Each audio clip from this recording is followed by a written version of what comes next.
The day shuts down. The games light up. This is BetMGM Tonight with Brad Evans and Pat Boyle on Westwood One Sports. Hello! Welcome on into a Friday the 13th edition of BetMGM Tonight here on Westwood One Sports, and it got awfully spooky around some of these parts today.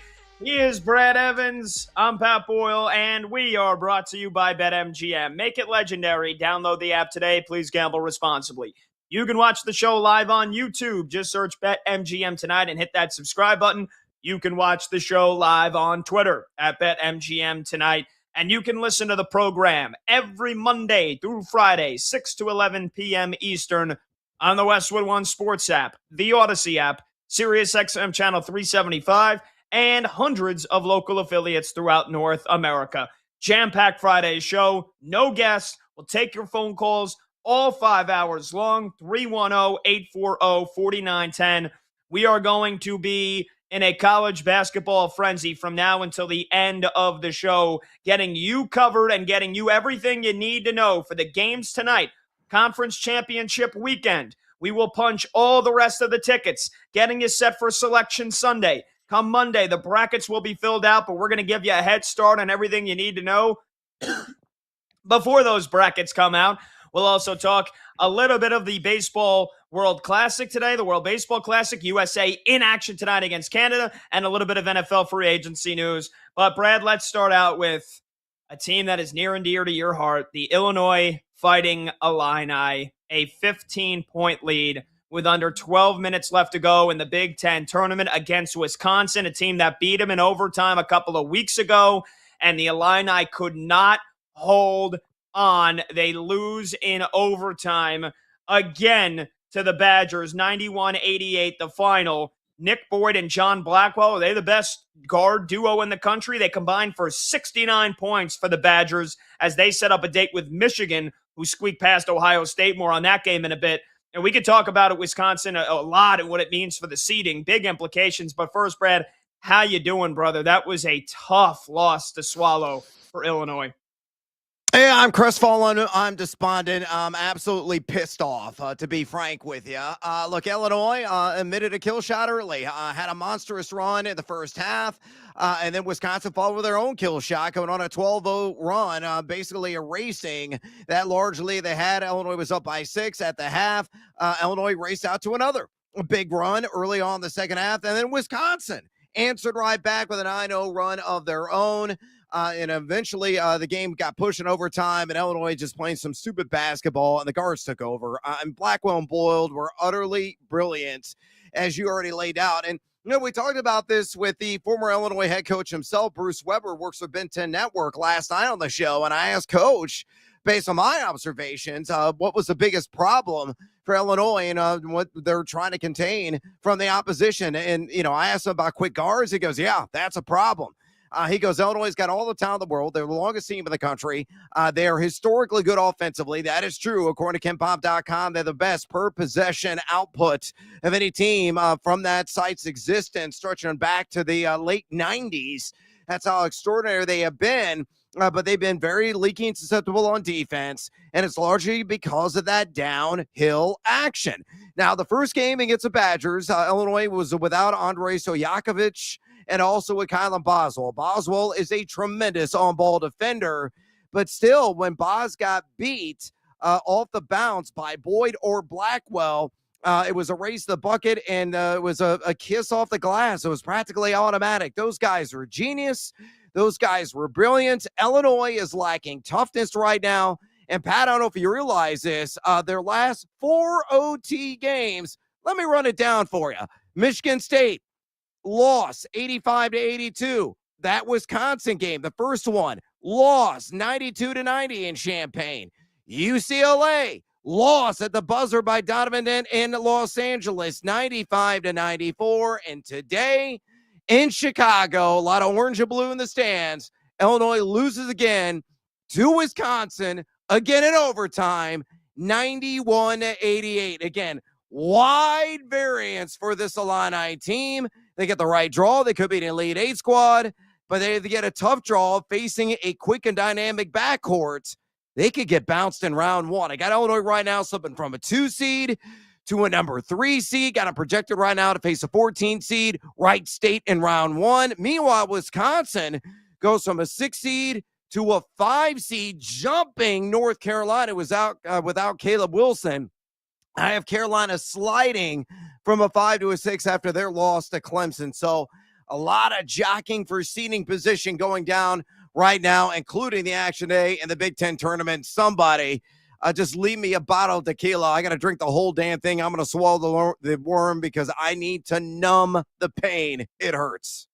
Yeah, phone number to join the show to talk anything Big Ten tournament, especially if you watched that Wisconsin-Illinois game just moments ago, 310-840-4910. That's 310-840-4910. You can also tweet at the show at BetMGM tonight. Brad, who are you most pissed off with for Illinois? Do you have any gripes with Brad Underwood? Do you have any grabs of Kylan Boswell getting in foul trouble, only being able to play 18 minutes?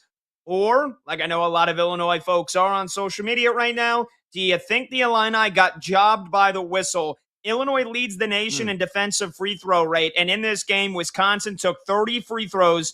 Illinois took only 15, and I thought maybe the most disturbing call was 85-81 in overtime. Blackwell rises for a mid-range jump shot. Stojakovic doesn't touch him, and they call a foul on him. That was a crucial moment. There was a moment with 2.5 to go in regulation where Wisconsin got granted a timeout that I don't think they should have. It's if you got a gripe with the officials, you're on Illinois' side. It certainly feels like this was a day to have one. I honestly think Illinois got screwed by the whistle today. Well, I think it was bad on both ends, to be frank with you. I mean, there was a call earlier on in the game. Keaton Wagler clearly slipped on the floor. I mean, you see the replay. He wasn't remotely touched, and they call the call on Blackwell with a contact foul. And I'm like, he didn't even touch him. And they still drew the whistle. I'm like, well, that was a gift from the referees there. But, of course, it was payback for Wisconsin later on. Yeah, they hijacked the game a little bit. There were some calls they flat out missed where there was extreme contact. So there was a lot of gross inconsistency by the Zebras in this game. I can understand why Illini Nation is utterly repulsed. But Wisconsin certainly had their own gripes and their own reasons to be ticked off based on some of the calls that were errant or non-existent in that game. It doesn't matter, man. I think the bottom line is this. Tomislav Ivičić shaved the beard. He's got a dirty mustache now. And I thought, maybe that's really going to open up his game. Hit a couple of decent shots in the second half, but he started off the game 0-for-4 from way downtown. He got too complacent along the charity stripe. I think Illinois got too complacent from 3 overall. In the game, they were really asserting themselves downhill early in the contest. That's why they went on that kill shot run in the first half. And then he kind of abandoned ship and started just they're relying on jump shots, and they weren't falling from outside. And that allowed Wisconsin then to get back into the game. So it's kind of a mixed bag. Nobody is, totally to blame. The refs aren't totally to blame. It's a team failure by Illinois once again. And they just keep losing these tight games. And guess what, Pat? You and I know this. The deeper you get the NCAA tournament, the tighter those games are going to be. That's why Illinois, they may win one game, but it's no sure damn thing they're going to win a second. Wow. Well, and look, I know you've defended Brad Underwood a lot this year because there's some folks, there's some Illinois fans that have been very upset with him, very frustrated, I think, with these late games, these tight games, the way that they manage them, or just the way that they play them. Like you said, they can't win in overtime, and they blew a massive lead in that UCLA game. They blew a 15-point lead with under 12 minutes to go today. If they go out in the second round, if they go out in the first 2 rounds here, are you worried about the future of Brad Underwood, or do you think, are you looking at, if you're looking at somebody to point the finger at, is it Brad Underwood, or are you still willing to defend him because this year has largely been a big success? It has been a big success, and he's a guy that, kind of thought outside the box, went across the pond, went to Eastern Europe with the, Vladislav Illini, so to speak. The East Block Illini, I know they're a popular nickname here in the Champaign-Urbana area. And he brought in the Ivasiches. And, of course, Big Z that had already been in college basketball prior at Kentucky and one season there at Arkansas. Already had his brother on roster in Tomislav. That was a major move. Going out and getting David Mirkovic, who has been incredible this season, doing it on both ends of the floor, to team up with Keaton Wagler, who's looking like he is going to be in the NBA lottery conversation, though his value might be slipping a little bit. Doesn't have supreme bounce, off the initial step. He is not a surefire, plus athlete by any stretch of the imagination, but he's deceptive and he's often deliberate. And his moves to the bucket, and, that can fool a lot of people in terms of guarding, kiss off the glass. He's got limitless range. A lot of people have compared that range to Steph Curry. But, maybe given his downtrodden results here of late, although he had 19 today, maybe comes back for another year and collects, $1.5-2 million in NIL from the ILL and sticks around to raise his draft stock. That's a real curiosity. Look, again, it's a collective failure. Brad Underwood, in my opinion, is safe. And I always, pose the same question to anybody that brings this subject up to me, because there are a lot of ticked off Illinois fans. They start flooding my feed on social media on X at Noisy Huevos. Oh, Underwood's got to go. They're weak. They're not strong. They're not tough.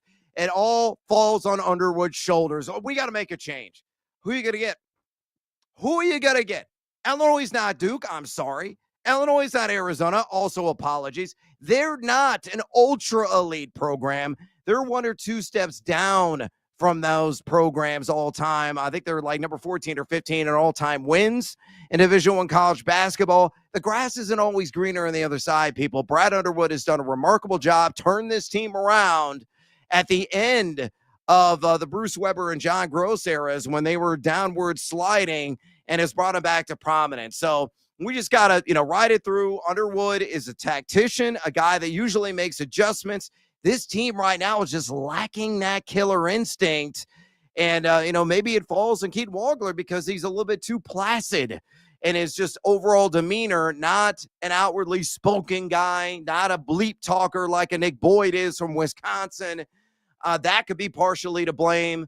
Kyla Boswell has that tendency as well. So, yeah, they just don't have the right personalities in those tight game situations to push them over the top, and it's not Underwood's fault. Yeah, speaking of Boswell, he gets into it with Nick Boyd early on in this game, and then Nick Boyd goes on to have a career high and a program record in a Big Ten tournament, 38 points, 5 rebounds, 6 assists, and 3 steals, and John Blackwell added 31. Those two guys, Blackwell and Boyd, we've talked about them for weeks. We've talked about Wisconsin's Cinderella tendencies. Like you said, now you got them up to a 5 seed here, which may hurt them for having such a great finish to the year, because if they were a 6 seed, I'm like, all right, they'll play a 3 in the second round. If they advance in the seeds and it goes chalk, they'll play a 2 seed. You and I think the 1 seeds are way a cut above the rest here. But like Wisconsin, man, you know it. In March, you need great guard play. Do they have the best guard duo in the entire country right now with the way these guys are playing? Yeah, it's not a recency bias. I know it's a hell of a drug, but these guys are unrivaled. They're unmatched. They're the best duo at the guard position in the upcoming NCAA tournament field. And I will fight anybody in the back alley if they disagree with me. There's just no argument, in my opinion. They take over games. The other big key in this game today, Nolan Winter was out due to injury. Nolan Winter is a versatile big man, a 7-footer for Wisconsin. Beat you inside, beat you outside, cleans up on the glass. They didn't have him on the floor.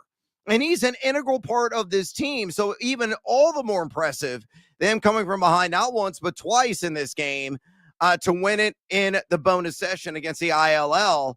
And again, that just speaks to the dynamic play of Boyd and Blackwell. You look at Wisconsin, they were a top 10 team on Torvik in their games played over the last 30 days. They're an exceptional offensive team. Over 54% of their shots are coming from distance, and they are nailing over 38% of those three-point hoists, and a lot of those off the quick flicks of Boyd and Blackwell. So if those guys continue splishing and splash, their ability to get downhill, ability to create off the bounce with that kick out action, or they kiss it off the glass, or they draw contact, and they are the best free throw shooting team in the country, Pat, as a collective.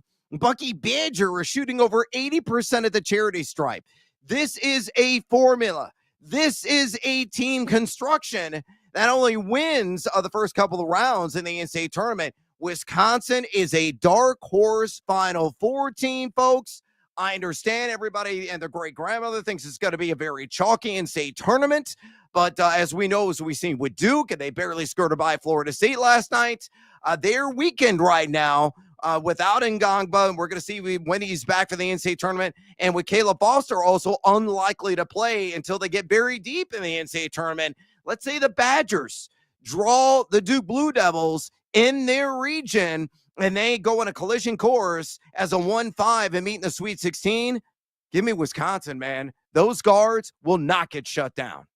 Yeah, and today, Blackwell and Boyd, again, a combined 69 points, 21 for 22 from the free throw line, and I think Boyd missed the last one that he took of the day, which didn't almost prove consequential. Keaton Walger with that last second heave, I thought that thing was going down, but Wisconsin's got wins over Michigan, who's 30-2, Michigan State, who's 25-6, Purdue, who's 24-8, 2 wins now over your ILL, who's 24-8. UCLA and Ohio State. Wisconsin has proven they can beat the best teams in the country, and they got another one over Illinois today.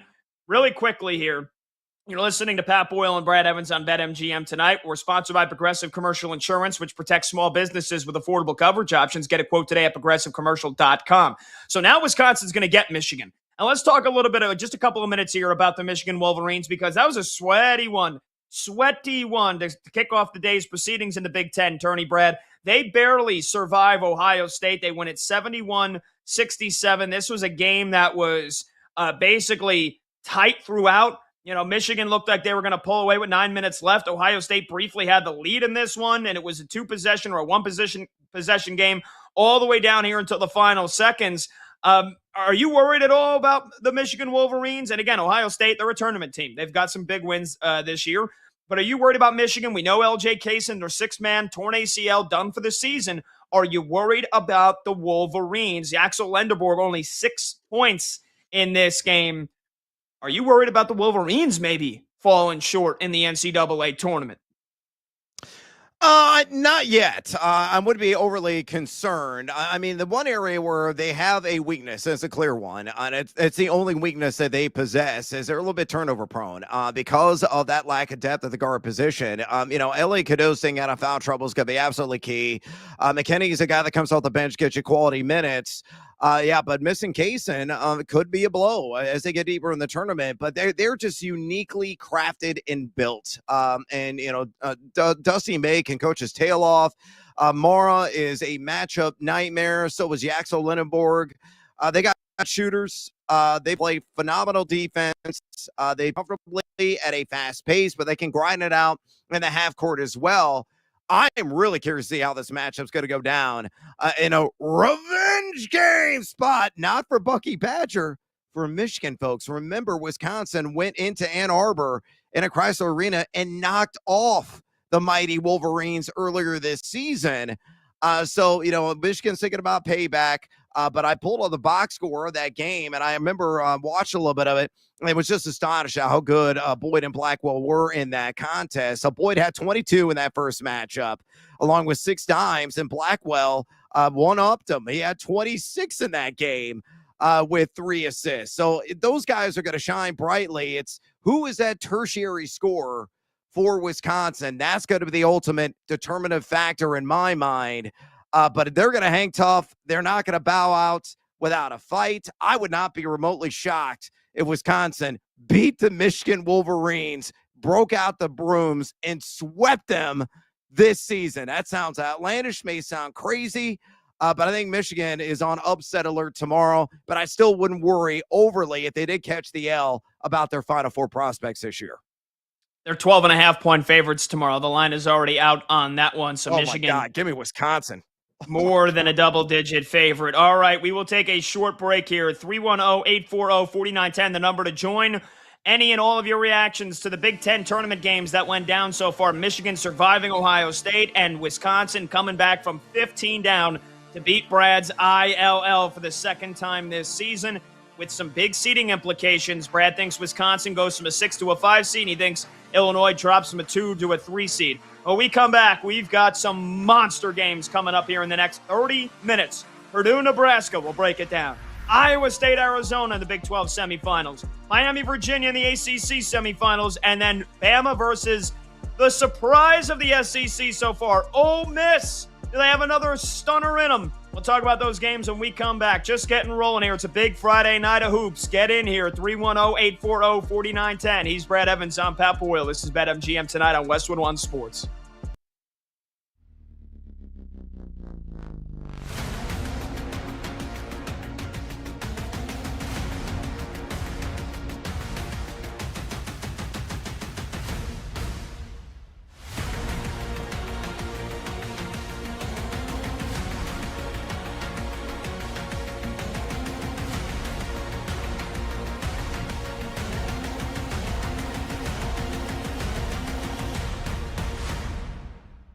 And Kyler's going to work with Kevin O'Connell.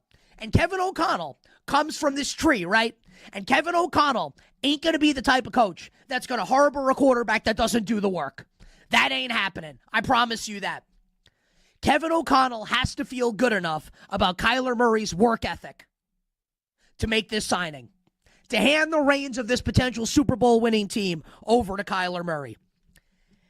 And if this is true, and Kyler is now going to put the work in. And I think a legitimate criticism of Kyler has been, he said in the past, I'm going to paraphrase here. Basically, and again, this is a big time paraphrase by me. Basically that he's like a Jedi. And that when the game starts, he sees everything. And he watches too much film and he feels like it's not good for him. Like, okay. I love when people in life say things like that. This thing that all the successful people do, I'm the only person that doesn't have to do that and I will succeed. Listen, we're all delusional when we're younger, right? Let's say that Kyler's now going to put the work in. And the fact that the Vikings signed him tells me that that's true. Happy learned how to putt. Do you understand? If Kyler can now marry legitimate film study with great coaching and his natural athletic ability, top 10 pick in baseball, Heisman Trophy winner, number 1 overall pick in the NFL draft, a true short king. Man, I think the upside's through the roof. Final one. The Minnesota Vikings, as currently constructed at this very moment, Friday the 13th, are not a perfect team. Javon Hargrave is gone. Jonathan Allen is now a Cincinnati Bengal. Harrison Smith, not going to be on the team anymore, longtime safety. Jonathan Grenard, likely not to be on the team. We've heard trade rumors about him with the Philadelphia Eagles. So the Vikings have some work to do right now, as far as the roster goes. But man, you got Brian Flores calling that defense. You got KOC coaching up this offense. They admitted the mistake with J.J. McCarthy. Give them a lot of credit. That takes guts to do it, to admit a mistake of that magnitude that early. They know it was a mistake, and they moved on. And I give them a ton of credit. And as a result, the Minnesota Vikings will be a playoff team in 2026 with Kyler Murray.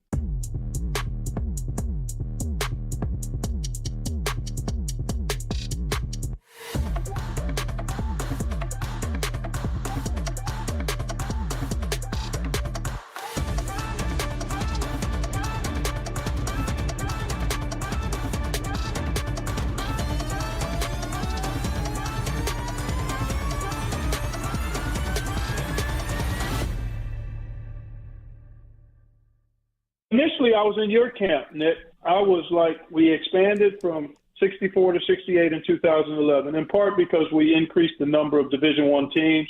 There's a percentage of teams in other sports that make the postseason across the NCAA landscape, and that hovers around 20 to 23%. And we had dropped below that before the 4-team expansion in 2011. A similar situation has occurred now as we've gone to 365 Division I teams. including those. I think it includes those that are transitioning to become Division One. So now if you think about a 20% threshold of 365, that's 73 teams. So from the mathematical standpoint, I could get on board with that and have gotten on board with that. Expanding for the sake of expanding. Other folks are in the camp of more games, and that's where you fall. And I don't have a problem with that, but I want some rationale behind more games. And the mathematical one that I just shared is what's allowed me to be okay. I don't want to see it beyond 4 to 8, and I don't think it will go that way, but I do think the winds are blowing towards expanding either 4 or 8, and it could happen as soon as, the next year or two. Initially, I was totally opposed. I really was. I thought it was not broken. Why fool with it? But now that I've given it a little more time and thought, I would be on board with a modest expansion.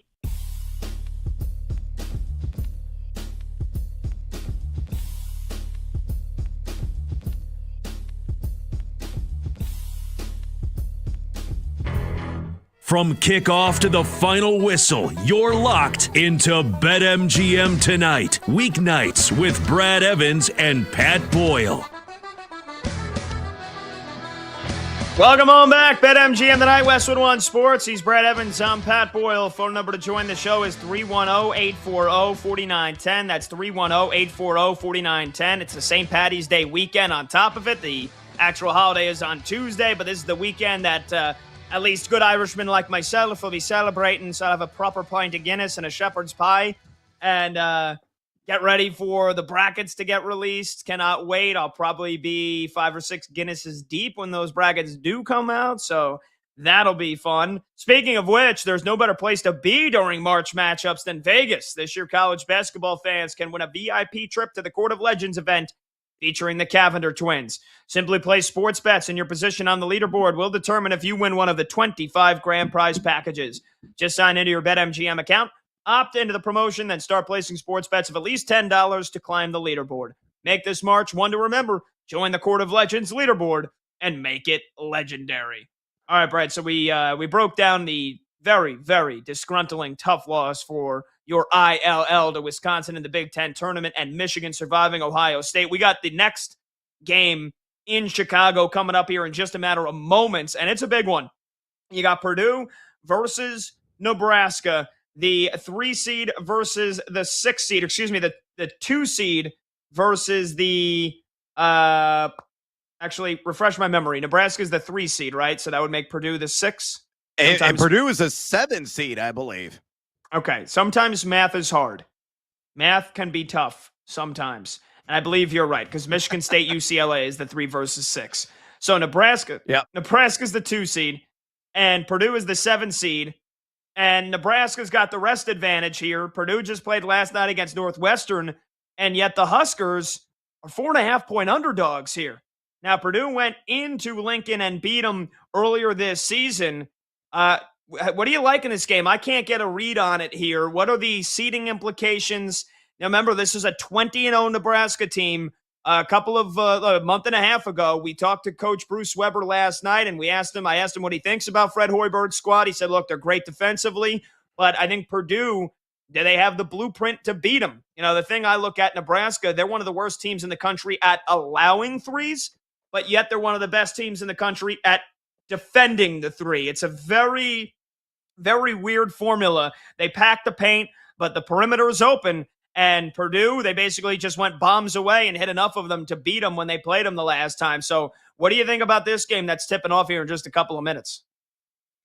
Yeah, both these teams right now fixed on the 3 seed line. Now, there's an opportunity, maybe if these either one of these squads can go on a hot streak here and maybe cut down the nets there inside the United Center. They could jump a line. Of course, there's other variables at play and other dominoes need to fall.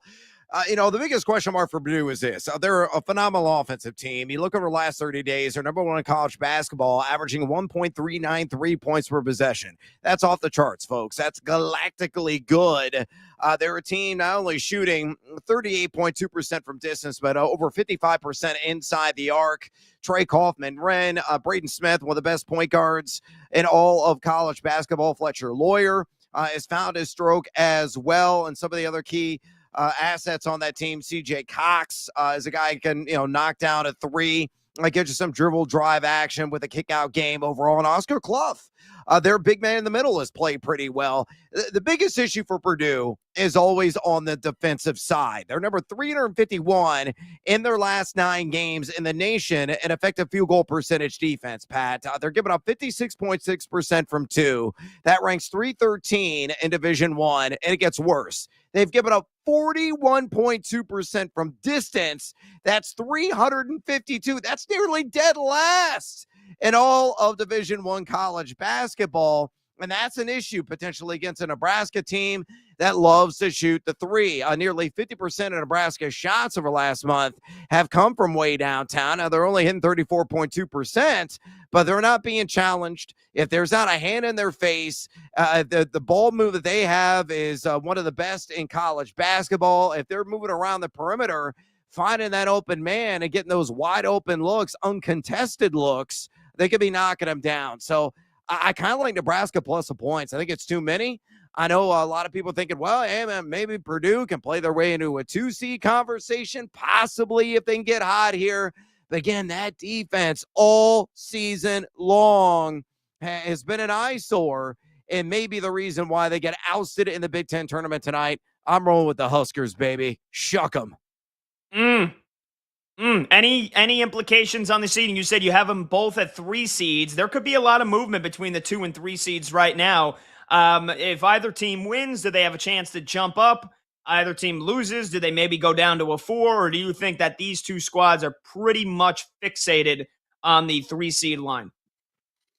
Yeah, I mean, there was a conversation there. Maybe they jump up to a 2. So currently the 2s I have on the bracket big board, updating it as I'm actually doing the radio show tonight. So if you want instant bracketology perspectives and analysis, you're at the right place here on BetMGM tonight. So the 2 seeds in order: UConn, Houston, Michigan State, who got a game tonight against UCLA, and Iowa State are taking on the 1 seed Arizona. That's a monstrous game.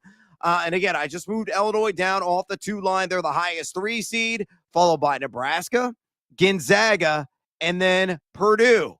So, yes, they could jockey for power. And ultimately, if Purdue wins, they're going to jump Nebraska and vice versa. But they still remain in the 2 seed conversation, pending on what happens with Iowa State tonight, pending upon what happens with Michigan State as well tonight. This is how tight the gradient is right now between the 2 and the 3 seeds. And a lot of people say, well, the conference tournaments don't mean jack or squat. Yeah, historically in the committee room, they typically don't. But because these resumes are so damn close to one another and there's just marginal differences, it's a subtle shift with an adding a quarter 1, maybe improving your wins above bubble as a result of it. That could then vault a team over another team. So, yes, a lot at stake. There could be some shifting about between the 2s and 3s here the next about 24, 48 hours. All right, you mentioned Iowa State. Let's jump down to Kansas City here. Big 12 tournament semifinal. The first of 2 is number 7 in the country, Iowa State, versus number 2 in the country, Arizona. This is the 1 versus the 4 in the Big 12 tournament. Iowa State, boy, have they brought their best ball so far to KC. They obliterated Arizona State by 49 points, and then they waxed Texas Tech in the second half yesterday, beating them by 22. So you do that quick math. They've won their 2 games by 71 combined points.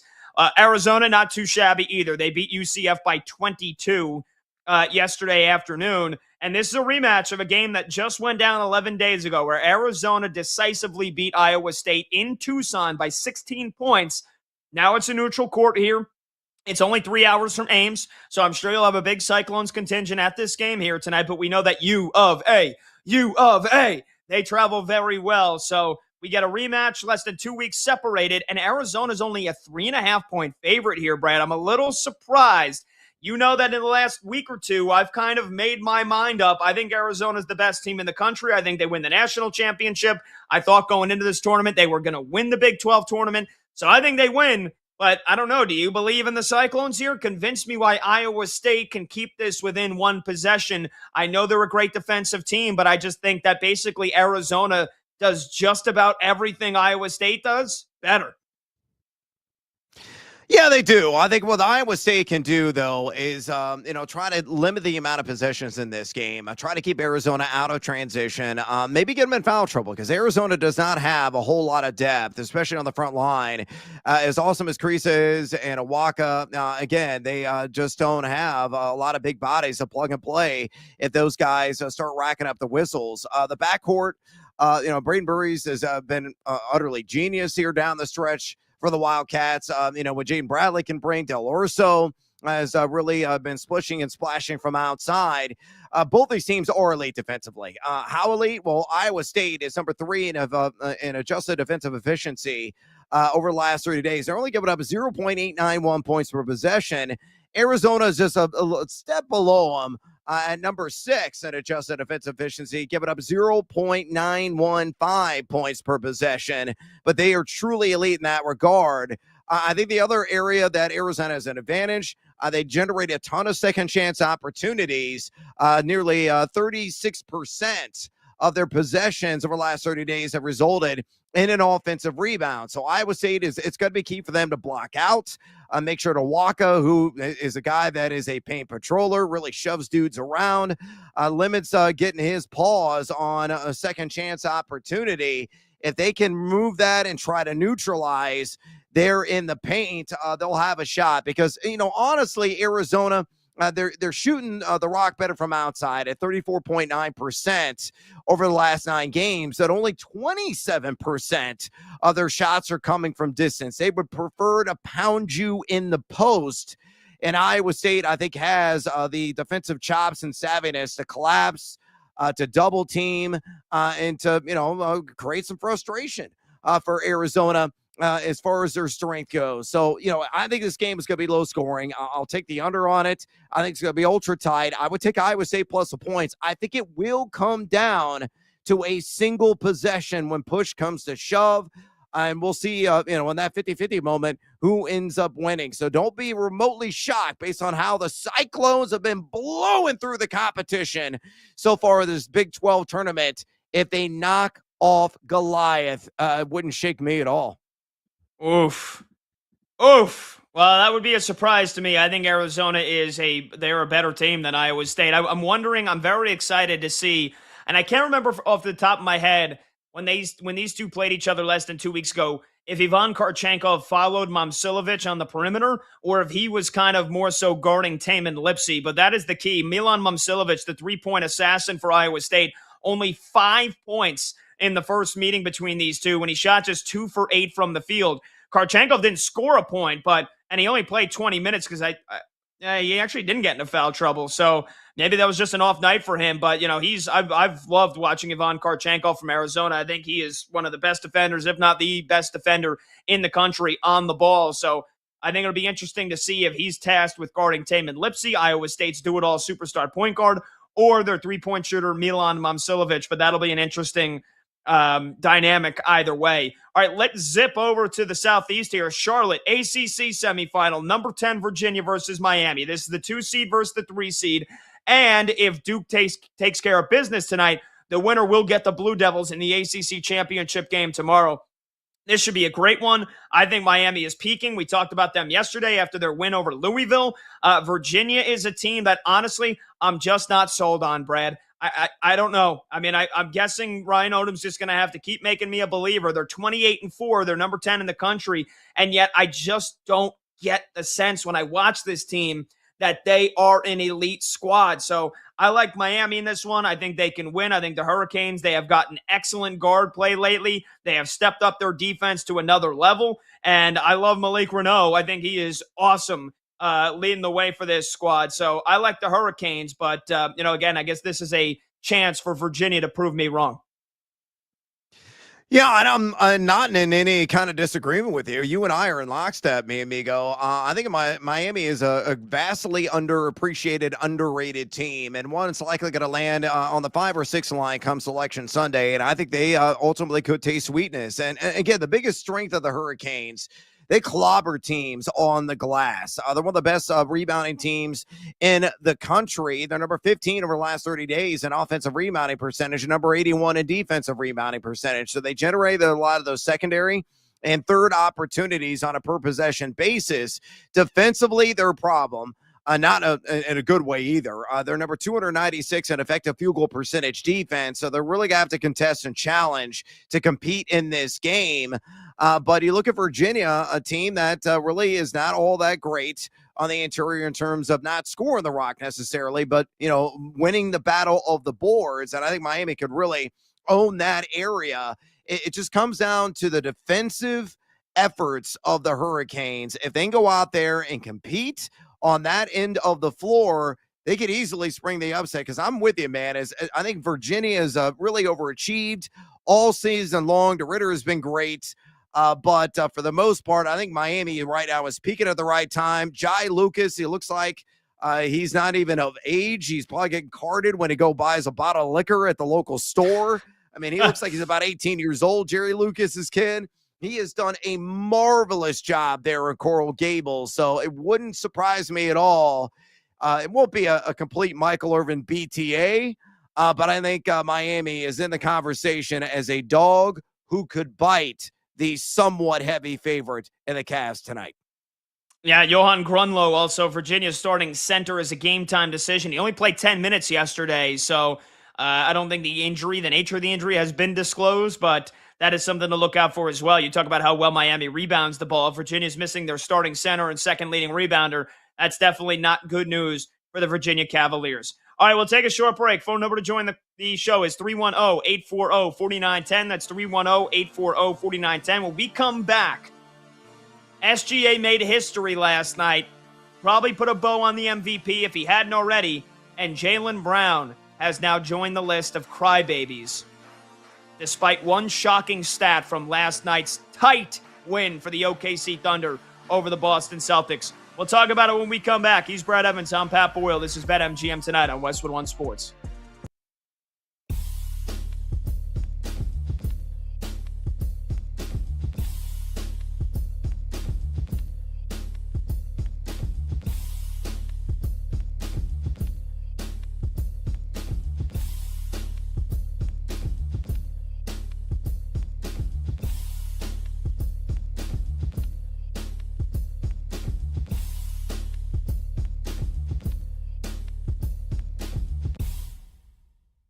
I would take David Bailey, and it's kind of, Nick, similar to our conversation about Ty Simpson and quarterbacks. You can look at metrics, arm length at 31 inches. That's kind of the low end of where you would like a guy to be. Ruben Bain came in at under 31 inches. In the last 30 years, a pass rusher has never been drafted in the first round with sub 31-inch arms. So you're betting on an outlier again. To take that one step further, in the last 30 years, there's not been a player with 10 sacks or more in an NFL season under 31-inch arm length. So you're double betting. Not only are you saying, we're going to break the mold to make you a first-round pick, we're now expecting you to break the mold as a pass rusher to become something that no one else has been in the NFL. So I look at that, and people will ask me, how do you use analytics? How do you use data in your job? Just like that. I use it to say, okay, no one's ever done this before. Do I believe that you as a player have the traits to change that, to break that mold? Ruben Bain's power, leverage are impressive, but the arm length shows up on tape. It really does. And so then you get to David Bailey, who a first-year starter last year at Tech. He blew up. He was fantastic. He has speed. He has enough length, but it is going to be about usage with him. He's not an incredibly powerful player against the run. I think he would probably be better suited to a 3-4 defense than a 4-3. But that speed, that hook around the edge is crazy good. And both guys were on really, really talented defensive lines. Akeem Mazador from Miami will probably be a top 40 pick. Lee Hunter from Texas Tech will probably be a top 40 pick.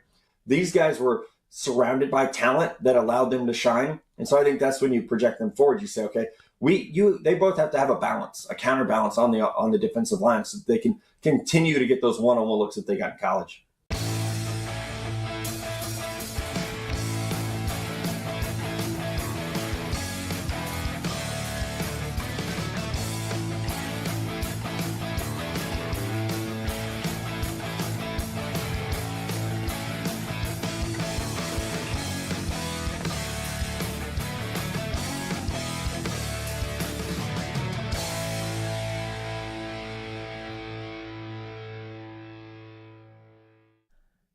Something else that's worth considering with Shai Gilgeous-Alexander.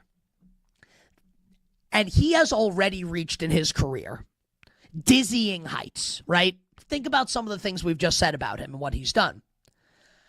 I don't think there's any question, and I would love to have someone who watches the games disagree with me. He's playing right now the best basketball of his career. So he has not peaked yet. It may not even be close to his peak. That's how crazy this is. Like, he's still getting better. And that is a scary prospect for the rest of the league. So the Celtics, they lose last night, right? But no Jason Tatum, no J-Dub for Oklahoma City. That needs to be said. No Jason Tatum for Boston. And the Celtics are in it till the very end. Which just goes to show you, like, how awesome the Celtics team is. The Celtics not even close to 100% in the game. Boston doesn't have a number of their stars in the game. No Derek White last night for the Celtics as well. And Boston able to literally take it down to the final possession in Oklahoma City against the Thunder. And I don't know how you watch the game, how you think about that game afterwards, and not feel like the Celtics can absolutely get to the NBA Finals and have a great series with OKC if they get there.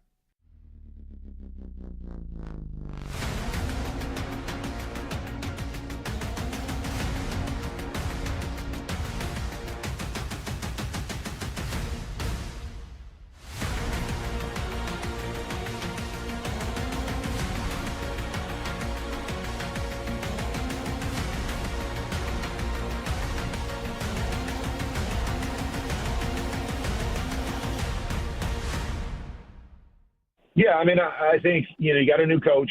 Obviously, you're making a change at quarterback, and this is a rebuilding project, that it's about building a team and then getting your quarterback is, I believe, the way that they're going about this. Now, they might draft somebody high and say, hey, we convinced this guy can be our guy in the future. But I think you have to look at it from that perspective. I know we all want to win right now, but this team hasn't been a good football team. I think they've come in with the new coach and said, hey, we're going to try to build this team first, and then we will find a quarterback that we believe can lead us where we want to go after that. And so there's going to just have to be a little bit of patience for the fan base.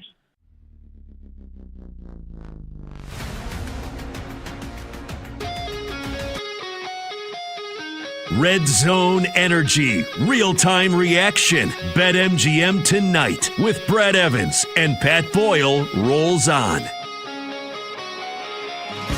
Ooh, I'm Derek, and I can sing high like this. Welcome on back. Every time producer Brandon Combs plays this song, I have to sing a different part from the Step Brothers' iconic scene singing in the car. Yeah. Welcome back, BetMGM tonight, Westwood One Sports. He's Brad Evans, I'm Pat Boyle. Phone number to join the show is 310-840-4910. BetMGM players will receive a college basketball odds boost token. To use the token, add a college basketball wager to your bet slip and activate that token. If you win your wager that was made with the token, you will receive extra winnings and unrestricted bonus dollars. All right, let's pivot, talk a little NBA here. Last night's game between the last two champions in the NBA, the Thunder and the Celtics in OKC, it lived up to the hype. Despite Jason Tatum sitting out his first game since returning from the torn Achilles, and also the Celtics not having Derek White, they pushed the Thunder all the way to the brink. But OKC wins it 104-102. The pivotal call with 0.8 seconds remaining. Chet Holmgren gets an offensive rebound and gets fouled, hits the free throws, and the Thunder hang on to win. But afterwards, I think, is really what's worth talking about here. So Jaylen Brown, after the game, calls out foul baiting and essentially says the NBA rewards flopping. Doesn't mention SGA, but I think that's exactly who he was talking about. And, everybody that's a OKC hater, which they're growing by the minute, especially when the Thunder probably repeat as NBA champions this year, they will become a very hated team, borderline dynasty, like the Golden State Warriors, like the Kansas City Chiefs, like the Chicago Bulls, of course, from Jordan in the 90s, even though I don't know how many people hated those Bulls teams in the 90s, but The Thunder, they're definitely getting some hate. And SGA, a lot of the haters call him a free throw merchant. He's got the third most free throws attempted per game in the NBA this season.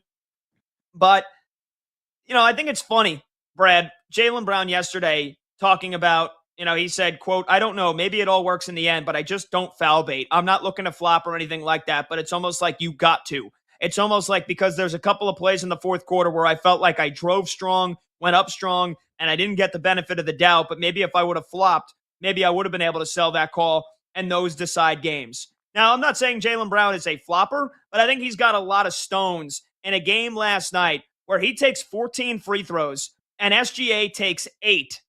And Jaylen Brown is the one talking about flopping and the NBA rewards flopping and foul baiting. I don't know if Jaylen Brown knows this. SGA didn't attempt a single free throw in the fourth quarter, and yet he was dominant once again. 35 points, 6 rebounds, and 9 assists. Jaylen Brown was pretty damn good himself. 34 points, 6 rebounds, 7 assists. But I add Jaylen Brown now to the list of crybabies who knows that SGA is better at basketball than him. He's going to lose out on the MVP award to SGA. He's going to win his second in a row. And Jaylen Brown is now resorting to the, the foul baiting and the flopping, and the NBA rewards it. SGA was better than him. He was dominant again. The Thunder win. I mean, cope harder, Jaylen Brown. That's what that sounds like to me after last night's loss. Yeah, boo-hoo. Cry me a river. A big deal. I mean, the numbers bear it out. He has no argument. He has no good leg to stand on whatsoever. Just accept the L, brah. Take it like a man. Just understand what occurred in that contest and move on. What's really interesting about Boston, everybody's talking about, we have Nick Friedel on all the time. He still believes OKC is going to win this thing once again, and maybe not in convincing fashion, but he seems ultra confident that they are going to get back to the NBA Finals and take care of business, whether it's against Boston, whether it's against Detroit, whether it's against your beloveds and the New York Knicks. And you look at the numbers as these teams are barreling toward the postseason, and they're back-to-back right now, are Boston and OKC, and overall net efficiency, as Boston right now is number 9 in that category. OKC is at number 10. Maybe they meet for the whole shebang, the whole enchilada, and Brown will probably come up with some other excuse if the calls don't go his way or the performance doesn't go his way in the end. But to me, this is just a grasping at straws kind of argument. He's got nothing, man. It's utterly ridiculous. I didn't see a single tick of that game. I'm so locked in right now to March Madness, a lot of these conference tournaments. But what you just laid out to me, understanding it in the moment, what the hell, Jaylen Brown? Just accept the L and be quiet, please. Yeah, I agree. I think he realizes that he is not going to win the MVP, and they sour grapes, and they lose the game last night. By the way, the Celtics as a team took 20 free throws. The Thunder took 17, so you took more free throws. So you're going to say that but we're ethical. We drive to the hoop, and we finish. We don't flop, so that when OKC, whenever they flop, they get free throws. You took more free throws, and you took nearly double the amount of free throws as SGA. Didn't have a single one in the fourth quarter. Anyway, speaking of SGA, he made history last night, Brad. 20 points or more for the 127th consecutive game. That broke Wilt Chamberlain's record. Is this a record? And look, this is off the heels of Bam Adebayo scoring 83 points the other night, which you and I both slammed. We thought it was unethical. Is this a historic achievement that you think bears an incredible, amount of honoring for? Or do you think that everything that a lot of people dislike about the NBA nowadays is that it's just like, hey, it's so easy to score 20 points because there's not that much defense, so it's really not that special? No, I think it is kind of special in a way. I mean, I think about the era in which those guys played, and Wilt Chamberlain was purely dominant, but didn't have the athletes, I think, that were remotely close to matching up and comparing to him, unlike SGA, who's playing against some of the best players maybe of all time. You can make the argument there, at least in this era of the NBA. Now, you could argue the 90s players were better overall, but supremely better, I think the league is across the board. Compared to the era of Wilt Chamberlain. So, yeah, we shouldn't undersell the accomplishment of SGA and the historic achievement that he logged. So, yeah, anybody downplaying it needs to get their heads examined because you got to compare eras. That's just the bottom line. Wilt Chamberlain was an absolute freak in an era that largely lacked, athletes and players that could, match his medal METTLE we gotta, on a game in, game out we basis. gotta run to break. We'll be right back.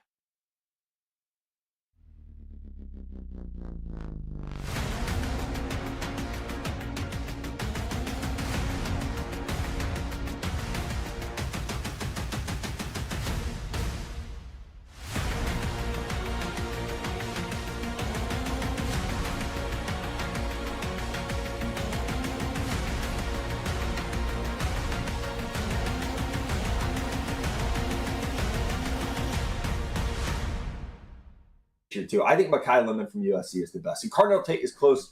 Jordan Tyson from Arizona State, if it wasn't for the injuries, I think would be higher for me.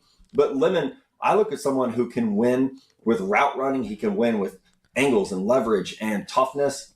I'm trying to get away from evaluating wide receivers who can only get open because they're fast or they can only get open because they're big.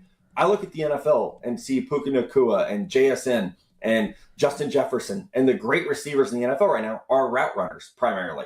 Lemon is a route runner. That's where he does his work. That's how he gets open. He can play in the slot. He can play out wide. It's that middle of the field toughness that he has. And I would tell people, go watch the Iowa game. If you want to see like what a guy looks like when he's carrying his team, there's so many moments where he knows he's going to get rocked going over the middle, but he doesn't give up. It's that toughness. I think he had 10 catches, like 154 yards that day. But he, to me, is the best receiver in this class and somebody that's going to immediately boost any offense that he gets in.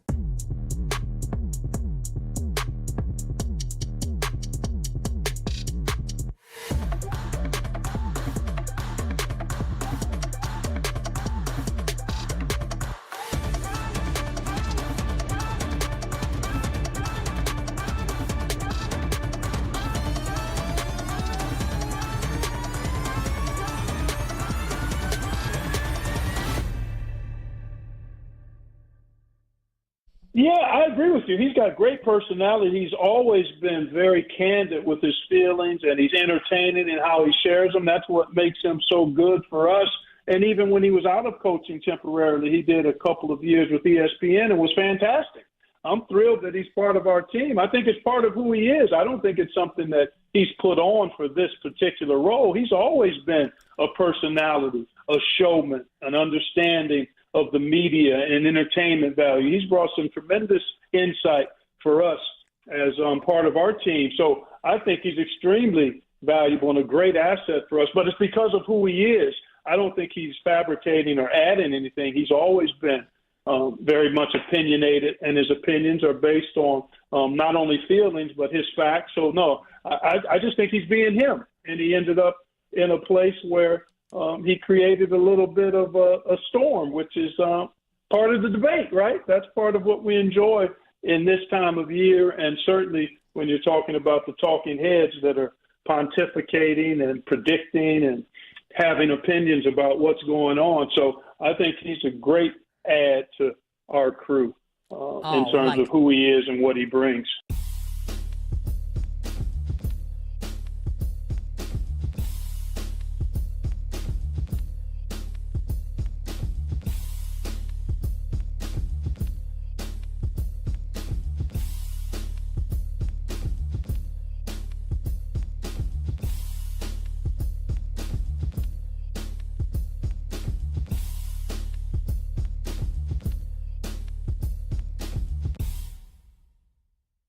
I feel like we've lost the plot a little bit. This conversation of Miami or Auburn should neither make the tournament. How about this idea for everybody? Miami and Auburn. Both should make the NCAA tournament. Do you know why? Because it's the most entertaining thing. And people don't want to hear this, but sports is a television product. It's a TV show. Now, obviously, it's not scripted, but like the way that it's engineered is for our entertainment. Friend of the show, Jeff Goodman from the Field of 68, tweeted yesterday, and he's 100% right. Jeff said, you want people to watch the first four? Miami versus Auburn. Miami versus Auburn. Now, before we get into, the raw offensive efficiency versus adjusted defensive efficiency against this team in this month, blah, blah, blah, this and that, on-base percentage, EPA, all this nonsense. How about this metric for everybody? Entertainment. Fun.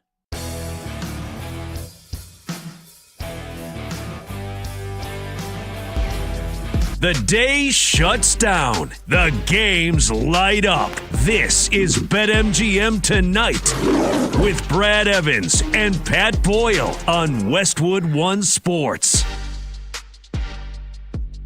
Hey, welcome on back to BetMGM Tonight here on Westwood One Sports. Hour number 2, numero dos. He's Brad Evans, I'm Pat Boyle, and we are brought to you by BetMGM. Make it legendary. Download the app today. Please gamble responsibly. You can watch the show live on YouTube. Just search BetMGM Tonight and hit that subscribe button. You can watch the show live on Twitter at BetMGM Tonight. And you can listen to the program on the Westwood One Sports app, the Odyssey app, SiriusXM Channel 375, and hundreds of local affiliates throughout North America. Phone number to join the show. Anything you want to talk about, college hoops or NBA, your reaction to the early tournament games, conference tournament games today, the big ones that are tipping off right now. We'll take your calls at 310-840-4910. That's 310-840-4910. And also, going off the last segment, do you agree with Jaylen Brown, who basically said that the NBA rewards flopping and foul baiting? Do you agree? Or do you think he was being a crybaby because SGA dominated again while not taking a single free throw in the fourth quarter, and the Thunder beat the Celtics, and SGA breaking Wilt Chamberlain's record with 127 straight games, scoring 20 or more points, likely wrapped up his second straight MVP in the process last night. This segment is sponsored by Progressive Insurance. Save on commercial auto insurance from Progressive. Get a fast quote at progressivecommercial.com. All right, Brad, let's get into the NBA slate for tonight. There's a couple of good games, so we'll talk about them here and what they mean, and if we got a player or so for either of them. We got an interconference battle. Phoenix Suns north of the border tonight to take on the Toronto Raptors, and this is an interesting one. These are two teams that have a whole lot to play for in terms of playoff seeding here down the stretch. They've been woeful over their last 10 games, 4-6, and they've lost 4 out of their last 5. And I've been talking about this team for a couple of weeks now because they were basically cemented into that 5 or 4 seed in the East for so much of this season. And now, just like that, the Heat have won 7 in a row. The Magic have won 6 in a row. And the Raptors have dropped out of the top 6 in the East. They are right now the 7 seed. They would be in the play-in tournament if the season ended today. They're a game behind both Orlando and Miami. So a massive game for them. Meanwhile, Phoenix in the exact same spot in the West. They're in that 7 seed at 39-27. They've won 4 in a row, despite Dylan Brooks being out right now with a broken hand, and they're a game behind the Minnesota Timberwolves as those at 3 through 6 in the West. Lakers, Rockets, Nuggets, and T-Wolves, they basically keep flip-flopping one another. It is a logjam. So 2 teams right on the outside of the top 6 in their respective standings, dying for a win tonight. Phoenix playing their 3rd game in 4 nights and a back-to-back. They won on the road in Indianapolis last night. So Toronto's the fresher team. And again, Dylan Brooks out for Phoenix, and their starting center, Mark Williams, is out. Can the Raptors take care of business, something they have not been able to do, beat a great team or even beat a good team here recently? Raptors are 5.5-point favorites. I don't know if I can trust them. And I think Toronto is a team, the way they've played, it looks like they're headed for the play-in tournament. And I don't even know if they get out of the play-in tournament as we currently speak here, because I think Atlanta, they've won 8 in a row, and all their moves at the deadline so far has worked out. Jonathan Kuminga's been great. My guy Kuminga stepping up. Jalen Johnson has been awesome. And then I think the Charlotte Hornets, my little stepbrother for this season, I think they get out of the play-in tournament. So I don't know if I can trust Toronto. They can make a statement win with this game tonight. But in terms of this game, Brad, you got any plays for it? I do. One of the saving graces for Phoenix has been their elite defense. They've been, locked down in that capacity for much of the season. So Emmanuel Quickly, the product of Kentucky, I'm going to live and land down under on the former Wildcats, 6.5 assists at a -120 there at BetMGM. Hey, look at the PHX in their last 10 games. The second fewest assists per game allowed at 23.1. Quickly has been under 6.5 times in 2 of his last 3 contests. So he's averaging 7.2 assists per game here in the month of March. However, he's only averaging 5.4 assists per game at home this season. So home hopefully will not be where the numbers are. And ultimately, I think Quickly will hit the under. I don't honestly think he's even going to get to a half a dozen. So if we want to take this down a notch, play it on the alt line, on the under on 5.5, and you can get probably at like +100, +105 as a result. So to recap, Emmanuel Quickly under 6.5 assists, -120, my top play in Suns and Raptors. Yeah, I mean, look, if Toronto's going to get it done, I think they need to rely on Scotty Barnes, who has been really lackluster here over the last couple of weeks. He's only scored 20 points once in his last 10 games. Without Dylan Brooks, that annoying pit bull that keeps barking at you all game. Even as good as Phoenix has been defensively, this is where Toronto needs their star player to take over. So I'll trust Scotty Barnes to get it done tonight. I'll take him over 29.5 points plus rebounds plus assists. And, again, he's only scored 20 in 1 of his last 10 games. I think he's got to score at least 20 tonight if the Raptors are going to win this game. So I'll trust Scotty Barnes. I don't know if I could trust the Raptors, but I'll trust their best player. All right, then let's look at one other game here tonight, Brad, on the West Coast. The Minnesota Timberwolves will go to San Francisco to take on the Golden State Warriors. You got a rematch of the second round of the playoffs last year where Steph Curry injured his hamstring, ended up missing the rest of that series. What a freaking dud that was. Minnesota ended up winning it comfortably in 5 games. And now this is the 4th time they've played each other here. They are heading in opposite directions. The Golden State Warriors, we've talked with Nick Friedel, who covers that team very, very closely, more than any other team in the NBA. There is no shot. They're finishing in the top 6. They're headed for the play-in tournament. They're 32-33. They have lost 7 of their last 10 games, including 3 in a row. And Steph Curry remains out. He's going to get reevaluated in another week or so with his knee injury that he has been suffering from. So you might not be looking at a return for Steph Curry until freaking April 1st here at the earliest. So they are drowning right now, and they know where their fate is. Yeah. They're going to have to get out of the play-in tournament and then probably either get OKC or San Antonio in the first round, and they'll get beaten in probably 5 games.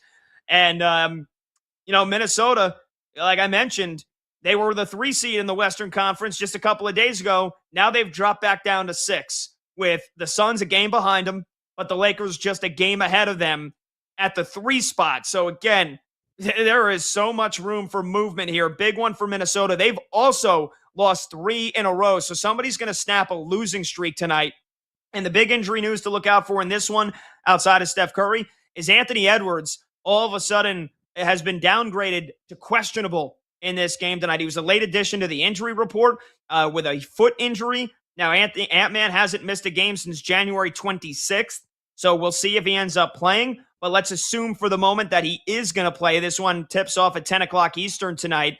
I think that Minnesota, if they lose this game, then, all of a sudden they're flirting with heading back into the play-in tournament or heading into the play-in tournament standings. If the Suns win and the T-Wolves lose, they'll be tied for the 6th spot. So we know that Golden State, historically undersized, small ball lineup. Al Horford is probably going to play center tonight. Their other center, Quentin Post, he's questionable to play. We know Draymond's going to play a big factor in this one, but Minnesota has to dominate the glass. They've got to dominate on the boards, Brad, and I think that you're liking Rudy Gobert for that reason.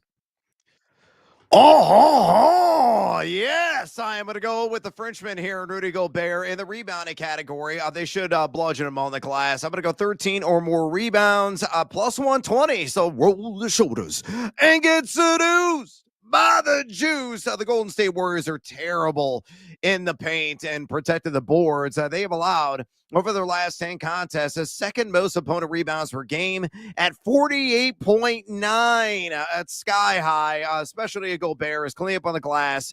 In 3 prior matchups against the Warriors this season, 14 rebounds, 17 rebounds, but only 5 rebounds in one of the other games. I think it's going to be more of the former than the latter. He's averaging 10.7 rebounds per game in the month of March. I understand I need a couple of more to cash in, but it's the Warriors, man. They ain't waxing that glass. Gobert cleans up tonight in the rebounding category. I think he gets at least 13. It wouldn't remotely shock me if he got 15. If he gets 13, I cash in a plus 120. Love that plus money. Yeah, he's gotten 14 or more rebounds in 2 out of those 3 meetings this year. And the one that he didn't, it was one of those blowout games that they played in Minnesota, the game that got postponed because of the shootings in Minnesota back in January. So, look, I want to trust Gobert. I can't do it. I can't. I was literally thinking about putting the exact same play for this game as you, and I was like, you know what? Let's not double up here on Rudy Gobert. So I'll go with the big man off the bench, Naz Reid. Naz Reid, how's it going? What's your name? Naz Reid. Give me Naz Reid. I'll take his rebounds here tonight, over 5.5 at minus 140, and I think 10 plus rebounds for Naz Reid at plus 600 is worth $5 or so. You know, he got 10 rebounds in one of those 2 meetings back in January when they played one another, had 7 rebounds in the game that they played again in the next day. So Naz Reid's a guy that's averaging over 6 rebounds on the season this entire year for Minnesota, and he's gotten 6 or more rebounds in 7 of the last 8 games. So, you know, again, we both know Golden State undersized. They really struggle to protect the glass. And if Rudy Gobert is in foul trouble or whenever he's off the floor, Naz Reid's going to be, definitely on the perimeter on offense because he's a big 3-point threat. But, you know, he's going to be relied upon to grab the basketball and limit those second chance opportunities for Golden State. So I like Naz Reid to go over his rebounds. And again, Minnesota, they should have a massive advantage here against Golden State in that department. So if Anthony Edwards plays this game tonight and they don't win, that is a very, very disappointing loss. I know it's on the road. I know Minnesota, they haven't been a good team on the road this year. They're 18-14 on the road versus 22-12 at home. It's a game you got to take care of business. You cannot, go against a Golden State team that is basically just, keeping their head above water here with Steph Curry out, and you can't lose to that lineup. Brandon Pajemski and Guy Santos. Like, Minnesota's got to go out and smack them tonight. I don't know if they can, but they definitely should be able to grab a ton of rebounds. So you like Gobert. I like Naz Reid. Let's pivot here really quickly, Brad. Let's get our first update of the games going on right now in the conference tournaments here, because we got a couple of top 25 teams in action. Let's go first to the game that's deepest along, and that's the Big East Tournament semifinal, number 1 of 2 tonight, with UConn getting the gift from Georgetown, taking out Villanova last night. That one's coming up later. But right now, it's St. John's and Seton Hall, and the Johnnies out to a big lead here with under 12 minutes to go in the game. It looks like Rick Pitino's boys, their effort to repeat as Big East champions is looking pretty damn good. They lead Seton Hall by 16, and if the Pirates don't make a comeback, Brad, is that the last game Seton Hall plays this season? Yeah, Seton Hall's not going to get in the NCAA tournament. I mean, maybe they get an invitation to the Crown, the NIT, and they can continue on. By the way, the CBI is defunct. It is not going to be what the hell happened at all. I don't know. I have no idea. I saw the alert on my social media feed. The CBI is done this year. They closed everything up.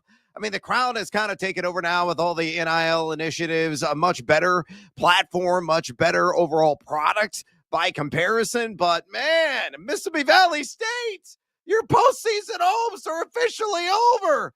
They're the worst team in college basketball, by the way. That's usually what the CBI gets. Anyway, in the Big East Conference Tournament, 52-36 right now. The Johnnies up of 11:28 to go in the contest. What St. John's is doing is what they do best, exerting and asserting themselves defensively, just punishing Seton Hall in terms of how they're guarding. I mean, Seton Hall, the Pirates, all the way down in Davy Jones's locker, they're only shooting 37.5% in the game, 3 of 11 from outside, not getting the free throw line. St. John's is a +7 advantage right now in rebounding in the game. The Johnnies also shooting 50% in the contest, only 4 of 12 from distance, but and they're not getting a ton of turnovers to St. John's. That's also in kind of a name of their game. 8 turnovers they have forced against the Pirates, but again, up comfortably. I hammer living daylight on the under at 140.5 at the half, and right now the live line is at 130.5 on the total, and I think that still goes under because Seton Hall is going to be looking to score maybe 45 to 50 in this one. St. John's going to cruise the next round of the Big East Conference Tournament. Yeah, the Pirates just 3 for 11 from deep, and that's been their issue all year. They don't have a double-digit score in this game. I love Shaheen Holloway. He's done a great job with their defense. They just do not have the scoring talent that they need. Zuby Ejiofor having another great game for Seton Hall, the unanimous Big East Player of the Year with 16 points and 4 rebounds. So it looks like Rick Pitino's boys, they are going to be in the Big East Tournament Championship, barring a collapse here, and I hope we get St. John's and UConn. Hopefully the Huskies don't fall flat on their face and give the Georgetown Hoyas a chance to steal a bid. Let's go to Chicago. Big Ten Tournament quarterfinal, the third game of the evening. Purdue and Nebraska late in the first half. Boilermakers doing a great job lighting up the scoreboard. They haven't hit a ton of threes, but they've got 35 points, and they've got a 9-point lead over the Huskers, Brad. From what you've been able to watch so far in this one, what do you think? Purdue taking care of business? Yeah, offensive execution's been awesome from Purdue. And again, that's the name of their game. They're number 1 in the country in adjusted offense efficiency over the last 30 days. They're probably going to jump Illinois in that category on the season, which will be a historic mark in the Ken Palm era stretching back to the late 90s. That's how good Purdue has been. And they're certainly boiling over a score of the rock tonight. And it's been a collective effort. I mean, CJ Cox is your leading scorer right now, more of a role player, but he's got 9 points in this contest so far. Fletcher Lawyer, the good version, has shown up. He's got 7. Trey Kaufman-Renn with 4. Breen Smith hasn't even put a ball through the hoop yet, though he does have 5 dimes, no turnovers, and that's what he does. He's arguably the best facilitator in the college game. Purdue shooting 52% as a collective. Meanwhile, you look at Nebraska, they're not shooting the ball terribly at 45.5%. They have drilled 6 of 14 from distance, and they're actually even Steven in rebounding with Purdue, but Purdue has been able to take care of business inside. The Big Ten games have all been tight. I would be utterly shocked if Purdue, boat raced them here in the second half. I think ultimately Nebraska will make a run, keep this within single digits, and potentially have a shot of coming back in the end. But right now, Purdue getting the best of them. 35-26, 2:24 remaining in Chicago there in the Big Ten tournament. All right, we will take a short break here. The phone number to join the show is 310-840-4910. That's 310-840-4910. When we come back, we might have some bid stealers in what has been a really god-awful bubble. Some of those teams that aren't really even that deserving of getting in, they might have their bubble burst if some of these results from earlier today end up holding. We almost had a massive upset earlier from the St. Louis Billikens in the A10 championship, and we might have some others that we want to talk about. So we'll get to that when we come back. He's Brad Evans. I'm Pat Boyle. This is BetMGM tonight at Westwood One Sports.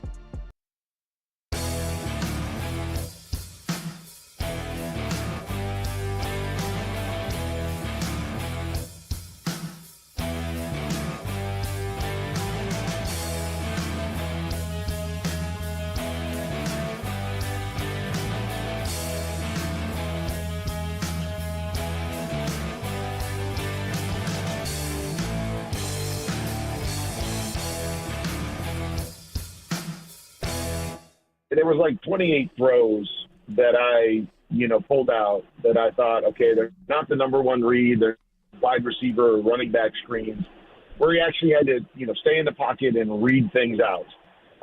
And that's where it got tough for me, is that if somebody hadn't been around him, but we know the Miami coaches have been around him, so they probably have a way better feel on who he is than maybe us that are trying to evaluate him and evaluate him in a backup role.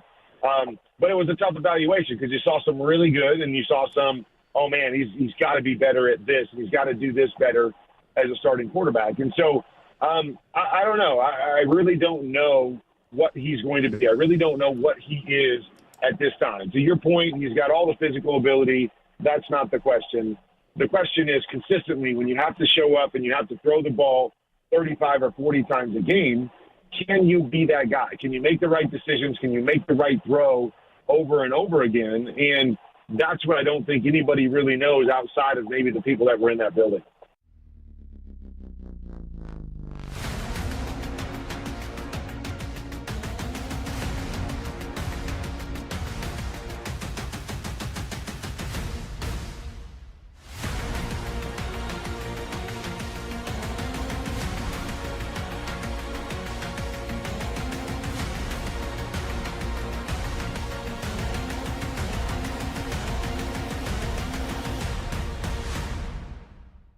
He's at the top. I mean, you could make an argument that he is on par with Saquon and Bijan, who I thought were elite, like rare running back prospects, basically everything you could want at the position. He is there. He's above Jahmyr Gibbs. He's above Ashton Genty. Pick your other first-round running backs. He's above those guys. He's the best player in this class, in my opinion.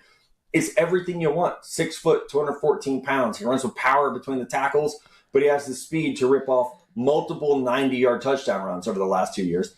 He's a great receiver, not just out of the backfield, but you can split him out wide. He can run routes. He's everything you want. Contact balance is elite. Vision's elite.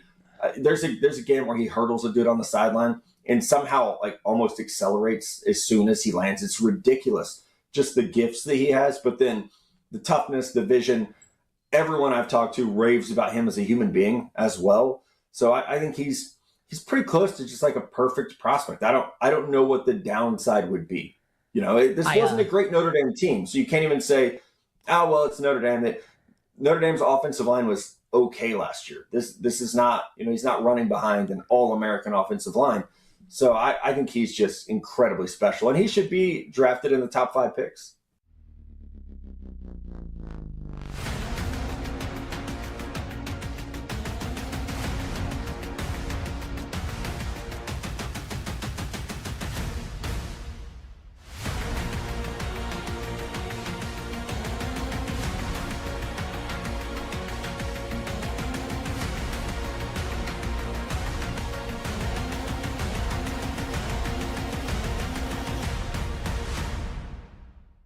Well, the Dings are pretty good, I think, in terms of their championship chances. But I don't want to dismiss Caden Boozer rising to the occasion. I mean, that young fellow is very impressive. He's won at his prior levels.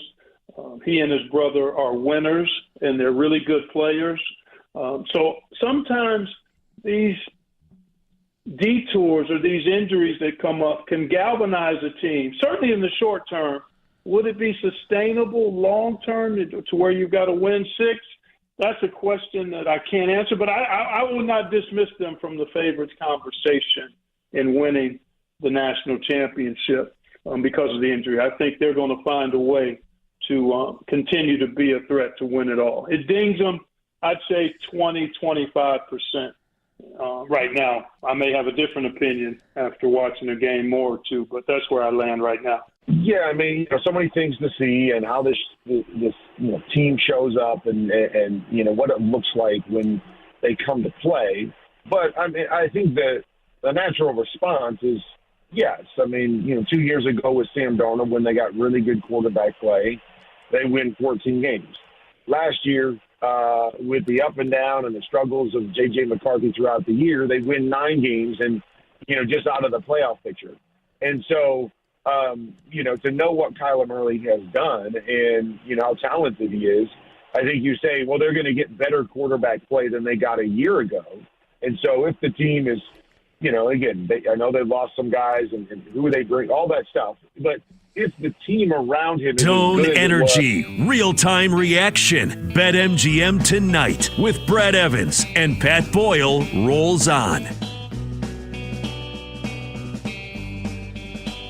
Welcome on back to BetMGM tonight here on Westwood One Sports. He is Brett Evans. I'm Pat Boyle. The number to join the show is 310-840-4910. That's 310-840-4910. We'll get you an update on the primetime games in just a bit. But, Brad, let's work our way backwards here. Let's get caught up on the SEC tournament, the early games, and then tonight's game, where we'll get into our conversation on some bid stealers and what could burst what has been a already very bad bubble. But let's start with the team that you got a ticket on to win the national championship. They are the defending champions. The Florida Gators, kicking off the day in Nashville, took care of Kentucky. But there was another one, just like Michigan. They had to sweat Florida. They had to sweat a little bit at the end of this. All of a sudden, it was a 5-point game with a minute to go. They end up winning, I guess, quite a little comfortably here against Kentucky. They beat them 71-63. And for the Gators, it was the familiar faces, Alex Condon getting it done with a 22-point double-double. Thomas Hawk adding 13 points and 8 rebounds. Chinyelu had 10 rebounds despite not scoring a ton. Boogie Flan didn't have a great game. He only scored 7 points. But, again, Florida, even on a bad day where they shoot 38% from the field and they only hit 3 threes, they get to the free throw line a ton, and they get 21 more rebounds than Kentucky. So Florida still able to win, but despite playing what is basically like their C game. And the Gators, they're going to prove to be a tough out in this tournament. They're the favorite to win it, and they are going to be a very tough out in the big dance because even when they don't play a good game, they still end up winning this by 8 points. Yeah, and that's the biggest key. They didn't bring their A effort hardly at all. It was barely a passing grade, to be honest with you. And they still won, and they still won in somewhat convincing fashion. They only scored 0.97 points per possession, and most alarming for the Gators, 18 turnovers. 18! Very uncharacteristic for this team to be caught off the rock like that. And credit to the on-ball pressure defense of Kentucky. They're getting the hands there in the passing lane and slapping the leather and creating some chaos and wreaking some havoc, but Florida still remain unbudged and undeterred in their wonderful play overall, despite some of the ills that they had. And defensively, just locked down. I mean, Kentucky only scored 0.86 points per possession in the game. You mentioned how Florida owned them on the glass. They own everybody in the glass. Savion Lee actually performed pretty well, had 11 points in the game to pick up the flack of Boogie Fland. And Thomas Hawk, as you mentioned, a very subpar game for him overall. And they still found a way to win by nearly double figures. Folks, this is why I'm on the Florida Gators to win back-to-back national titles. Even on an off night, they're still damn good. Yeah, and they're going to play Vanderbilt now tomorrow in the SEC semifinals, a team that they squeaked by in Nashville or in Tennessee. I always forget where the hell Vanderbilt plays, what city they're in. But Nashville. Yeah, they're going to play them tomorrow in what is almost a home game for Vandy. They went there back in the middle of January, squeaked out a 98-94 win, and Vanderbilt just a couple of minutes ago finished off Tennessee 75-68. I guess what does that mean for both of these teams? Vanderbilt and Tennessee, two teams that were just inside the top 25. Does it do anything for their seeding in the big dance with Vanderbilt able to get the win today, 75-68? Yeah, I shuffled them around on the bracket big board ever so slightly. Vanderbilt has the highest number 5 seed. They actually remain unchanged. And I shifted Tennessee down from the second highest number 6 seed to the third highest or second lowest number 6 seed, just ahead of Miami of Florida, who's in a battle right now in the ACC tournament against Virginia. We'll see what the outcome of that goes. So I think both those teams are pretty much fixed. It doesn't matter what Vanderbilt does tomorrow, and I think they could get their heads handed to them unless they have an out-of-their-mind experience of shooting the rock from outside. They're just outgunned, out-muscled. They don't have the bigs to really compete with Florida. Florida could beat them on the glass. It could be like a plus 20 advantage. That's not outrageous to say in the rebounding category for the Gators, because that's a big area of weakness for the Commodores, is really protecting the defensive glass. Vanderbilt can score. They got some sharp shooters from outside. Tanner has played well. Miles had a big game today. But those guys got to play out of their damn minds if they're going to pull off the upset against Florida, even if Florida brings another D+ effort to the floor. So Yeah, I think those teams, Vandy and Tennessee, are pretty much fixed. Vanderbilt's a 5 seed. Tennessee is a 6 seed. Unless Vanderbilt pulls a rabbit out of the hat tomorrow and knocks out the Gators, and they can maybe vault up a line to a number 4 in Florida, regardless of the outcome tomorrow, is going to be a 1 seed on Selection Sunday. Yeah, and for Tennessee, that was quite the dud today for Nate Ament, their star freshman, who is most likely going to be a first-round draft pick in the NBA, might even go in the top 15, right near the lottery. And he had 27 points in their win against Auburn yesterday, but just 12 points today, and he got 10 of them from the free throw line. He went 1 for 13 from the field. I know he was kind of carrying a little bit of an injury going into the tournament, so kudos to him for suiting up and grinding it out, but that was a disappointing game, to say the least, for him. And if he is not 100% for the big dance, I could see Tennessee being a team, like you said, right now you got them as a 6 seed. I could see the Volunteers getting knocked out by an 11 in the first round. Yeah, I totally agree with that. Here's the deal with Tennessee. They can't shoot, folks. They're so untrustworthy on the offensive end. How bad are they? Well, the last 10 games, the number 300 exactly in effective field goal percentage offense. Now, granted, they are the best second chance team in college basketball. They're generating an offensive rebound on over 40% of their possessions, and they've done that consistently throughout the year. They need Gillespie. They need those guards to really step up and actually hit some damn shots to compete. If they face a defense that's decent on the glass, they're going to get their butts handed to them. So right now, again, I have Tennessee as the third lowest number 6 seed. So right now on the bracket big board, they'd be facing the second highest number 2 seed. And Pat, do you want to take a guess who that is? You said the second highest 2 seed or 11 number seed? 11 seed. Number 11 seed. Sorry. Do you want to guess who that is? I got to imagine it's a bubble team. Off the top of my head, I don't know, so I'll just take a stab and say UCF. I'm going to give you a second guess. They've been all the talk of college basketball the last couple of weeks. Oh, Miami of Ohio. Ding, ding, ding, ding, ding. Correct. Wouldn't that be something? Tennessee, Miami, Ohio. Miami, Ohio, not nearly as good on the glass, but they can shoot the rock. Just give me an estimate of what the handicap would be. Do you think the Volunteers would be favored by what? 5.5, 6.5, more or less? What are your thoughts? Tournament lines normally a little bit tighter. I still think Tennessee would probably be at 8.5 point favorite. That's my guess. I think that's accurate. Might even be a little bit higher. Might be 9.5, could be 10.5. Quite frankly, and because Miami just cannot hang on the glass. That would be a horrendous matchup for the Red Hawks if they will win a game and prove all their naysayers and doubters wrong. All right, well, we know that the MAC has already produced that giant surprise with UMass taking out Miami of Ohio yesterday. They lost to Toledo, the Rockets. The Rockets went blast off today and beat UMass, so now Toledo is playing in the MAC championship game tomorrow. And I'm trying to just double check here. Who's the other MAC semifinal game that is going down tonight? Akron, Kent State. Oh yeah, Akron, who was 17-1 in conference play with their lone loss to Miami of Ohio. So if Akron takes care of business, they'll be pretty decently sized favorites to beat Toledo. And there was no shot Akron was getting an at-large bid, right? So they got to win this thing if they're getting into the big dance, right? Yeah, and that's a very dangerous team. They were the surefire favorite to actually cut down the nets and represent the MAC in the NCAA tournament. Now, of course, everybody is divided on whether or not Miami, Ohio is going to be in comfortably, or are they going to avoid Dayton, or are they going to be in at all? I mean, there's arguments on all sides of the ledger there. I think they will be dancing. I think they are in comfortably. I think they will avoid the play-in round. But that Akron team under John Gross, a former Illinois coach, they've been excellent offensively. How excellent? They're number 2 in the country, Pat, the last 30 days.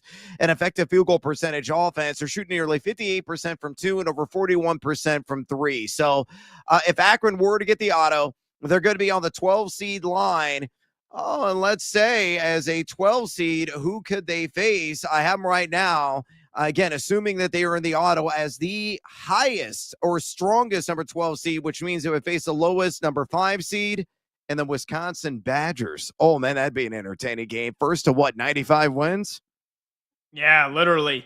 Speaking of bid stealers here, Brad, because we almost had one today. We almost had one surface in the A10 championship, the conference that St. Louis finds themselves in, who you have getting in with an at-large bid. The Billikens, they've been one of the best field goal percentage teams on offense in the country, and yet they were down 14 today to George Washington, a team that has only 18 wins and was under 500 in conference play. St. Louis storms all the way back. Your guy Robbie Avila with the glasses. What do they call him? Larry Nerd. Robbie Avila scored 20. Milk Chamberlain. Milk Chamberlain. Larry Nerd. Robbie Avila with his goggles scores 22, and St. Louis holds on to beat GW 88-81. If they lost today, holy smokes, that would have blown the whole thing wide open, because then you absolutely would have had a bid stealer in the big dance coming out of the A10 tournament. And that was only a quarterfinal game. So that's not even a given. They got to play Dayton tomorrow, who beat the Bonnies of St. Bonaventure. So you got St. Louis and Dayton in the A10 semifinal. VCU beat Duquesne in the other A10 quarterfinal game. So VCU, the Rams, the Fighting Shaka Smarts, they play the winner of Davidson and St. Joe's. But if St. Louis doesn't win this tournament, man, we are going to have a bid stealer, and that is going to be bad news for any of these teams right now hanging on that bubble. Yeah, you're exactly right, man. And the same really applies on Mountain West Conference. We can't overlook that because Utah State is going to be in no matter what. So you have a bid stealer possibility there. Could be New Mexico, could be San Diego State. Those two teams are going toe-to-toe tonight. And Utah State still alive and kicking. But if they don't get that automatic berth, that could be another bid stealer. So let's say you're one of the last four in. And here are the current last four in from strongest to weakness. Right now on the bracket big board, you can check it out for free. I'm updating it frequently now until Selection Sunday on my free website, thegamingjuice.com. Missouri, the safest of the bunch. VCU just got that big win against Duquesne. I think they're going to be dancing no matter what if they lose in the next round of the A10 tournament. SMU in a very precarious spot right now with a high 40s. WAB wins above bubble, though they're 4-10 against quadrant one competition and played a top 40 strength of schedule. And then Texas, Sean Miller's Longhorns, my very last team in, even with 14 losses. They got 6 quadrant one wins, barely inside the top 50 in terms of WAB.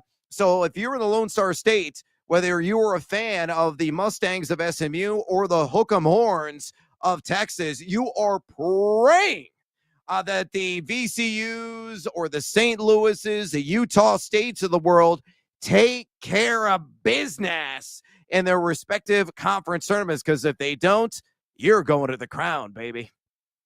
Yeah, and speaking of which, speaking of that Mountain West, Utah State, they play Nevada tonight in Vegas, and then the next semifinal, San Diego State, the Fighting Brian Dutchers, against the New Mexico Lobos, who you said is a team that is on the bubble. I don't know if they're first four out or next four out right now.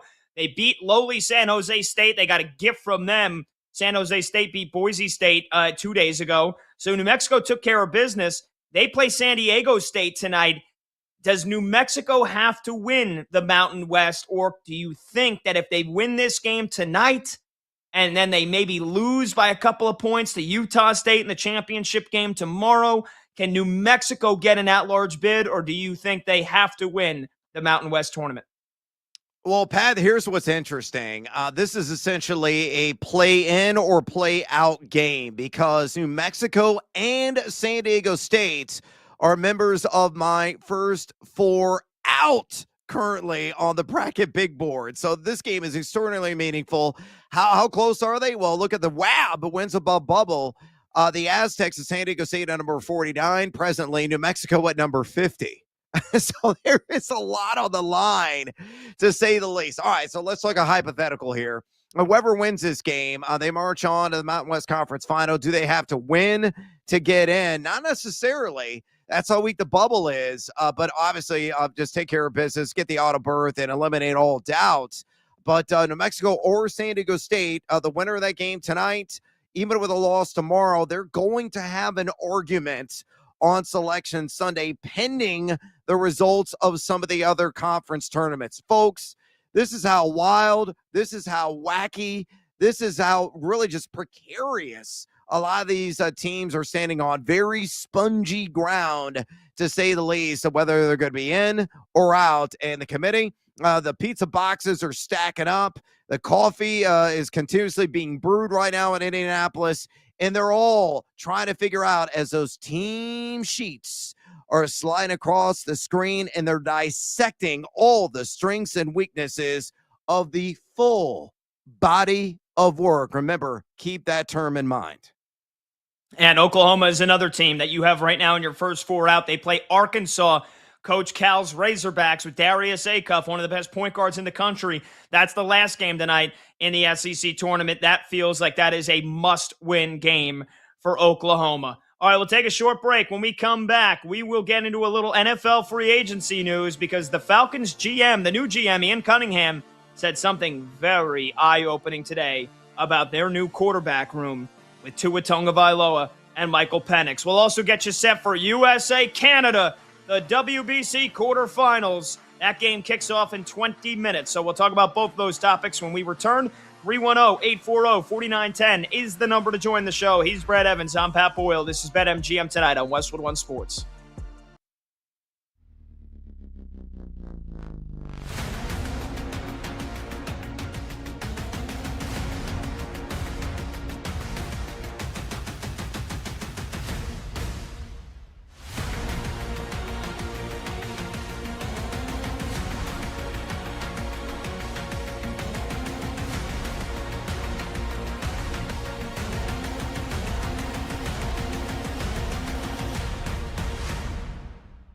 And Kyler's going to work with Kevin O'Connell. And Kevin O'Connell comes from this tree, right? And Kevin O'Connell ain't going to be the type of coach that's going to harbor a quarterback that doesn't do the work. That ain't happening. I promise you that.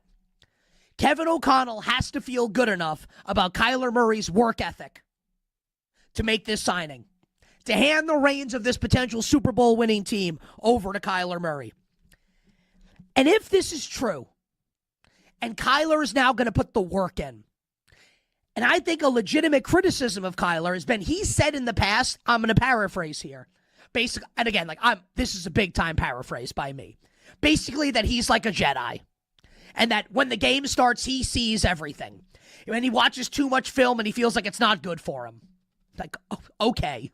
Like, I love when people in life say things like that. Like, this thing that all the successful people do, I'm the only person that doesn't have to do that, and I will succeed. Listen, we're all delusional when we're younger, right?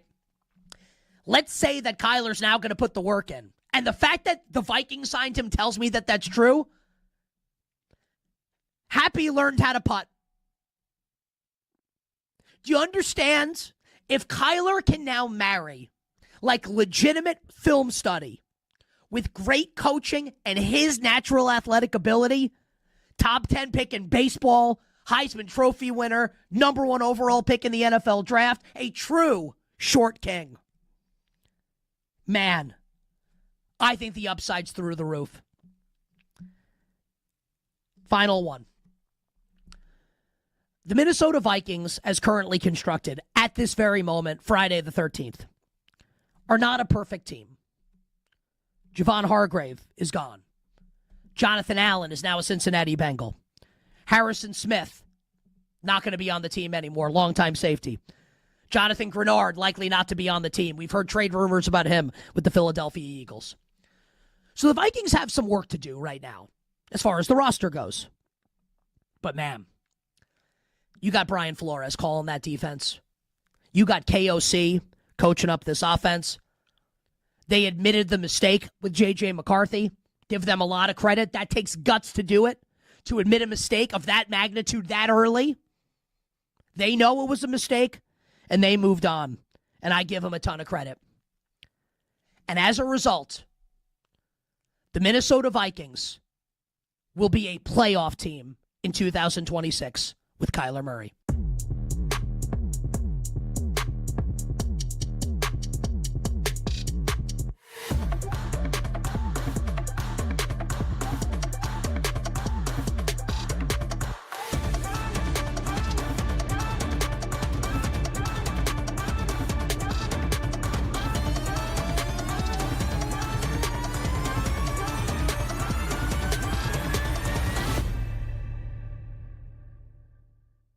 Initially, I was in your camp, Nick. I was like, we expanded from 64 to 68 in 2011, in part because we increased the number of Division I teams. There's a percentage of teams in other sports that make the postseason across the NCAA landscape, and that hovers around 20 to 23%. And we had dropped below that before the 4-team expansion in 2011. A similar situation has occurred now as we've gone to 365 Division I teams, including those, I think it includes those that are transitioning to become Division I. So now if you think about a 20% threshold of 365, that's 73 teams. So from the mathematical standpoint, I could get on board with that and have gotten on board with that. Expanding for the sake of expanding. Other folks are in the camp of more games, and that's where you fall. And I don't have a problem with that, but I want some rationale behind more games. And the mathematical one that I just shared is what's allowed me to be okay. I don't want to see it beyond 4 to 8. And I don't think it will go that way, but I do think the winds are blowing towards expanding either 4 or 8, and it could happen as soon as, the next year or two. Initially, I was totally opposed. I really was. I thought it was not broken. Why fool with it? But now that I've given it a little more time and thought, I would be on board with a modest expansion.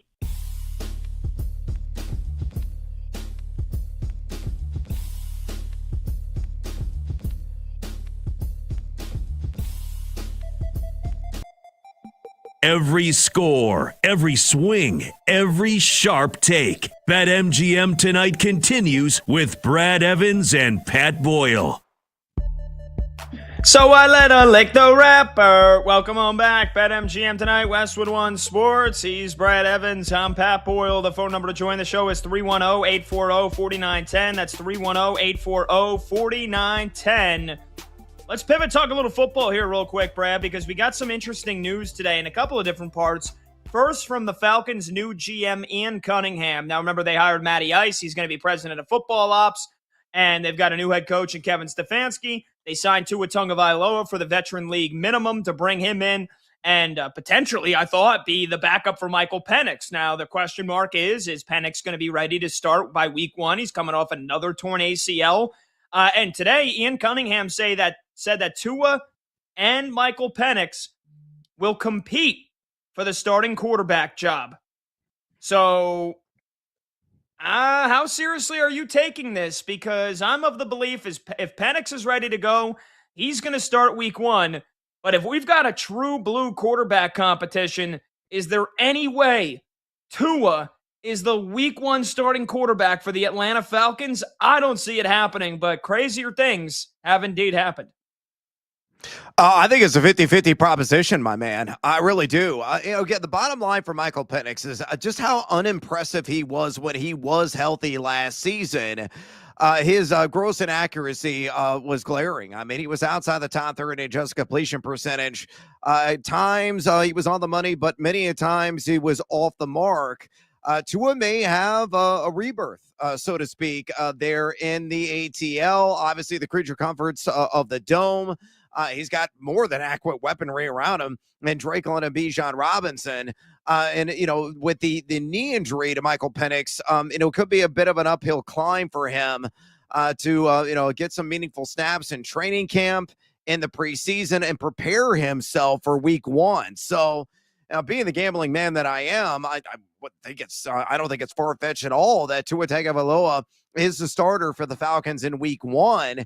And if he starts off maybe the first game white hot, they're going to be like, you know what, Michael Penix, just relax, man. Take your time. We want to make sure you're at 100%. And maybe Tua goes out in week 2, has another surprisingly good game, and it just snowballs in a positive way for Tua. It snowballs in a negative way for Michael Penix. So I don't think it's a sure thing that Penix is going to have that gig back at any point next season. And in fact, I believe it's a full-blown 50-50 split. Who is going to get the snaps in week 1? Wow. I mean, again, for me, it's as long as Penix is healthy, he's the starter. I cannot see this going any other way. Tua's damaged goods. I know they wanted to bring, you bring in a lefty so you don't have to worry about who's the blind side tackle like they had to worry about last year with Kirk Cousins, and they end up losing their right tackle anyway, right when the start of the season started. If Tua ends up being the week 1 starter and Michael Penix is healthy, that is damning on Michael Penix. And it's starting to feel, well, it'll start to feel as we get closer to June and July and training camp begins. We'll get some more definitive, like, what are the splitting of the reps once training camp starts. You could be right. This might not be that far off from what we saw in Indianapolis last year. Daniel Jones kicked to the curb by the Giants.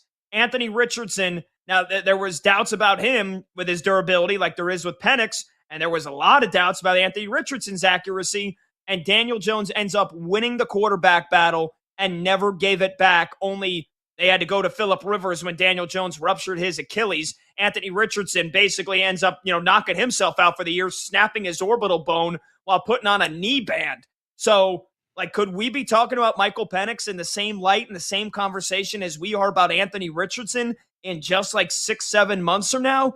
I think it would be crazy, but again, I didn't expect Daniel Jones to win the quarterback battle from Anthony Richardson and then this season to play out the way that it did. So it would be a big shock to me. It would be a huge black eye on the resume of Michael Penix. And, again, if it does play out the way that you think it could, in a year from now, we might be looking at Michael Penix getting cut by the Atlanta Falcons, which I didn't think would ever happen, especially after they signed Kirk Cousins just 2 years ago to a $180 million contract, and then they draft Penix 8th overall. Boy, that would be 2 swings and misses by the regime that's obviously not even here anymore. Yeah, look, it's within the range of outcomes. It really is. I just think Penix isn't really all that good. He hasn't proved to be reliable and consistent on a week-in, week-out basis. So, and that knee injury really just sets him way behind the 8 ball, in my estimation, to be ready for the start of training camp. He's going to be eased in, brought along slowly. So Tua comes in. He proves, hey, you know what? I've got a chance to be reborn, have a renaissance of sorts. Obviously, he's got a lot of injury downsides as well, given his concussion history. But if Atlanta can protect him adequately, that lefty could come in and spin spirals and, on the money to a Drake London, to a Bijan Robinson, to a Kyle Pitts, and not skip a beat and maybe not relinquish the gig moving forward. So let's not automatically assume that Michael Penix will be the man in Atlanta. I think this is a shrewd and savvy move by the organization, knowing the shortcomings of Michael Penix, and Tua is a guy I just don't think is really done yet. So we're going to find out here in the end. All right, really quickly, let's pivot. Let's talk a little baseball real quick. The World Baseball Classic quarterfinals kicking off today. To the Dominican Republic, they are putting a beatdown on Korea. It is 7-0 to the DR. They've also got the bases loaded right now in the bottom of the third with 2 outs. They've already scored 4 runs in this inning. Christopher Sanchez versus Hyunjin Ryu. We were talking about it yesterday, me and producer Brandon Combs, and I said that pitching matchup, that's a hydrogen bomb versus a coughing baby, and it certainly has played out that way. Hyunjin Ryu got knocked out in the second inning, and Christopher Sanchez is working on a no-hitter right now. I don't know if they have the mercy rule in knockout games, but we could very well be headed that direction if the DR continues to dominate this game, and if they get another big hit here with this at bat, bases loaded, 2 outs. But Brad, we are 10 minutes away from the USA and Canada going at it in Houston. Here is the United States starting lineup. Mark DeRosa, I guess, he remembered that this game, it counts. Their tournament hopes on the line tonight. So he's not, starting any bench players. Here's the starting lineup for Team USA. And then I want you to give me a prediction of the score tonight. You got Bobby Witt Jr. leading off at short. Bryce Harper batting second at first. Aaron Judge, El Capitan, batting third and right. Schwarber batting fourth and DHing. Alex Bregman in the 5-hole at third base. Roman Anthony batting sixth and left. Cal Raleigh batting seventh behind the dish. Bryce Turang batting eighth at second base. And PCA, Pete Crow Armstrong, batting ninth in center field, with Logan Webb on the mound against Michael Soroka and Canada, who, look, they do have Otto Lopez. They got Josh Naylor. They got Tyler O'Neill. They got a decent lineup. This should be like 8-2 at the absolute worst for Team USA. They better put a beat down on Soroka and Canada tonight. What's your prediction for the score, Brad?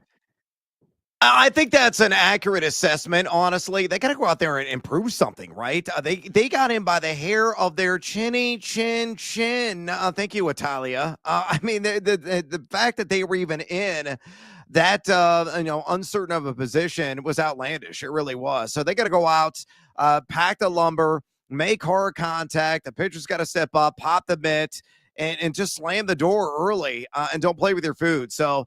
I'll go on record. I'll one up. I think Team USA scores 10 runs. I'm going to go 10-1. It's going to be a smackdown. Team USA against Canada. Love your syrup, but sorry, Maple Leafs. Your true and patriot land. All right, Juan Soto's got the bases loaded right now for DR. We'll keep you posted on that. When we come back, it's Friday night. It's the list on BetMGM tonight.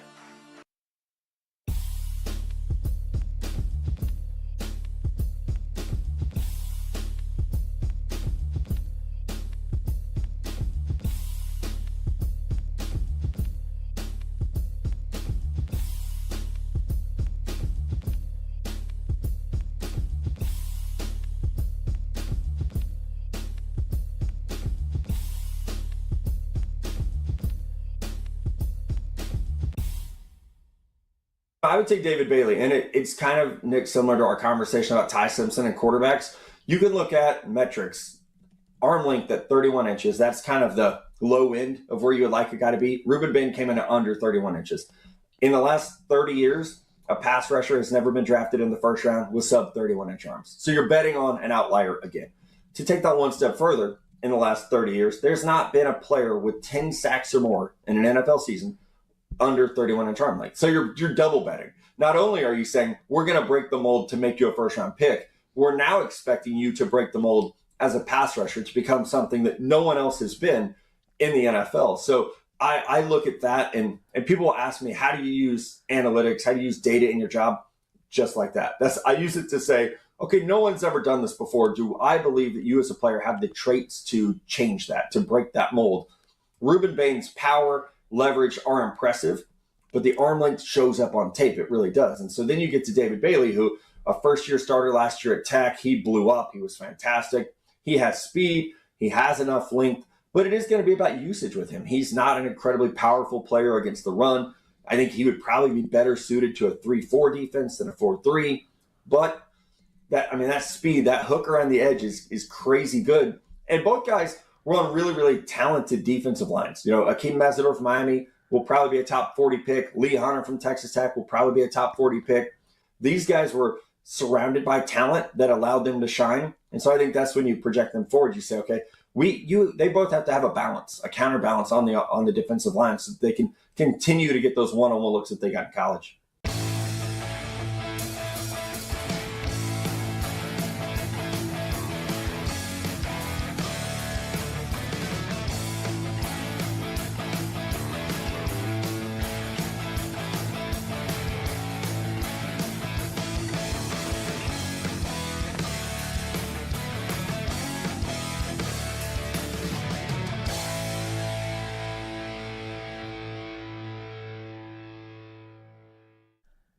Something else that's worth considering with Shai Gilgeous-Alexander. And he has already reached in his career dizzying heights, right? Think about some of the things we've just said about him and what he's done.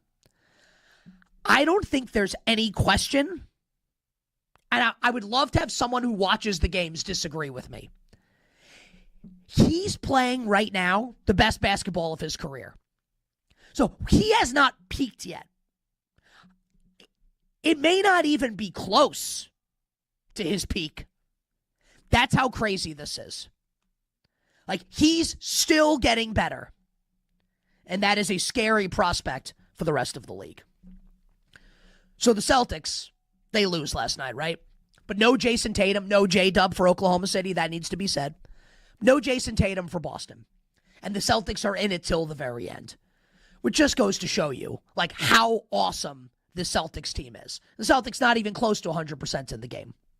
Boston doesn't have a number of their stars in the game. No Derek White last night for the Celtics as well. And Boston able to literally take it down to the final possession in Oklahoma City against the Thunder. And I don't know how you watch the game, how you think about that game afterwards, and not feel like the Celtics can absolutely get to the NBA Finals and have a great series with OKC if they get there.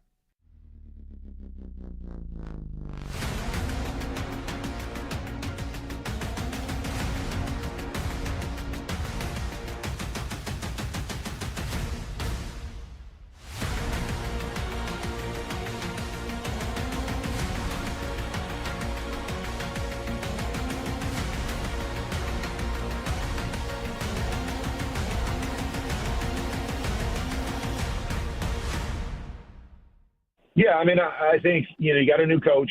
Obviously, you're making a change at quarterback, and this is a rebuilding project, that it's about building a team and then getting your quarterback is, I believe, the way that they're going about this. Now, they might draft somebody high and say, hey, we convinced this guy can be our guy in the future. But I think you have to look at it from that perspective. I know we all want to win right now, but this team hasn't been a good football team.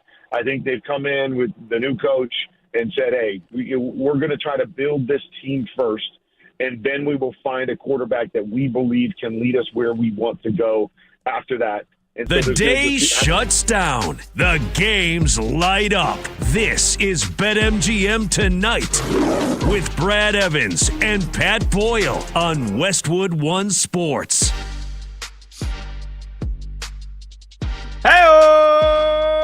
Welcome on back. BetMGM Tonight here on Westwood One Sports. He's Brad Evans. I'm Pat Boyle. And we are brought to you by BetMGM. Make it legendary. Download the app today. Please gamble responsibly. You can watch the show live on Twitter at BetMGM Tonight, and you can watch the show live on YouTube. Just search BetMGM Tonight and hit that subscribe button. And you can listen to the program on the Westwood One Sports app, the Odyssey app, SiriusXM Channel 375, and hundreds of local affiliates throughout North America. The phone number to join the show is 310-840-4910. That's 310-840-4910. We're going to get to a Friday night staple, which is called The List, here in just a couple of moments. But, Brad, we've got these primetime games at halftime.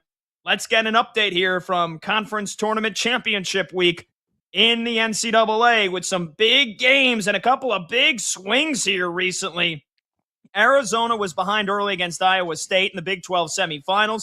Number 2 team in the country versus number 7 Iowa State.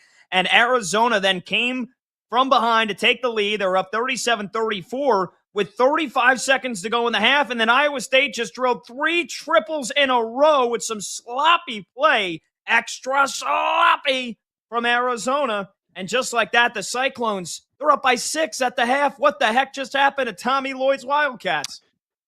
Yeah, that was bizarre, that sequence. That 9-0 run came in 1 minute and 23 seconds. Momcilovic putting the cherry on top of the sundae with a one-legged off of his right foot at the buzzer running 3 to get that 6-point edge at the half for the Cyclones.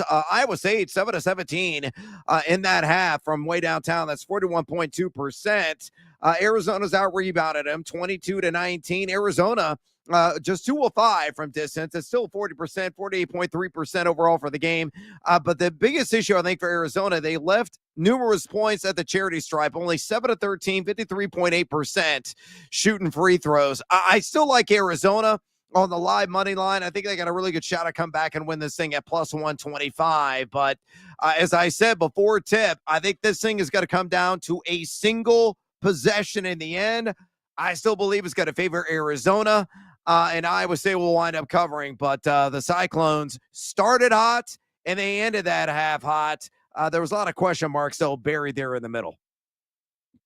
All right, so there you go. Halftime at the Big 12 semifinals in Kansas City, which, by the way, Brad, let's actually spend a minute or two here. So the Big 12, they were making a lot of waves because they had the LED floor, which they had up until today. And, every time somebody made a 3, like the perimeter would light up, the paint would flash in colors when somebody would slam down a dunk. And they got rid of the LED lights before the semifinals today. They replaced it with just traditional hardwood. due to safety concerns. What was the issue? And I guess that maybe spells the end of the LED courts in the near future here for conference tournaments. Yeah, guys are slipping all over the place. And there was a Kansas State player that said it was just an atrocity that they were playing on it effectively. He was just like, yeah, it's just not easy to grip. It's just a different overall surface. Christian Anderson, the standout guard from Texas Tech, slipped last night, got injured. Thankfully, it wasn't serious. And that was all she wrote. After that game ended in the night session, finally wrapped up, the Big 10 commissioner or Big 12 commissioner came out and said, yeah, we're going to remove it and put in traditional hardwood. They immediately began dismantling it. But yeah, I mean, you didn't test this thing out. It's glass. Of course it's going to be slippery. And unless they had some like sediment or something that was incorporated in the glass so it'd be easier to grip, everybody saw that outcome coming. Look, I questioned the court. Now I saw it. I'm like, oh, this is pretty cool with the illuminations and all the highlights and stuff they were able to play during the break. The interactivity of it was very unique, but it's all about player safety first. Just use hardwood. That's what the game is intended to be played on. I think that is a wrap, at least for now, on LED courts anywhere in college basketball. Yeah, it's just not good. Not good. Can't have guys slipping and, guys complaining of migraines as well. I mean, yeah, valid concern. God forbid anybody that suffers from epileptic seizures. I mean, it's flashing lights. Anyway, so that's done. So just the regular hardwood, which I've been watching this game on my quad box with the other games going on, and I think this court looks fine. It looks fine. We don't need to go crazy with the LED lights. I know we got it. Everybody's got the attention span of a goldfish nowadays. So we got look at those flashing lights. Look at the perimeter light up. I thought it was pretty cool, but it's definitely not needed. Big East tournament semifinal. Yeah. First one has gone final. Rick Pitino's boys, the St. John's Red Storm, back in the championship game. They finish off Seton Hall 78-68. Brad, I saw there was just free throws galore in the final 2.5, 3 minutes, which is unfortunate if you had the under. But the Johnnies move on. They advance. Zuby Ejiofor with another 20-point game. And the Johnnies have a chance to repeat as Big East champions. Something that if you said that even 5 years ago, I would have slapped you silly because it just would have made no sense. But hate him or love him, and a lot of people hate him. And I crushed him last year when he threw his team under the bus, saying that they were slow laterally and basically blamed the entire team and not him. It's the Rick Pitino effect, man. They're playing for another Big East title for the second straight year. Yeah, that's exactly right. Not at all a surprise. And yeah, it was a free throw fest. It was absolutely ridiculous at the end of that game, to say the least. But St. John's, do what they always do. They defend their tails off and can't hit the broadside of a barn consistently from any point on the floor offensively. That is going to be their undoing. That is going to be where they melt in the NCAA tournament. But as long as they play defense, they can hang with just about anybody, no matter the draw. All right, we'll get you an update on Purdue and Nebraska and Miami, Virginia, and Ole Miss, Alabama to start the next segment. But it's Friday night. It's time for a BetMGM Tonight staple. Here is the list. I'm going to have to go tell the world exactly what's on the list. Are you ready? I'm ready. I love trivia. Hey, the champ is telling you to do something. You know what? You just made the list. I love it. I love that intro. Let's get producer Brandon Combs in here. Let's get video producer Michael Montgomery. And let's have another Friday night version of the list. Monty, what are we rocking with tonight? What is the list?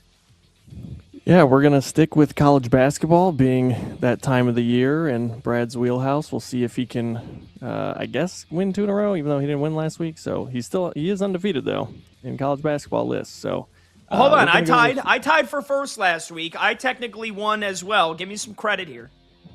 Yeah, but you're not undefeated. Who takes credit for a tie? Yeah. I don't know. I tied for first. I didn't tie for second. You came in last. Technically, if you tied for first, you did tie for second. Yeah. No, tied for first. I got a gold. Me and Brad would have been both given gold medals last week. I wouldn't have been given a silver. Oh, you're one of those. You like participation bronze. trophies, huh? Gotcha. It's not a participation Gotcha. trophy. Children. We won. Neither of us got Okay. eliminated. You got knocked out. Monty, I guess you what's got the fair. list? Yeah, all right. We're going to jump a few weeks ahead in the tournament, and we're going to do Final Four appearances, but the team has to have at least 5. So all schools with at least 5 Final Four appearances all time. That is the list.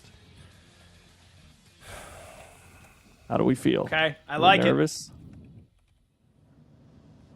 I feel You seem pretty good. nervous. I mean, it's Who seemed Brad's All of you. The wheelhouse. So silence. Brad's got this one on lock. Well, not necessarily. But let's go. There will be some surprises. Let's have Okay. Brad go first, per usual. So, go ahead, Brad. Well, this is a layup. It's Duke. They are on the list. Who would have thought, right, Duke? Pat? All right, I'm going to go with Duke's rival because that's where my brain just went after Brad mentioned Duke. And I'll go with the team right down Tobacco Road, from Tyler Hansbrough to Caleb Love and everywhere in between, Michael Jordan. Give me North Carolina, the Tar Heels. They got to be on this list. They have the most ever, 21. Oh! Bada Duke bing, second bada with boom. 18. It's Carter the Truth.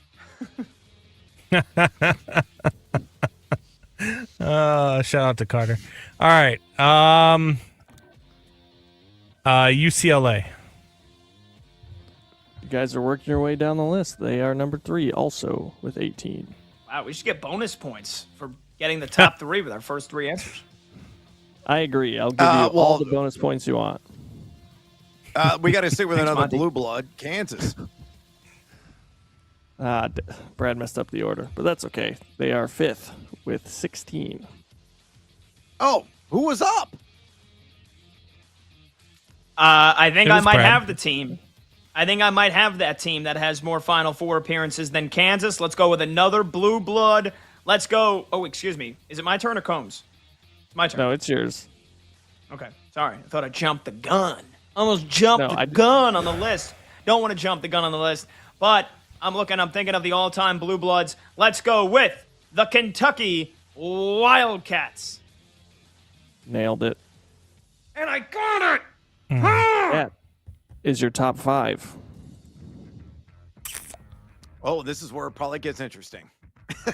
Yeah. How many teams are on this list, by the way, Monty? I'm guessing, 20? It's full. Yeah, there's a full 20. Technically, there are 21 schools with 5 Final Four appearances. So I'll just tell you the one if you happen to get the one I didn't put on the screen. Well, at this point, I'm just going to be naming schools that I know. So let's go to take it away from Brad. Let's go with the ILL. I think they've done 5. That's pretty insane guess, but yes, they are the last one on the screen with 5. Wow. Yeah, barely got it. Barely Let's go got with it. teams I know. My turn? My turn? Yeah, Brett. Yeah. Okay, I know a lot of these have come recently during the Jay Wright era coaching, and they're kind of a semi-blue blood. Villanova. They have 6. All right, I'll stick in that same conference. I'll go with another blue blood. From Coach Calhoun to Danny Hurley recently here. Let's go with the UConn Huskies. They've got 7. Bang. Suck on that, Combs. That's wild. Wild. Let's go with Sparty, Michigan State. They were the next one in order that you guys needed. Ooh. They've got 10. Haha. Sometimes it pays to be lucky. Take that, Pat. Back to me. Yes, Brad. You're always after Brandon. All right. Unfortunately. So this team is not going to make the NCAA tournament. They once were considered a blue blood because of the late, great Bob Knight, Indiana. They are on the list. They've got 8 Final Four appearances. Damn it. That was going to be my guess. All right. Starting to scramble here. All right. I'm thinking of the teams that are dominant right now. And I know I think they've made 2 in the last 5 years. They're definitely a powerhouse. And was it the 90s or the 80s? They've got to have at least 5. Oh boy, this would be a tough spot to get knocked out this early. You're about to steal my guess. Let's go. Cougs up. Let's go with Houston. Son of a... That's who I thought you were going with. They have 7, so you are good to go. Woo! You just made the list. I'm just going to stick with Big Ten teams. Ohio State. They are tied with Michigan State with 10. Wow. Ohio State's got 10 Final Fours. Yeah, that's kind of surprising. All right, let's go with the artist formerly known as the Fighting Jim Boeheim, Syracuse. You are correct. They are tied with Villanova for 6. Yeah, all right.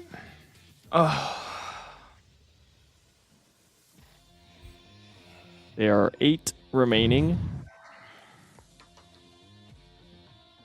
Oh, man. All right, now I'm starting to struggle. Think of the great coaches. Think of the great coaches. Think of the great teams. Think of the great coaches. Think of the great teams.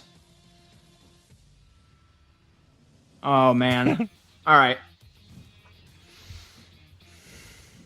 I think when he was there, they definitely had at least 2. Maybe even 3. Damn it. My mind went to Pitino. And so I'm hoping Rick Pitino don't let me down here. Bring in the strippers for the recruiting visits, and bring me to another guess here. Let's go with Louisville. You are correct. They have 8. Let's go.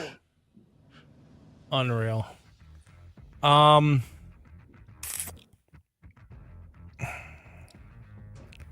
gonna be out. Nah, you got this, teams. dude. You've heard of all these schools, and most what of them are... I don't know if they've been to 5 Final Fours. Florida. They have 6. You are safe.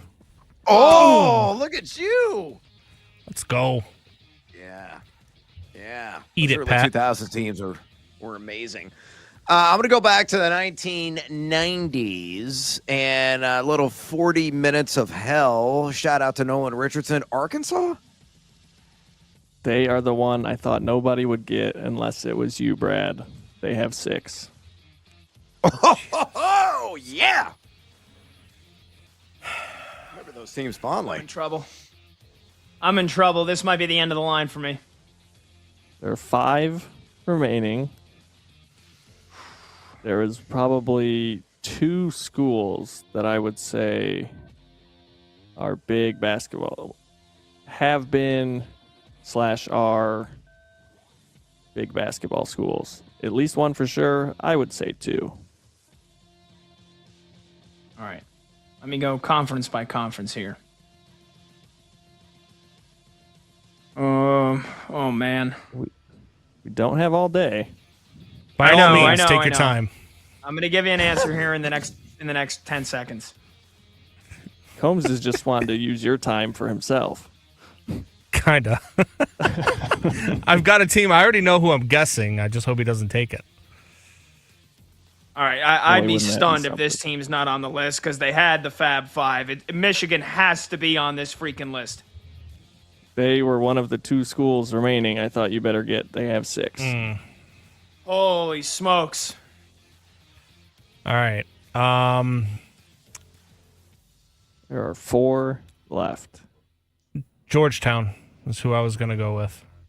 They were the other school I was saying you should get. They have 5. So these next that would have 3. been that was going to be my shot in the dark. I've got 2, and I don't feel great about it. You guys just took my teams. You might have got me here, boys. Oh, man. Brad, you just need 1. There's no way these guys. I don't. And you went first, so whoever. Yeah, but I don't Unreal. think they got 5. I only have 2 teams, and I know they had multiple, but I don't think they had 5. Screw it. I'm probably gonna get bounced. I don't feel good about this. UNLV. They are not on the list. Oh, Wow. Hey, that's a win for me and Pat. I don't care what anybody says. That's a win for me and Pat. That's You haven't. stunning. You've all gotten the same number correct so far. So Yeah, if you all go one out of on us this has to round, get one Oh, here. nobody crap. wins. One of us has to get one, and I don't feel good about it. I don't think I'm getting it either. UNLV, damn it. for the record, has 4. Brad, so just Of missed out. course. Ooh. Come on, Tark.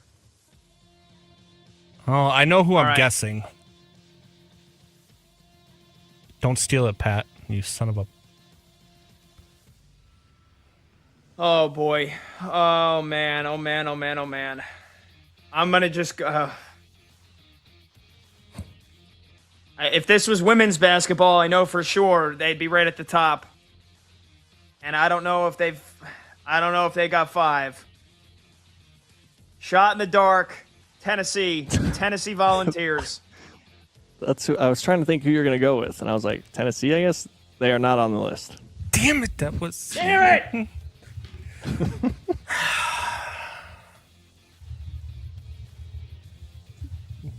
You just need to randomly guess one of 3 schools, Brandon. I know. Combs for the win. No pressure. No pressure. Tennessee was going to be my guess too, so I'm glad Pat took it. Well, Tennessee apparently has never been to a Final Four. Oh, I got it. That's all right. Oh man, we should all. If Combs doesn't about- get it, we what should be able about- to jump back in. What about Cincinnati? I mean, get out of here! Get out of here! They What? have 6. They're Cincinnati. here. How did you? I pull pulled that one out of his Cincinnati? butt. I pulled it out of my butt. I'm just going through Who schools guesses and teams that I can Cincinnati? When's the last remember. When have they even been good? Wow. Ah. That is insane.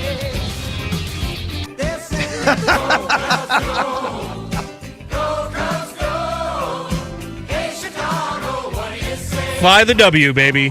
Fly the W. There is no shot you got that without a Google search. Who Dude, the I'm- hell guesses Cincinnati? I told you I was just naming schools that I know. Every single one of these after my first 2 guesses were complete guesses.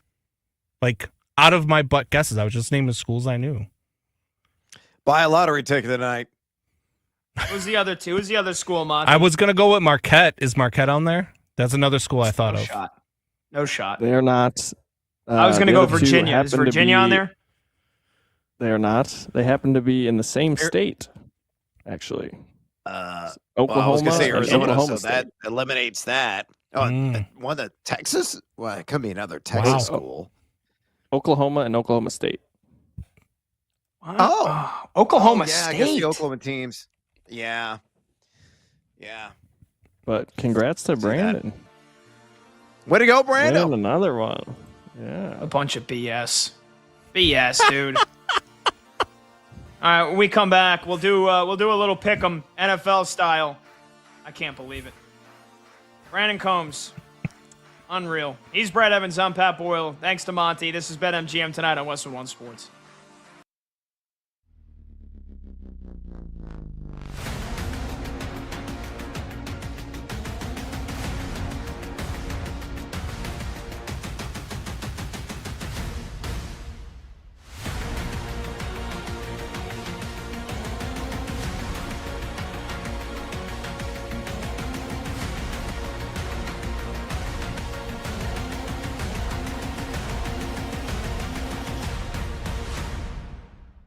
year too. I think Mekhi Lemon from USC is the best. And Cardinal Tate is close. Jordan Tyson from Arizona State, if it wasn't for the injuries, I think would be higher for me. But Lemon, I look at someone who can win with route running. He can win with angles and leverage and toughness. I'm trying to get away from evaluating wide receivers who can only get open because they're fast or they can only get open because they're big. I look at the NFL and see Puka Nacua and JSN and Justin Jefferson, and the great receivers in the NFL right now are route runners primarily. Lemon is a route runner. That's where he does his work. That's how he gets open. He can play in the slot. He can play out wide. It's that middle of the field toughness that he has. And I would tell people, go watch the Iowa game. If you want to see like what a guy looks like when he's carrying his team, there's so many moments where he knows he's going to get rocked going over the middle, but he doesn't give up. You know, it's that toughness. I think he had 10 catches, like 154 yards that day. But he, to me, is the best receiver in this class and somebody that's going to immediately boost any offense that he gets in.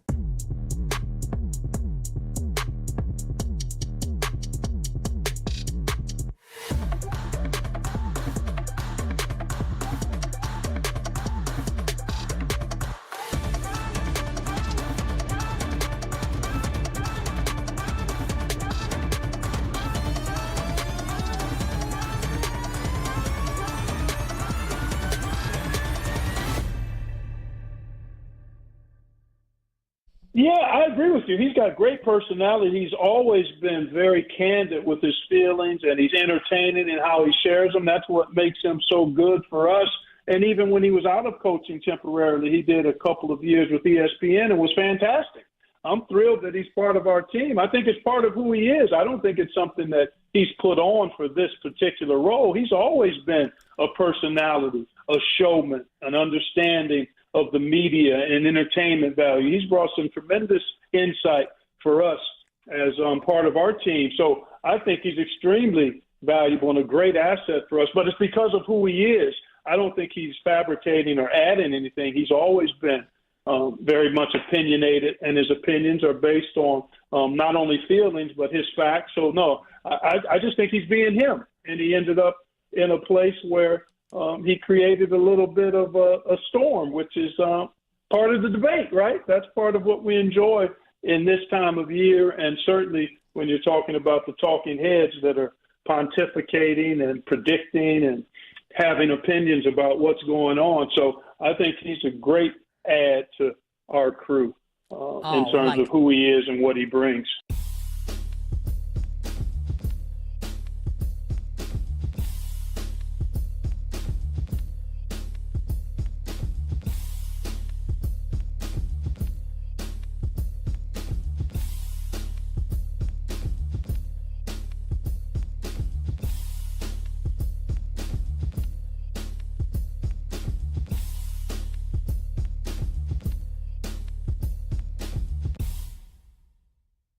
I feel like we've lost the plot a little bit.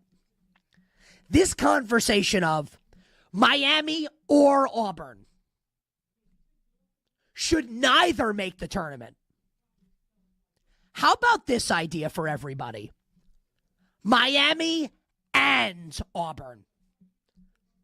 Both should make the NCAA tournament. Do you know why? Because it's the most entertaining thing.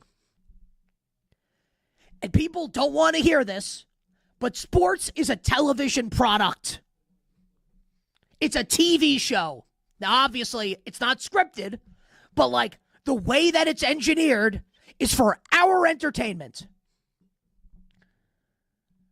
Friend of the show, Jeff Goodman from the Field of 68, tweeted yesterday, and he's 100% right. Jeff said, you want people to watch the first four? Miami versus Auburn. Miami versus Auburn. Now, before we get into, well, the raw offensive efficiency versus adjusted defensive efficiency against this team in this month, blah, blah, blah, this and that, on-base percentage, EPA, all this nonsense. How about this metric for everybody? Entertainment. Fun.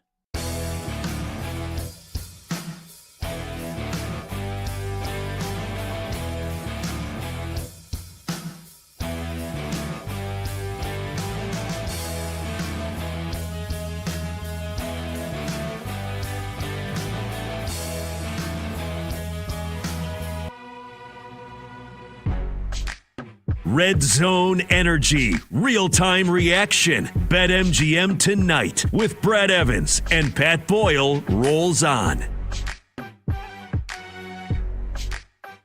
Ba-ba-da-ba. Welcome on back. BetMGM Tonight, Westwood One Sports. He's Brad Evans. I'm Pat Boyle. Phone number to join the show is 310-840-4910. That's 310-840-4910. Let's do a little pick'em, shall we? Let's get producer Brandon Combs fresh off his scandal victory. Put an asterisk next to it, guessing Cincinnati. Scandal? Yeah, this is scandal. Nobody in the right mind would have guessed Cincinnati. It's not like I fouled you to get another possession. I told you why I guessed Cincinnati. I'm sitting here trying to think of teams, trying to think of team names, and I'm watching USA versus Canada, and Canada comes out as I'm trying to think of a team name, a school name, to shout out, and their uniforms reminded me of the Reds. So I was like, oh, Cincinnati. Complete guess, complete luck. I don't care. Sometimes it's better to be lucky than to be good, and that proved it right there. It's a bad lie. Bad lie. Let's get Combs. Let's do a little pick 'em here, NFL style. So you'll ask a question and give us two choices, and Brad and I will pick. Such a sore loser. All right, Brad, we're going to start with you so he can keep crying a little bit. Who will have a better 2026, Kyler Murray or Tua Tagovailoa? Oh, interesting. I just talked up Tua, but this isn't remotely close. It's going to be Kyler Murray because we're going to have a guaranteed number of games started, provided he does not suffer a nasty downfall due to the injury. If he plays even 15 games, he's definitely going to best anything that Tua does statistically speaking. You didn't qualify this with, regarding the team performance. I'm focused on the individual statistical performance in a landslide. It's the artist formerly known as the Dachshund of the Desert. That is Kyler Murray. Yeah, that's a no-brainer for me because I believe that Michael Penix will start the season as the Atlanta Falcons quarterback, and I think he's good enough that he won't relinquish that unless he gets hurt again. Either way, even if Tua ends up playing as many games as Kyler Murray, I believe I agree with Brad. I think Kyler's a better quarterback. I think Tua stinks. I don't think Tua is going to have many opportunities, again, unless Michael Penix is not ready to start the season. But I am of the belief, I'm not a doctor, but I'm of the belief that he will be ready to start the season. Daniel Jones tore his Achilles in December, and he's ready to go. Michael Penix tore his ACL, which is usually a far less significant injury, and he won't be ready? Come on. Penix is going to play enough games, and I think he's going to be good that Tua doesn't even get a shot. So it's by default Kyler Murray as well for me. Yeah, I would go with Kyler Murray just because of the coaching situation, because of who he's got behind him and Kevin O'Connell. I love the way that they do business there with the quarterbacks. I love the way that they've built up quarterbacks that have failed in other places. So I like what they're doing in Minnesota more than I do Atlanta. All right, let's move on to this one. Hot topic this week. Who will record more sacks in 2026? Max Crosby or Trey Hendrickson? Pat? Yeah, I'm going to go with Trey Hendrickson because he's had more sacks than Max Crosby in most of the last couple of years here. Again, assuming both of them stay healthy, here's what Trey Hendrickson has done in the last 5 years. You take out this past year, he only played 7 games. He had 17 and a half, 17 and a half, 8, 14, and 13 and a half. Now, again, even though the Bengals defense the last couple of years has been god-awful, before that, a couple of years when they went to the Super Bowl, they had an amazing defense under Lou Anarumo. Here's what Max Crosby has done the last 5 years. 10, 7.5, 14.5, 12.5, 8. There's only been one season where Max Crosby has more sacks than Trey Hendrickson. One season where he's had more sacks than Trey Hendrickson. And now, yes, the Raiders defense got a lot better with the signings they've made. Baltimore's defense, jury's still out, but Jesse Minter's the head coach. I like to think that they're going to be close to a top 10 unit, if not a top 10 unit. And I think Trey Hendrickson, even, Max Crosby might still be the better overall player, but just sacks alone, I'll give the nod to Trey Hendrickson. He's proven when he's healthy, he gets to the quarterback. No matter how he does it, he does it. Yeah, you make a strong and very compelling argument. You're probably not wrong, but for the sake of argument, I'm going to go with Mad Max. He said in his quote today, he is going to be 200% ready for the start of the regular season. Highly motivated, whether it's with the Raiders or someone else, it doesn't matter. Dude's going to get after it. It's going to be collapsing pockets, wreaking havoc all over the place. Give me Mad Max. He's going to have at least 15 and a half sacks. Let's go. I'm going with Max Crosby, too, because I think Max Crosby is motivated. I think Max Crosby, after the trade being rescinded, I think he wants to prove a point. I think he wants to go out there and he wants to have a monster season. While Trey Hendrickson got paid, he's going to sit back and relax a little bit. I think Trey Hendrickson or Max Crosby has more sacks than Trey this year. All right, let's go to this one. Which team is more likely to return to the playoffs in 2026? The Kansas City Chiefs or the Detroit Lions? Brad? It's easily Kansas City. Look, they got their biggest area weakness fulfilled, and that being Kenneth Walker the third. We were all in on them drafting Jeremiah Love, but it appears that Jeremiah Love is probably not going to be available at number 9 overall. So Kansas City went ahead and made the move for the reigning Super Bowl MVP, and that was the biggest void they had on the roster. They have the receivers. Travis Kelce's back. I know he's old. But a guy that will still be probably a top 10 tight end in the league. You got your franchise quarterback and the former MVP there and Patrick Mahomes. You made the investments on the defensive end. If they can shore up that offensive line, I think they still have some spending to do. Whether in the draft or via free agency, they could be the team to beat out west. So it has to be Kansas City. I don't think this is really remotely close. I actually think, I think it'll be the Kansas City Chiefs. I was like, can I make the argument for the Lions? I can't. I mean, you look at both divisions here. Both divisions are very, very good. Bears playoff team, Packers playoff team. Vikings finished 9-8 despite horrible quarterback play. The NFC North is loaded, and the AFC West, you got the Broncos who are the 1 seed, the Chargers who are a playoff team. We both believe the Raiders will probably get 7 to 8 wins this year. They'll be much, much, much better. They won't be the doormat of the AFC West. So you kind of cancel each other out in the competitiveness of each division. And I think Kansas City has made enough moves here this offseason. They've cleared some cap space. I love what Brad said about Kenneth Walker. I think the defense is going to be great. I know they've lost a couple of corners, but I trust the Chiefs to bounce back. Patrick Mahomes is the quarterback. Andy Reid might be a year away from retiring. I still think he's a great head coach. Not a top 5 coach anymore, still a great one. And the Lions, they're reworking their entire offensive line, which wasn't that good for them last year. So, again, they got Jahmyr Gibbs. They got Amon-Ra St. Brown. But, that defense also, it feels like every year we're saying, oh, Lions defense, more injuries.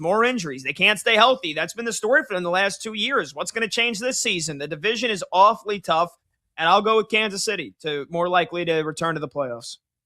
Yeah, and you said you couldn't make the case for Detroit, but I can make the case for Detroit. And here's why. I think that the Detroit Lions can be a wild card team. I think that in the NFC, I think it's a little bit more wide open than what the AFC is. I think the Kansas City Chiefs might not even finish in the top 3 in their division, let alone finish in a playoff spot. I think the Raiders are going to be a lot better. And the Detroit Lions, you think the Chiefs finish last in the division? I do. And I think that the Detroit Lions, I think the Isaiah Pacheco pickup is a lot more underrated than people are actually talking about. You pair him with Gibbs. They are 2 totally different backs. You use Pacheco in passing downs. You use him out of the backfield. You use him in screen situations. I think he is going to open up a lot more stuff for him when you have a 2-back set with him and Gibbs and you have that 2-headed monster. I think it's going to be a lot different than what it was with Montgomery, and I think the Lions are going to be able to use that. You said they're revamping their line, but they're revamping their line because it was so bad. It's going to be better for them this year, and I think they're going to find a way to get it done and be a wild card team this year. All right. Okay. Which team will have the bigger improvement in 2026? You obviously know where I'm going. Is it the New York Giants or the Las Vegas Raiders?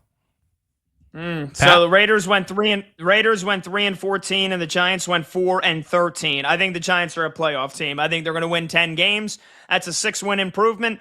even if the Raiders get to 7 or 8 wins, that would only be 4 or a 5-win improvement. So that by math, I'll go with Big Blue. John Harbaugh coming here. You look at the signings, he's already brought along Isaiah Likely. He's brought Patrick Ricard. Again, they've got a healthy Cam Scatterbo coming back, a healthy Malik Neighbors coming back. Those guys getting injured is part of the reason why that season went down the tubes. Not to mention, Brian Dable was not fit for that job anymore, and I don't think Joe Shane is making a lot of the decisions, or at least he shouldn't be. I can't wait, hopefully, for them to draft Caleb Downs, and then that Giants defense is going to be so much better. Big Blue, more improved team than the Raiders.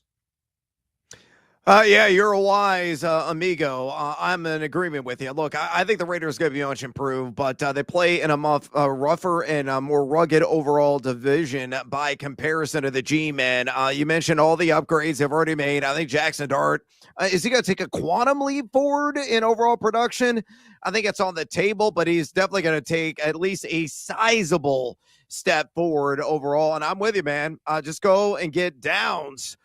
Get down with Downs in the NFL draft, and this team will be in the NFL postseason. Again, they don't play nearly as tough a competition in that division. Sorry, Philadelphia. Definitely sorry, Dallas. Sorry, Washington. But those are facts. That is the truth. The answer here are the New York Giants. Well, it's funny that you say that they don't play as stiff a competition in there, because outside of the division for the Raiders, the opponents are the Jaguars, the Titans, the Browns, and then the NFC East, the Cowboys, the Giants, the Washington Eagles. So you add all of that into account, and I really do think when I look at this schedule right now as presently constructed, with the teams as presently constructed, I think that the Raiders are a 9 to 10 win team. And I think that the Raiders are going to be the more improved team, and I think the Raiders are going to the playoffs. You might be right about the Giants too, though. I do like that Giants squad. I just think the Raiders will be the more improved team this year. Let's get one more in here. Which team do you believe in less in 2026? And I know I'm going to punch Pat in the throat after this answer. Chicago Bears or the Houston Texans? Brad?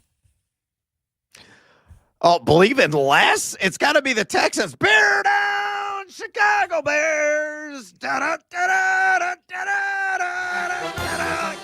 my guys. I just can't do it.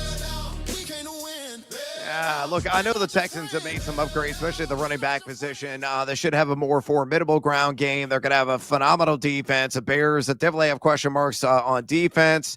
Jury is still out on how that back end of the roster is going to be constructed. But I believe in the power. I believe in the magic of Caleb Williams, and we'll see what they do in the NFL draft. So I can't feel my Bears. Yes, the bias is bleeding through, but sue me. Bear down, baby. Yeah, and Combs, my bias doesn't bleed through either here. The right answer is the Houston Texans, because I don't believe in C.J. Stroud. It's as easy as that, brother. I like it. Do you guys want to sneak the last one in there? Real quick answer. Sure. Which Super Bowl team is least likely to return to the big game, the Super Bowl? The New England Patriots or the Seattle Seahawks? Pat? The Patriots. I don't think their offense will be able to replicate what they did this year once they have to play a tougher schedule. Totally agree, and I think the AFC is going to be largely wide open. It has to be the Pats. I agree. It's the Patriots. All right, we'll take a short break. When we come back, we've got an upset brewing again in the SEC tournament. We've got a small upset brewing in the Big 12 tournament, and we've got a final score between Purdue and Nebraska. We'll get you caught up on all things college hoops when we come back. 310-840-4910. That's the phone number to join. He's Brad Evans. I'm Pat Boyle. This is BetMGM tonight on Westwood One Sports.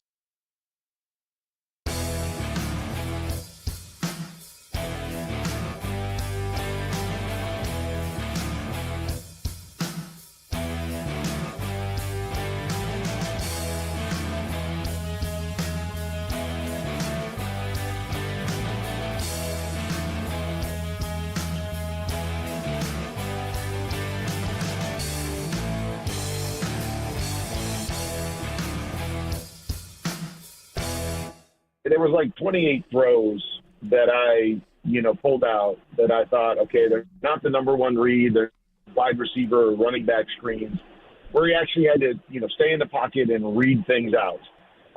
And that's where it got tough for me, is that if somebody hadn't been around him, but we know the Miami coaches have been around him, so they probably have a way better feel on who he is than maybe us that are trying to evaluate him and evaluate him in a backup role.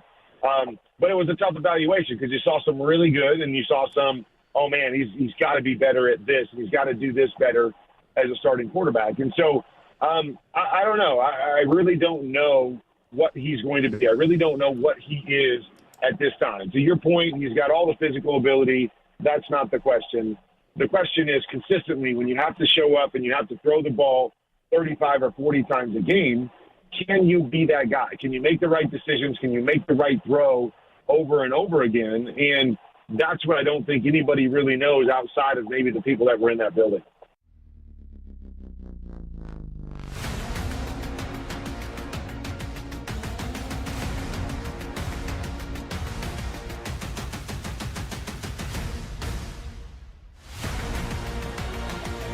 Late games, loud opinions, and money time moments. BetMGM Tonight rolls on. Welcome back. That was quick. BetMGM Tonight, Westwood One Sports. He's Brett Evans. I'm Pat Boyle. Phone number to join the show is 310-840-4910.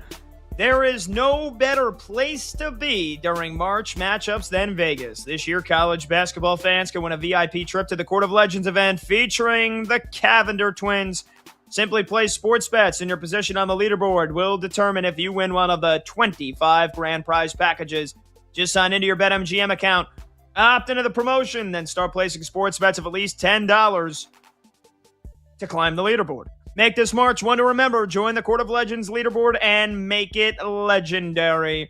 All right, Brad, it's time to go to Brad's College Basketball Corner. Let's get some live updates here. We got a one-point game in the Big 12 semifinal. Get us caught up on what's going on in Kansas City between number 2 Arizona and number 7 Iowa State.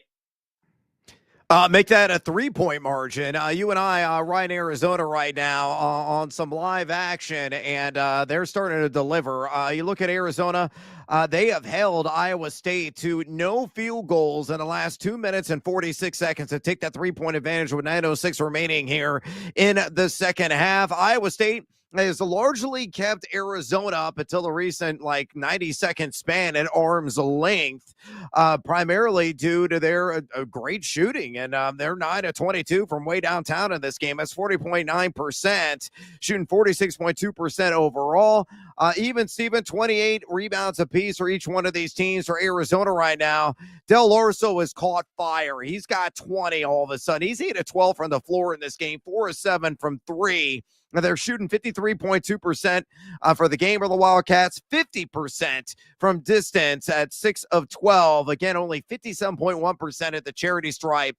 And that could be the difference in this game. Who makes their damn free throws down the home stretch, as Iowa State's only shooting 50% from the charity stripe as well. So Iowa State's got the ball right now. They just turned it over. Arizona's got it back, up 64-61, 8:31 to go. As I said earlier in the show, with Illinois losing, and we'll have to see what Michigan State does tonight, I have Iowa State for now on the 2-seed line, and they're going to remain there even if they drop this sucker against Arizona. If they do pull this out, just pour the cement. They're going to be locked in to the 2-seed on Selection Sunday. Arizona, obviously win, they're going to remain on the 1 line. Lose, they're also going to remain on the 1 line. It will not change their position at all. But for the sake of our wallets, we are hoping the Wildcats come through. Come on, Tommy Lloyd's boys. Do it for the Beastie Boys, because Tommy Lloyd is a Beastie Boys lover. Seriously, look it up. Is that so? I guess he'll be hoping. Super fan. He'll be hoping for no sleep till Brooklyn. He might not sleep if they lose this game. Brooklyn's not one of the host regions. I don't think so. I think it's Philadelphia, the city of brotherly love. Anyway, let's go to the SEC tournament in Nashville, because this is a game we didn't think was going to be much of a competition. I got it onto my quad box. I'm watching all the games right now, Brad, and Alabama, a team that you and I have kind of commiserated over. You don't know what to expect on a night-to-night basis. Nate Oates, guys, you thought they got a gift last night with Ole Miss winning their game. Ole Miss is one of the worst teams in the SEC. and Bama is losing right now. What the heck is going on with the Crimson Tide? Yeah, 56-50. Ole Miss, the 15 seed in the SEC tournament. Alabama, the 2 seed. As we all know, Alabama lives and dies by the 3. They're registering a pulse. They're not quite dead. They're half dead. To go Princess Bride on you.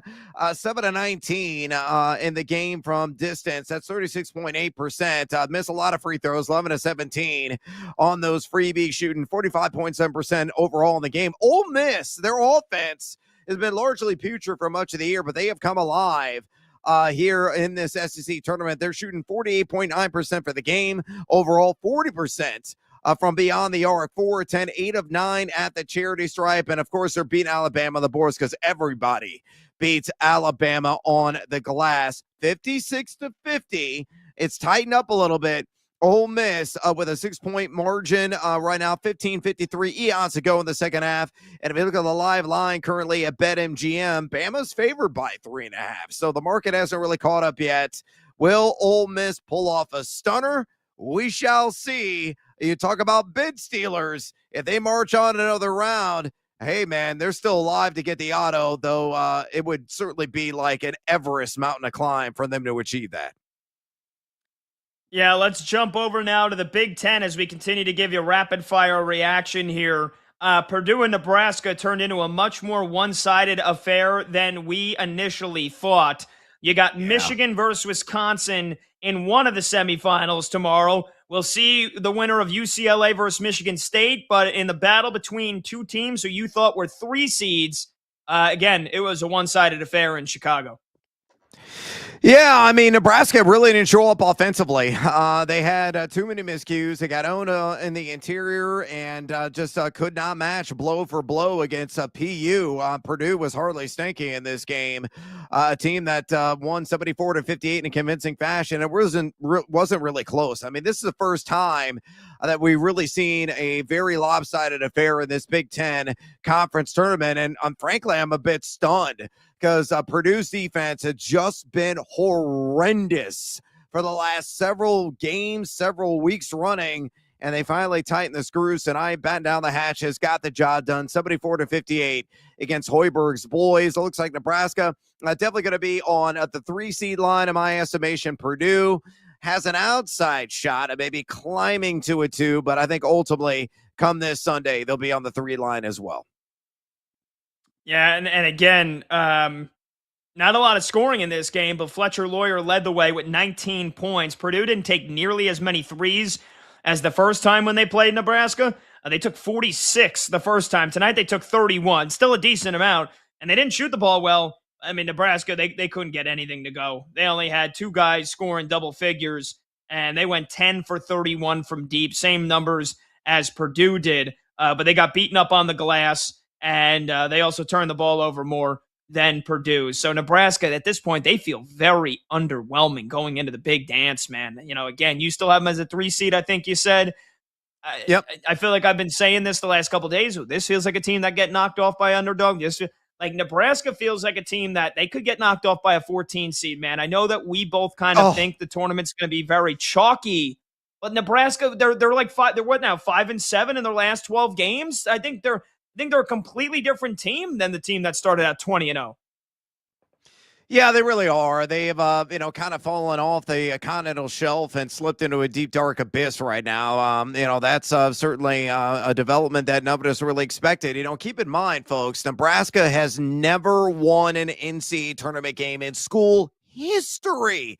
So I actually hope you're wrong. I hope finally the people of Lincoln get to experience the joy of advancing just a single round in the NCAA tournament. But yeah, 3-14. Looking at the bracket big board, I'm going to pull this up in real time. I haven't adjusted Nebraska yet, but they're probably going to be the second to last 3 seed. So looking at potential matchups for them, they play Troy. Right now, how it's set up, according to my bracket big board, in their opening round matchup, Troy really gets after on the glass, and Nebraska has struggled in that area. That would not be a favorable opponent, to say the least. Yeah, they better wear protection against the Trojans, that's for sure. All right, 30 seconds here, Brad. You got an upset special tonight? You like Oklahoma to knock off Arkansas? Why is that? Because Oklahoma's white hot. They won 7 straight games, and Arkansas didn't play a lick of defense. They're well outside the top 200 in effective field goal percentage. I know. I said the same about Purdue. They actually showed up and played some defense. Maybe Arkansas does the same. I know they have Darius Acup, but Oklahoma just seems like a team on a mission. They're in that bid Steeler conversation, plus 220 the money line at BetMGM. Boomer Sooner, baby. I'm betting a little bank on you. All right, Brad, can't wait for Monday, dude. We'll be breaking down all the brackets. The brackets will be out the next time you and I are together, so enjoy the rest of this weekend, man. Happy Selection Sunday! I'm out. All right, we got more fun on the way, though. The Eagles, doesn't look like they're going to trade A.J. Brown. We'll talk about it when we come back. I'm Pat Boyle. This is BetMGM tonight on Westwood One Sports.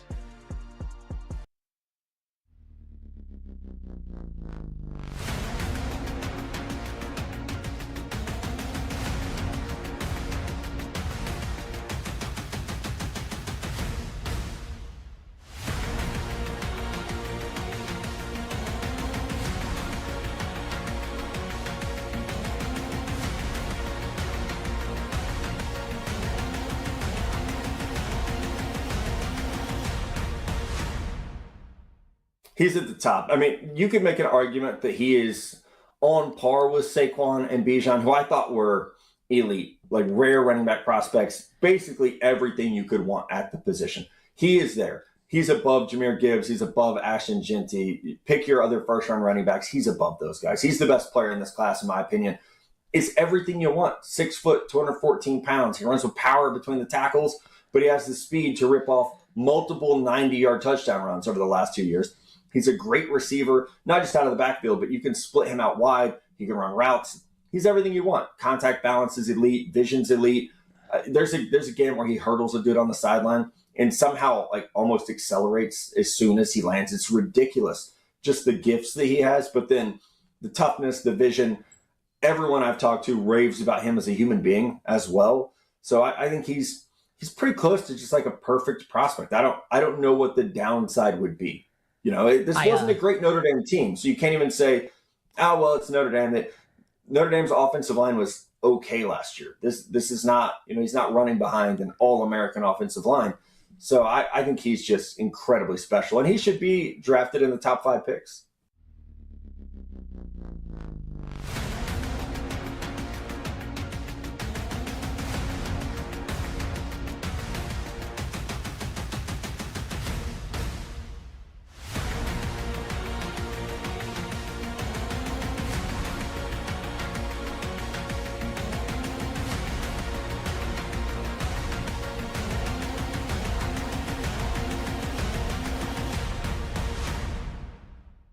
Well, it dings them pretty good, I think, in terms of their championship chances. But I don't want to dismiss Caden Boozer rising to the occasion. I mean, that young fellow is very impressive. He's won at his prior levels. He and his brother are winners, and they're really good players. So sometimes these detours or these injuries that come up can galvanize a team, certainly in the short term. Would it be sustainable long-term to where you've got to win 6? That's a question that I can't answer, but I will not dismiss them from the favorites conversation in winning the national championship because of the injury. I think they're going to find a way to continue to be a threat to win it all. It dings them, I'd say 20, 25% right now. I may have a different opinion after watching a game more or two, but that's where I land right now.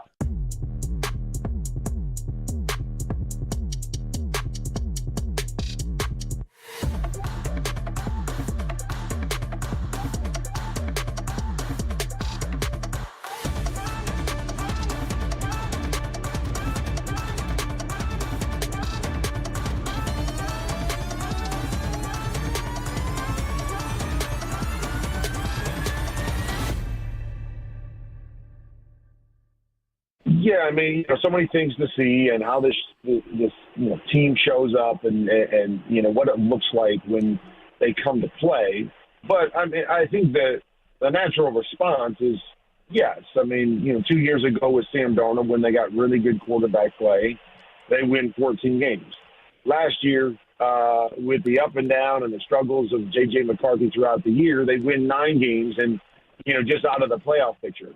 And so, to know what Kyler Murray has done and, how talented he is, I think you say, well, they're going to get better quarterback play than they got a year ago. And so if the team is, again, I know they lost some guys and who they bring, all that stuff. But if the team around him is as good as it was last year, I think the answer has to be yes. They're going to win, I would say, at least a couple more games because of Kyler's ability, which would make them a playoff team. And so I would venture to lean in the direction of yes as well.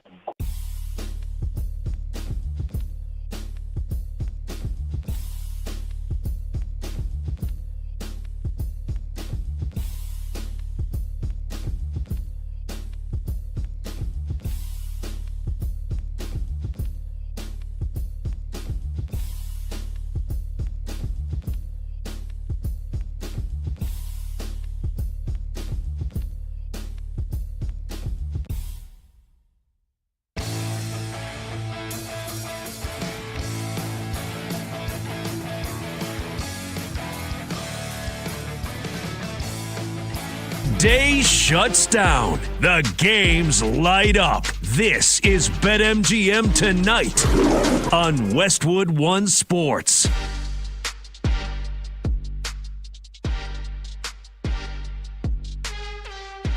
Hey-o! Welcome on back to BetMGM Tonight here on Westwood One Sports. We bid adieu to Brad Evans, and that means we've got 2, count 'em, 2 solo hours. I'm Pat Boyle, and we are brought to you by BetMGM. Make it legendary.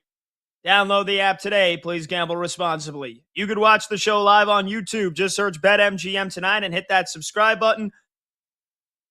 You can watch the show live on Twitter at BetMGM Tonight, and you can listen to the program on the Westwood One Sports app, the Odyssey app, SiriusXM Channel 375, and hundreds of local affiliates throughout North America. Phone number to join the show is 310-840-4910. That's 310-840-4910. You can also tweet me at PatBoyle44. We'll get you caught up and updated on all the conference tournament college basketball games in a bit. Get you caught up on Team USA against Canada in the World Baseball Classic, and we'll get you caught up on the NBA scores as well on a busy Friday night in the NBA. But I want to talk a little football here because the Philadelphia Eagles, they've had quite the offseason in the sense that they've basically done nothing. They re-signed punter Braden Mann. They signed Reek Woolen to play corner for 1 year, $15 million. And other than that, they've basically done nothing. They've lost several players. Reed Blankenship went to the Houston Texans. Nakobe Dean went to the Las Vegas Raiders. Jalen Phillips went to the Carolina Panthers. 3 defensive starters alone have already departed the Philadelphia Eagles. But the biggest question mark this offseason was always about A.J. Brown. Would they or would they not trade him? And I was pretty adamant that the Philadelphia Eagles would not trade A.J. Brown and that they could not trade A.J. Brown. And earlier today, Diana Rossini of The Athletic reporting that the Patriots and Rams are making strong pushes to acquire A.J. Brown, but that Howie Roseman's reported preferred compensation in return, his demand is both a first and a second-round draft pick. And then Diana Rossini also followed up and said that after serious conversations with both the Rams and Patriots, the Eagles will not trade A.J. Brown at this time. Both teams remain interested, but no move is imminent. If a trade were to happen, it would likely heat up closer to June 1. And the reason is because of how much money it would cost the Philadelphia Eagles just to trade A.J. Brown. And it's part of the reason why I never thought they would trade him this offseason. Even after June 1, I still don't think they'll trade A.J. Brown. Because here's this.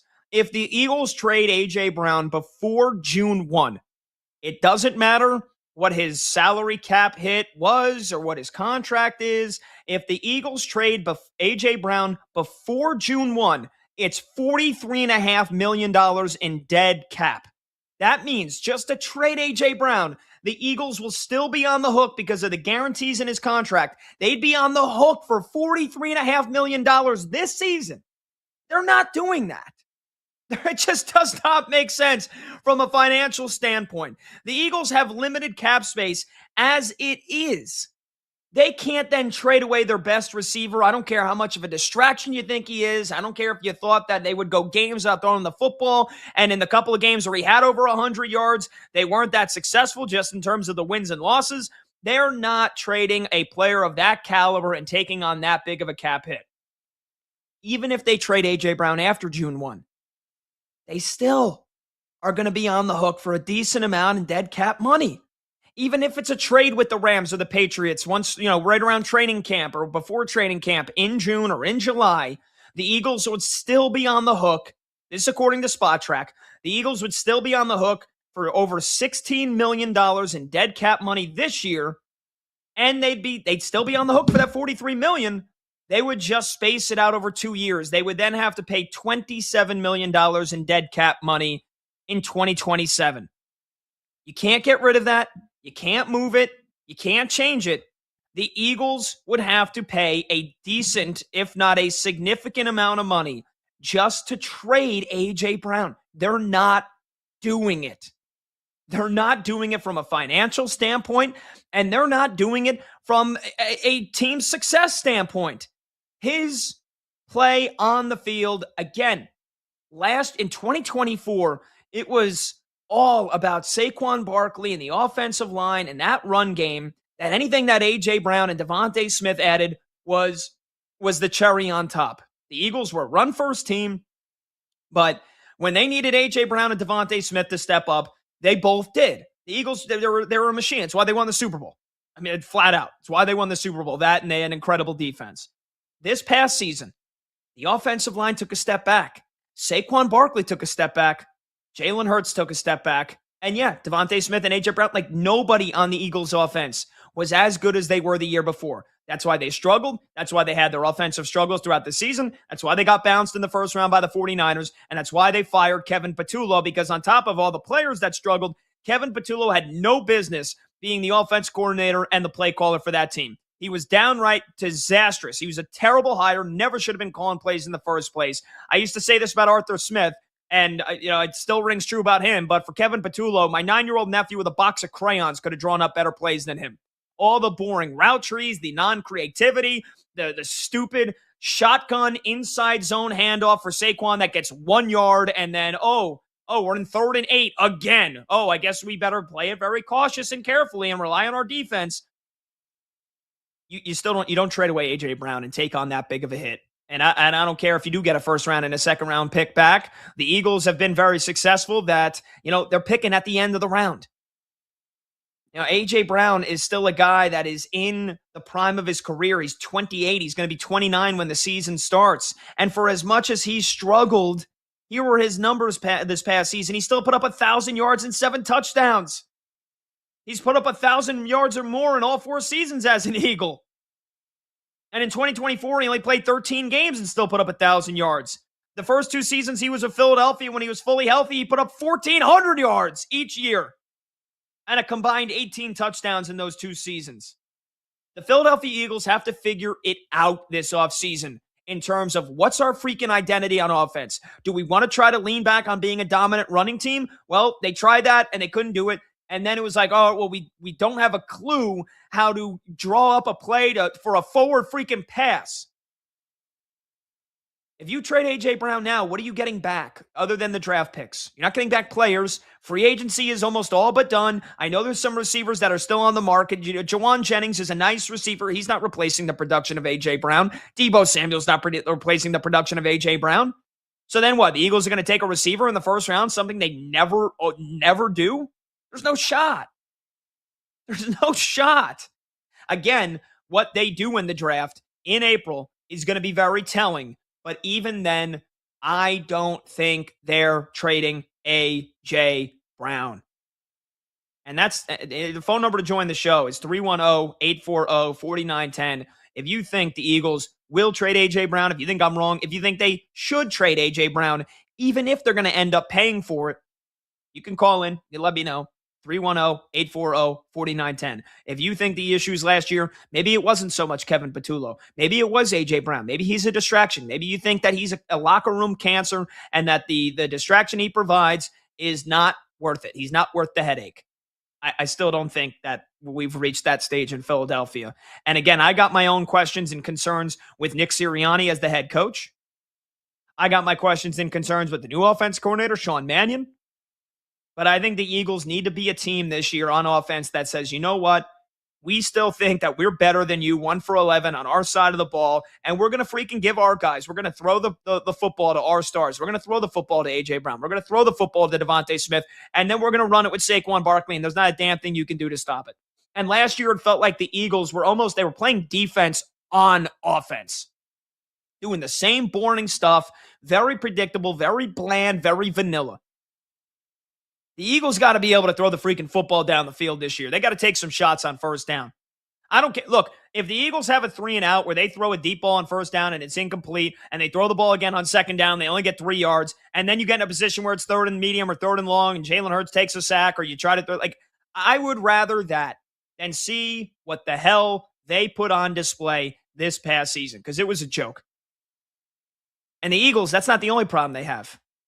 They also got to worry about Dallas Goedert and whether or not they're going to bring him back. Because, again, they have stood by and basically been idle for most of this offseason. They've made one signing. One that matters. One signing, Reek Woolen, Seahawks corner. Who, he's going to present his own potential problems as well. It's a guy that we saw the highs and the lows of Reek Woolen in the NFC title game, where he makes a huge stop on 3rd down, breaks up a pass, and then gets called for a taunting penalty, which gifted the Rams a first down, and then on the next play, he got cooked by Puka Nacua and got torched and gave up a touchdown. That's a guy who, when he's on the field, he normally plays pretty damn well. But I can already see in Philadelphia, Reek Woolen, some weeks being heralded as one of the top corners in the game, and other weeks a massive headache. So I think the Eagles, again, it's a 1-year deal. So I think that's very smart by Howie Roseman, but they got to find a way to get this offense back to what it was. They still have the players. They still have the pieces.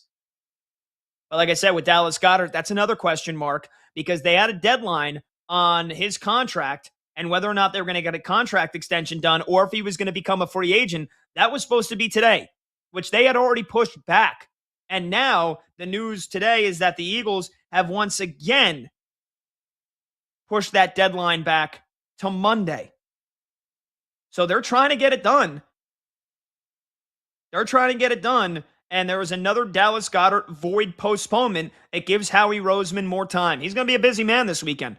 If you know Howie Roseman, don't ask him if he's watching college hoops, because he needs to be on the phone. He needs to be talking with Dallas Goedert and his representation. And they need to get a contract extension done, because I think he's also another big piece of this offense that they cannot afford to be without going into next season. Again, I didn't even mention Dallas Goedert when I was talking about all their stars, and Saquon and A.J. Brown and Devontae Smith, and obviously Jalen Hurts at quarterback, and how good the offensive line can be. Dallas Goedert had 11 touchdowns this past season. 11 touchdowns. The Eagles did re-sign their other tight end, Grant Calcaterra, and they brought in Johnny Munt. Like I said, they made one move that was notable. No offense to Johnny Munt. That's not sorry. Dallas Goedert had 11 touchdowns this past year. He was the security blanket when they struggled, and Dallas Goedert had 5 touchdowns in the last 4 games of the season. I think the Eagles need to just basically run this thing back. I don't mind that they haven't made a lot of moves. They've lost some starters. But if you're telling me the offense is going to look the same and you got new leadership, you got a new mind, you got Sean Mannion, I'm willing to give him the benefit of the doubt. I thought it was, it was pretty disappointing that they couldn't get Mike McDaniel or Brian Dable or any of the other top offensive coordinators in demand to come and be the OC for the Philadelphia Eagles. And again, I think that just comes back to Nick Sirianni. I don't know how respected he is around the league. I don't know how many people want to work under Nick Sirianni.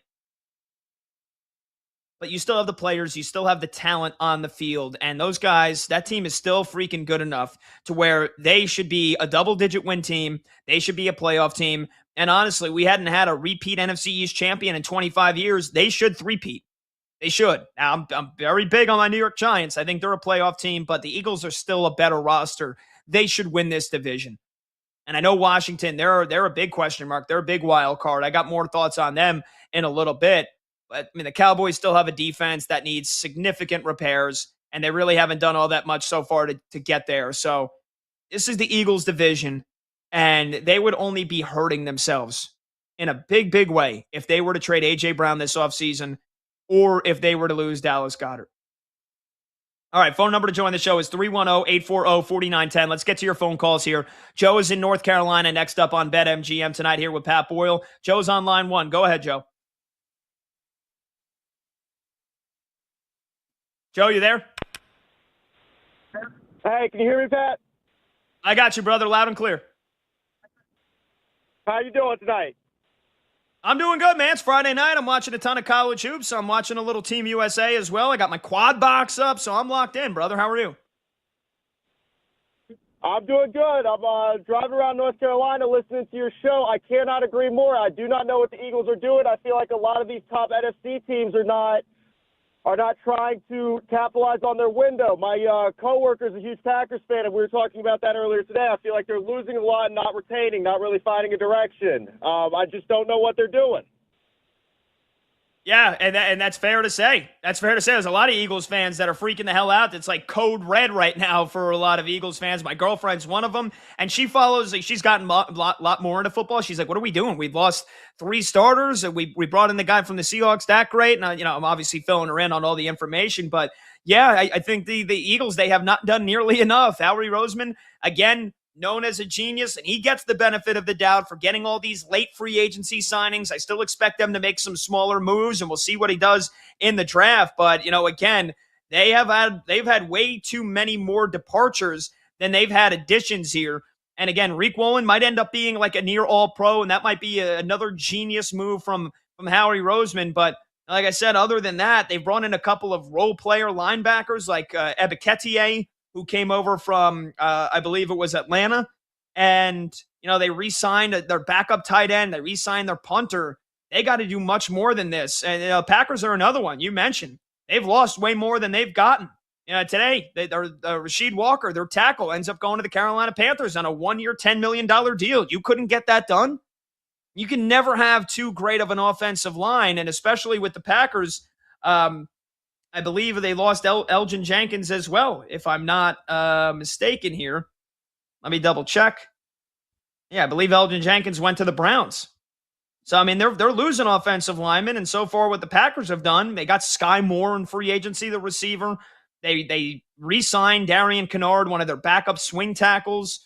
They got the corner Benjamin St-Juste, and they got Javon Hargrave, and they re-signed their center Sean Ryan. Again, these are two teams that are right there, right at the top of the NFC as teams that we see as Super Bowl contenders. And I think that was a great point you made, Joe. I appreciate the call, man. Packers and the Eagles kind of both in the same boat as teams that it feels like they've kind of just been idle. They have not done enough in free agency. And I understand that those two teams, they don't have the most cap space in the world to work with. But, again, you see teams like the Chiefs restructuring some of their star players' contracts to open up some cap space so they can make some moves. They bring in Kenneth Walker. I don't understand why the Eagles and the Packers haven't done more. All right, we'll take a short break. 310-840-4910 is the phone number to join the show. That's 310-840-4910. When we return, I got another football note for you on a corner who got released today, and I think he's going to be a massive pickup for whoever grabs him. We'll also get you updated on the conference tournament games going on in college hoops. We'll get you an update on Team USA. I'm Pat Boyle. This is BetMGM Tonight. We're coming right back on Westwood One Sports.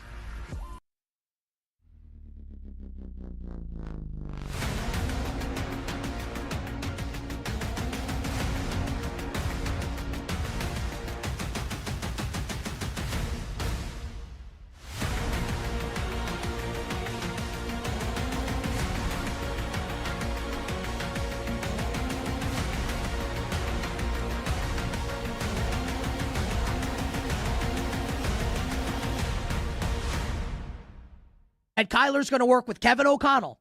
And Kevin O'Connell comes from this tree, right? And Kevin O'Connell ain't going to be the type of coach that's going to harbor a quarterback that doesn't do the work. That ain't happening. I promise you that. Kevin O'Connell has to feel good enough about Kyler Murray's work ethic to make this signing, to hand the reins of this potential Super Bowl winning team over to Kyler Murray. And if this is true, and Kyler is now going to put the work in, and I think a legitimate criticism of Kyler has been, he said in the past, I'm going to paraphrase here, basically, and again, this is a big time paraphrase by me, basically that he's like a Jedi, and that when the game starts, he sees everything, and he watches too much film and he feels like it's not good for him. Like, okay. Like, I love when people in life say things like that. Like, this thing that all the successful people do, I'm the only person that doesn't have to do that, and I will succeed. Listen, we're all delusional when we're younger, right? Let's say that Kyler's now going to put the work in. And the fact that the Vikings signed him tells me that that's true. Happy learned how to putt. Do you understand? If Kyler can now marry, like, legitimate film study with great coaching and his natural athletic ability, top 10 pick in baseball, Heisman Trophy winner, number 1 overall pick in the NFL draft, a true short king. Man, I think the upside's through the roof. Final one. The Minnesota Vikings, as currently constructed at this very moment, Friday the 13th, are not a perfect team. Javon Hargrave is gone. Jonathan Allen is now a Cincinnati Bengal. Harrison Smith, not going to be on the team anymore, longtime safety. Jonathan Grenard, likely not to be on the team. We've heard trade rumors about him with the Philadelphia Eagles. So the Vikings have some work to do right now, as far as the roster goes. But man, you got Brian Flores calling that defense. You got KOC coaching up this offense. They admitted the mistake with J.J. McCarthy. Give them a lot of credit. That takes guts to do it, to admit a mistake of that magnitude that early. They know it was a mistake, and they moved on. And I give them a ton of credit. And as a result, the Minnesota Vikings will be a playoff team in 2026 with Kyler Murray.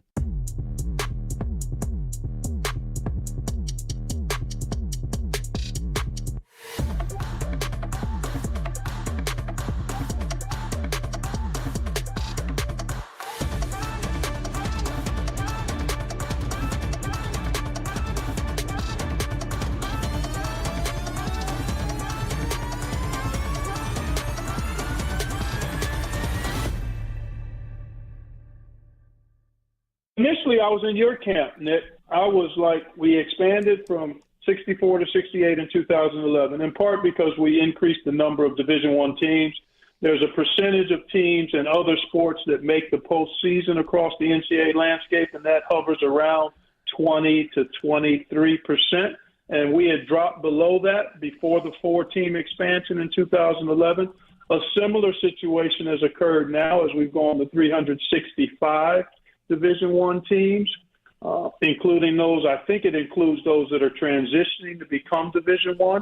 So now if you think about a 20% threshold of 365, that's 73 teams. So from the mathematical standpoint, I could get on board with that and have gotten on board with that. Expanding for the sake of expanding. Other folks are in the camp of more games.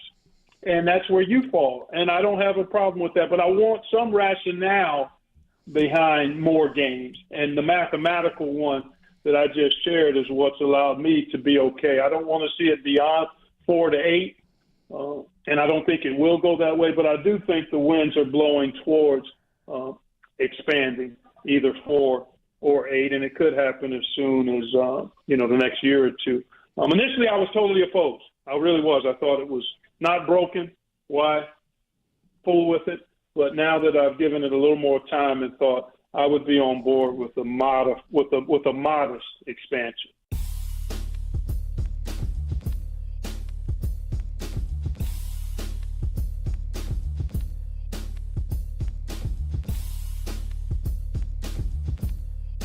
Goes live, the conversation turns up. BetMGM Tonight continues now.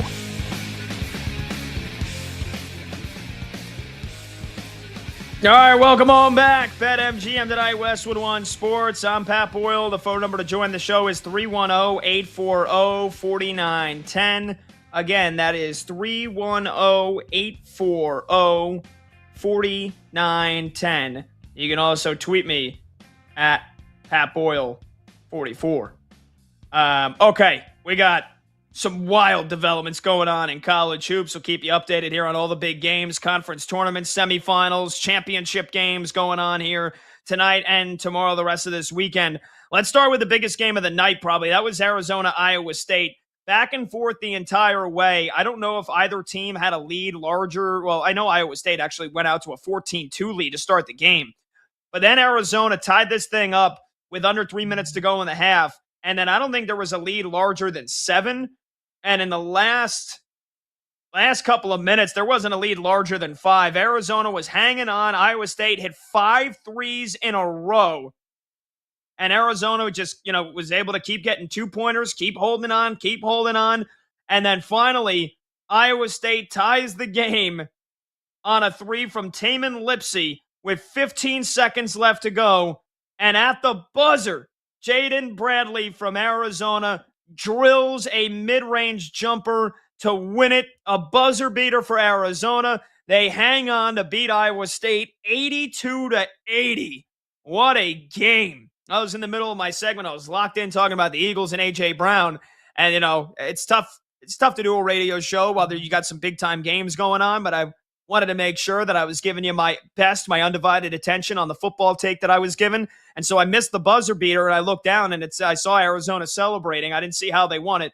And then I just saw the last play again. So Arizona hangs on 82-80. They're moving on to the Big 12 championship game, and they will play the winner of Houston and Kansas, which is going to start in another 20 minutes or so from now. So Arizona was already locked into a 1 seed. They have a chance. If Duke doesn't win the ACC championship, I wonder if Arizona will end up getting the number 1 overall seed because this team's only got 2 losses on the season, and they came back-to-back against Kansas and Texas Tech. And, they've got wins over UConn and Florida, both a 1 or a 2 seed. And after losing those 2 games in a row, they've won 8 straight, beating BYU, Houston, Kansas, Iowa State, and Iowa State again. What a freaking game that was. The Arizona Wildcats hold on. Iowa State loses. My co-host, Brad Evans, thinks that they could drop to a 3 seed. So that'll be very crucial to watch. But what a win for the Arizona Wildcats. There have been a ton of close games tonight. The upset special, the shocker of the night right now in the SEC tournament. We're under 4 minutes left to go. And Alabama, number 15 team in the country, either a 4 or a 5 seed, they are down 7 to Ole Miss, who is the 15 seed in the conference tournament. They went 4-14 in conference play. Ole Miss led by as many as, they led by as many as 14 in this game. And then I think I was watching it in my quad box. Alabama got this thing back to maybe a 4-point game, 5-point. It was a 3-point game.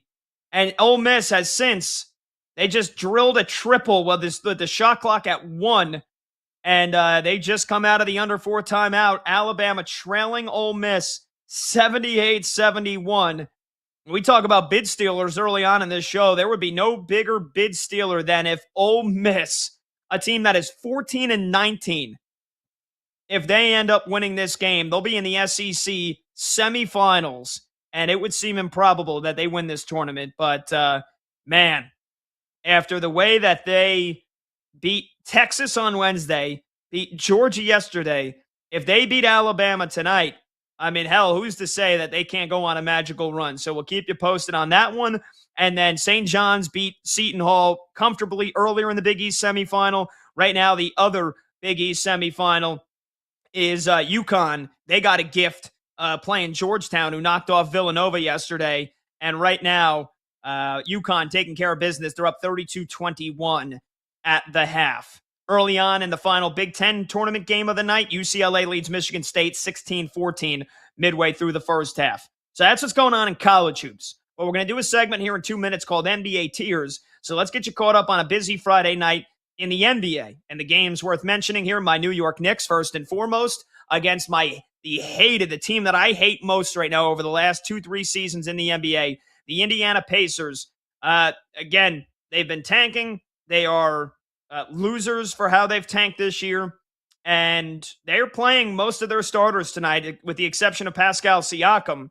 The Knicks are missing Josh Hart and Karl Anthony Towns as well. And the Knicks lead at 81-74 in the fourth quarter. Jalen Brunson's got 27 points for the Knicks. So they better hold on. If they lose to the Pacers, who they lost to a couple of weeks ago, I'll absolutely lose it. The game that we focused on earlier in the show, Suns and the Raptors, two teams both number 7 in their respective conference standings. So a massive game for both of these teams. Suns lead the Raptors right now 92-86 going into the fourth quarter. Devin Booker and Jalen Green becoming quite the 1-2 punch for Phoenix. Jalen Green's got 27. Devin Booker's got 26. And a guy that I wanted to see step up tonight for Toronto, Scotty Barnes. He's been quiet again. 8 points, 4 rebounds, 3 assists. It's Brandon Ingram leading the way for the Raptors with 29 points. And then the Rockets getting everything they can handle from the Pelicans. It's 67-62 Houston midway through the third quarter.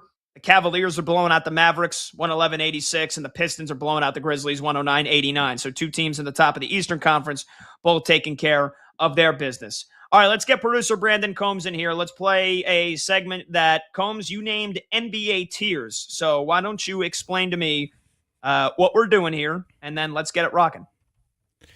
Yeah, so I just wanted to go through some of the NBA teams. I mean, where the regular season is starting to wind down here. I think we got, like a little over a month left, maybe even a little less than that of the regular season. And so I wanted 3 tiers. 1, elite. So the elite teams. Tier 2 are contenders. And tier 3 are pretenders. Okay?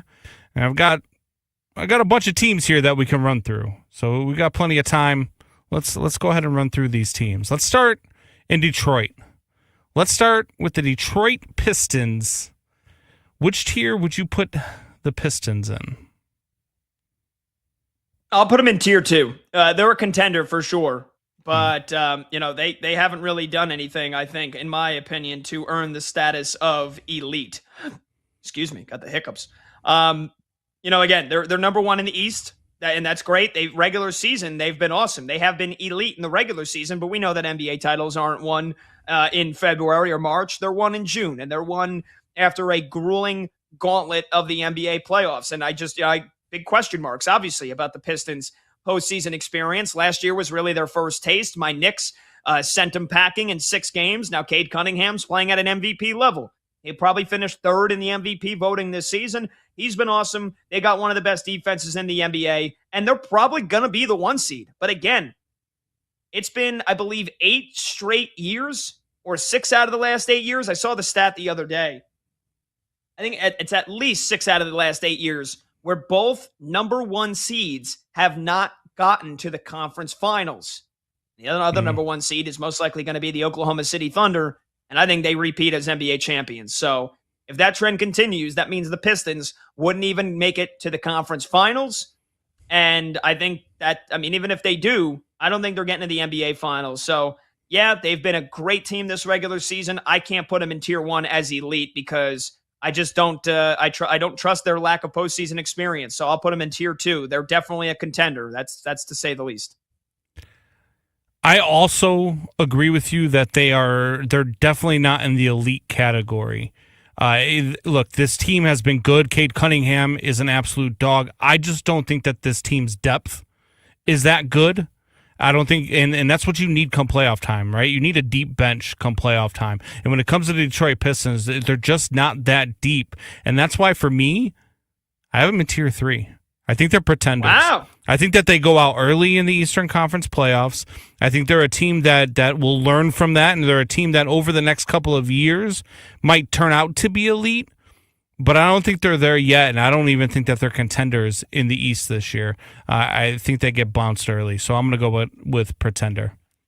Wow, I thought that you would try to take a jab at me being a Knicks fan and say that you think the Pistons are elite. I'm surprised. Yeah, no, don't worry. There's time for me to take jabs at you.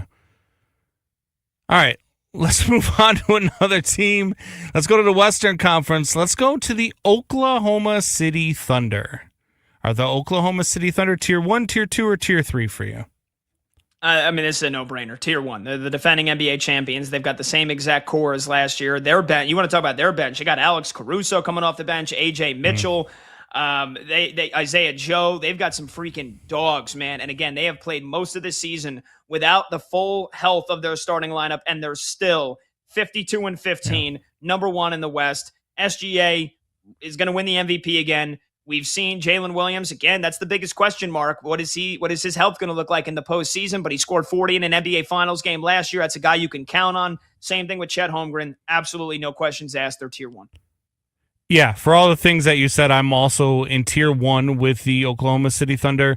8-4 without SGA, so they've proven that they can win without SGA. When he goes down, they can still find ways to get it done.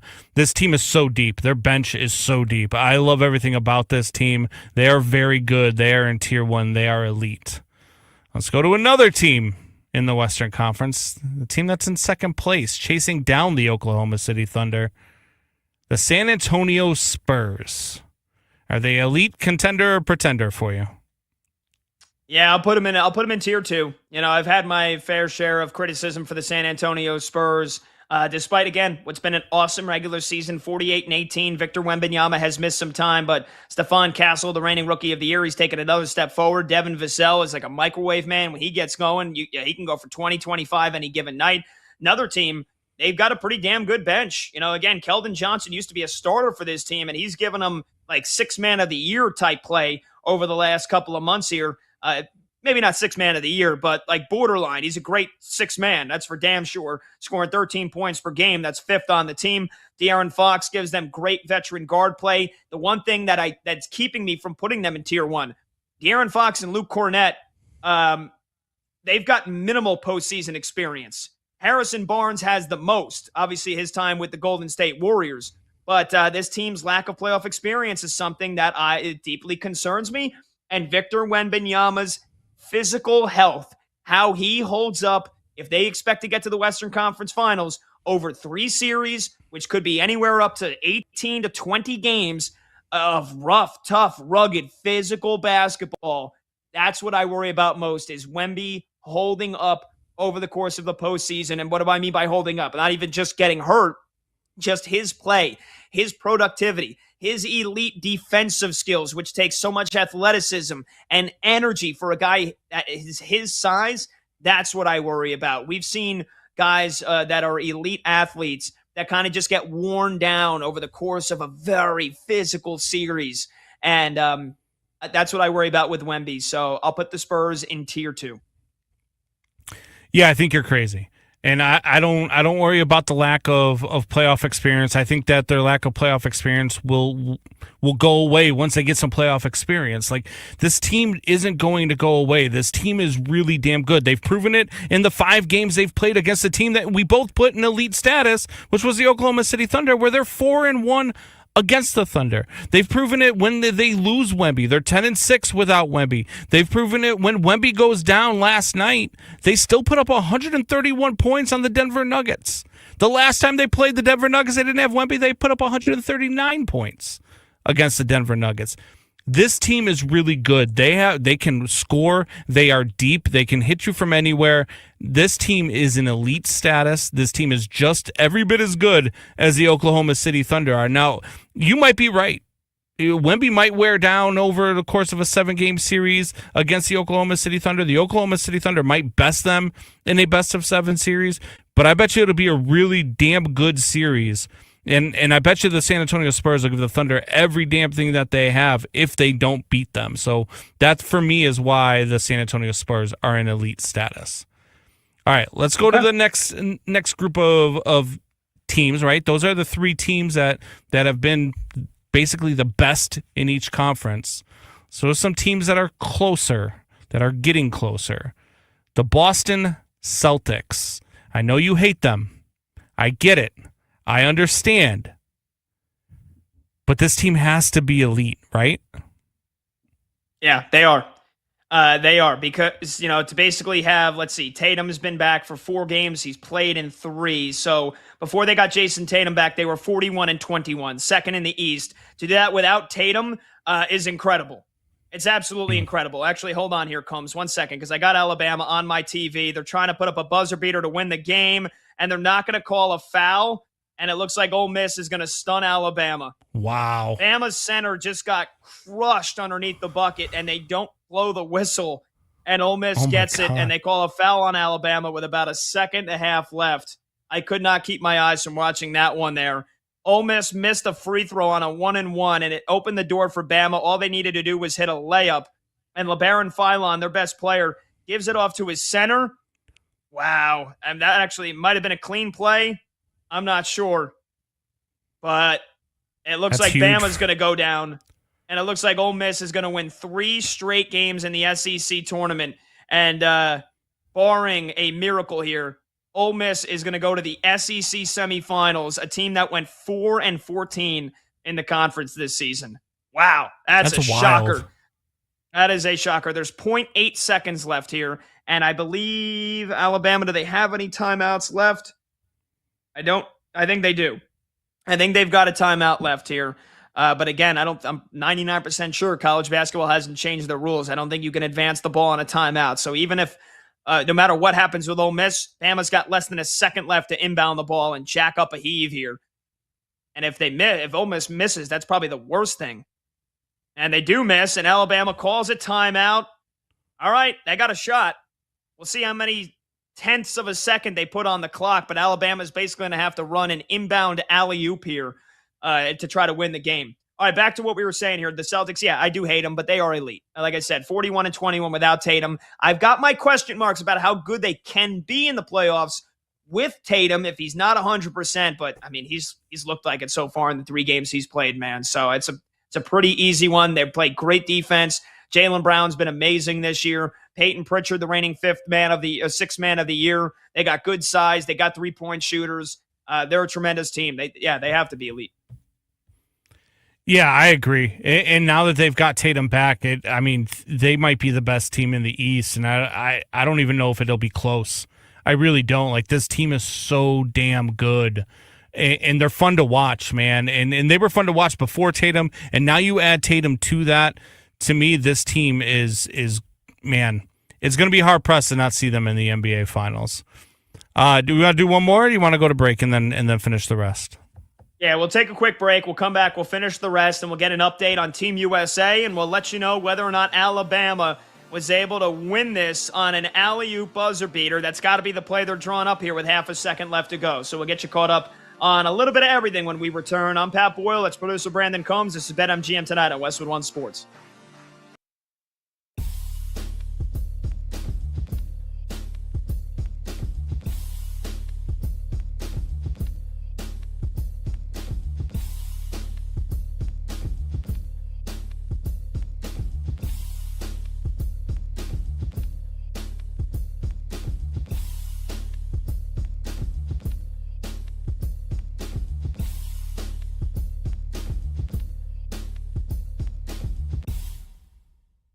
I would take David Bailey, and it's kind of, Nick, similar to our conversation about Ty Simpson and quarterbacks. You can look at metrics, arm length at 31 inches. That's kind of the low end of where you would like a guy to be. Ruben Bain came in at under 31 inches.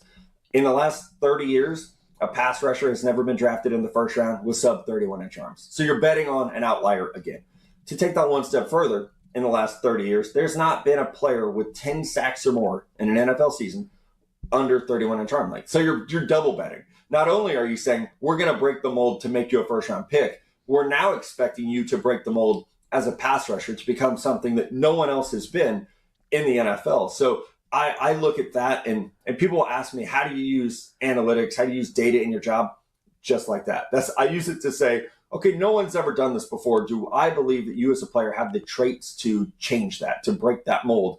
Ruben Bain's power, leverage are impressive, but the arm length shows up on tape. It really does. And so then you get to David Bailey, who a first-year starter last year at Tech. He blew up. He was fantastic. He has speed. He has enough length, but it is going to be about usage with him. He's not an incredibly powerful player against the run. I think he would probably be better suited to a 3-4 defense than a 4-3. But that speed, that hook around the edge is crazy good. And both guys were on really, really talented defensive lines. Akeem Mazador from Miami will probably be a top 40 pick. Lee Hunter from Texas Tech will probably be a top 40 pick. These guys were surrounded by talent that allowed them to shine. And so I think that's when you project them forward. You say, okay, they both have to have a balance, a counterbalance on the defensive line so that they can continue to get those one-on-one looks that they got in college.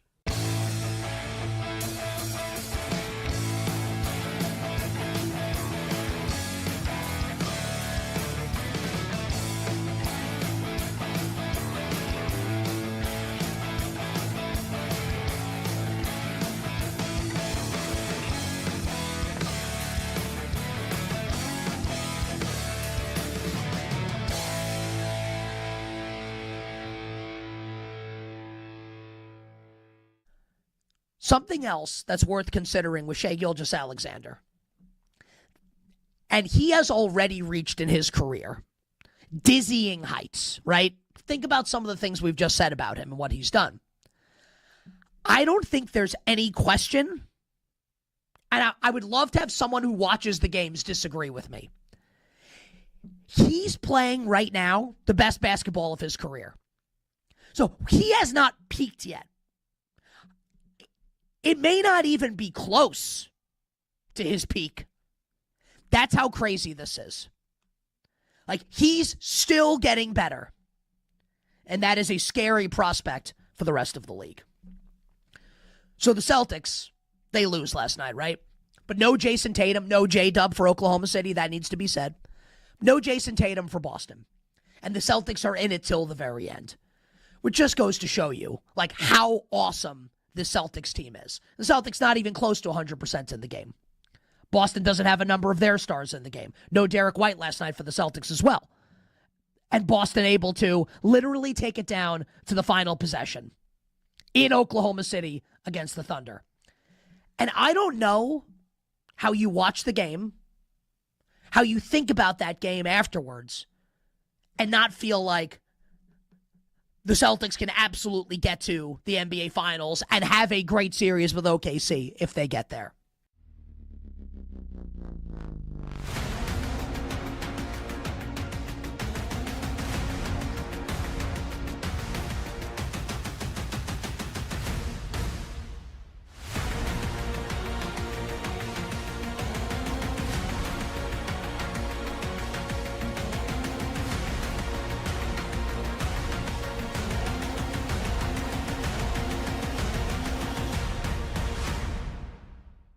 Yeah, I think you got a new coach. Obviously, you're making a change at quarterback, and this is a rebuilding project. That it's about building a team and then getting your quarterback is, I believe, the way that they're going about this. Now, they might draft somebody high and say, hey, we convinced this guy can be our guy in the future. But I think you have to look at it from that perspective. I know we all want to win right now, but this team hasn't been a good football team. I think they've come in with the new coach and said, hey, we're going to try to build this team first, and then we will find a quarterback that we believe can lead us where we want to go after that. And so there's going to have to be a little bit of patience for the fan base.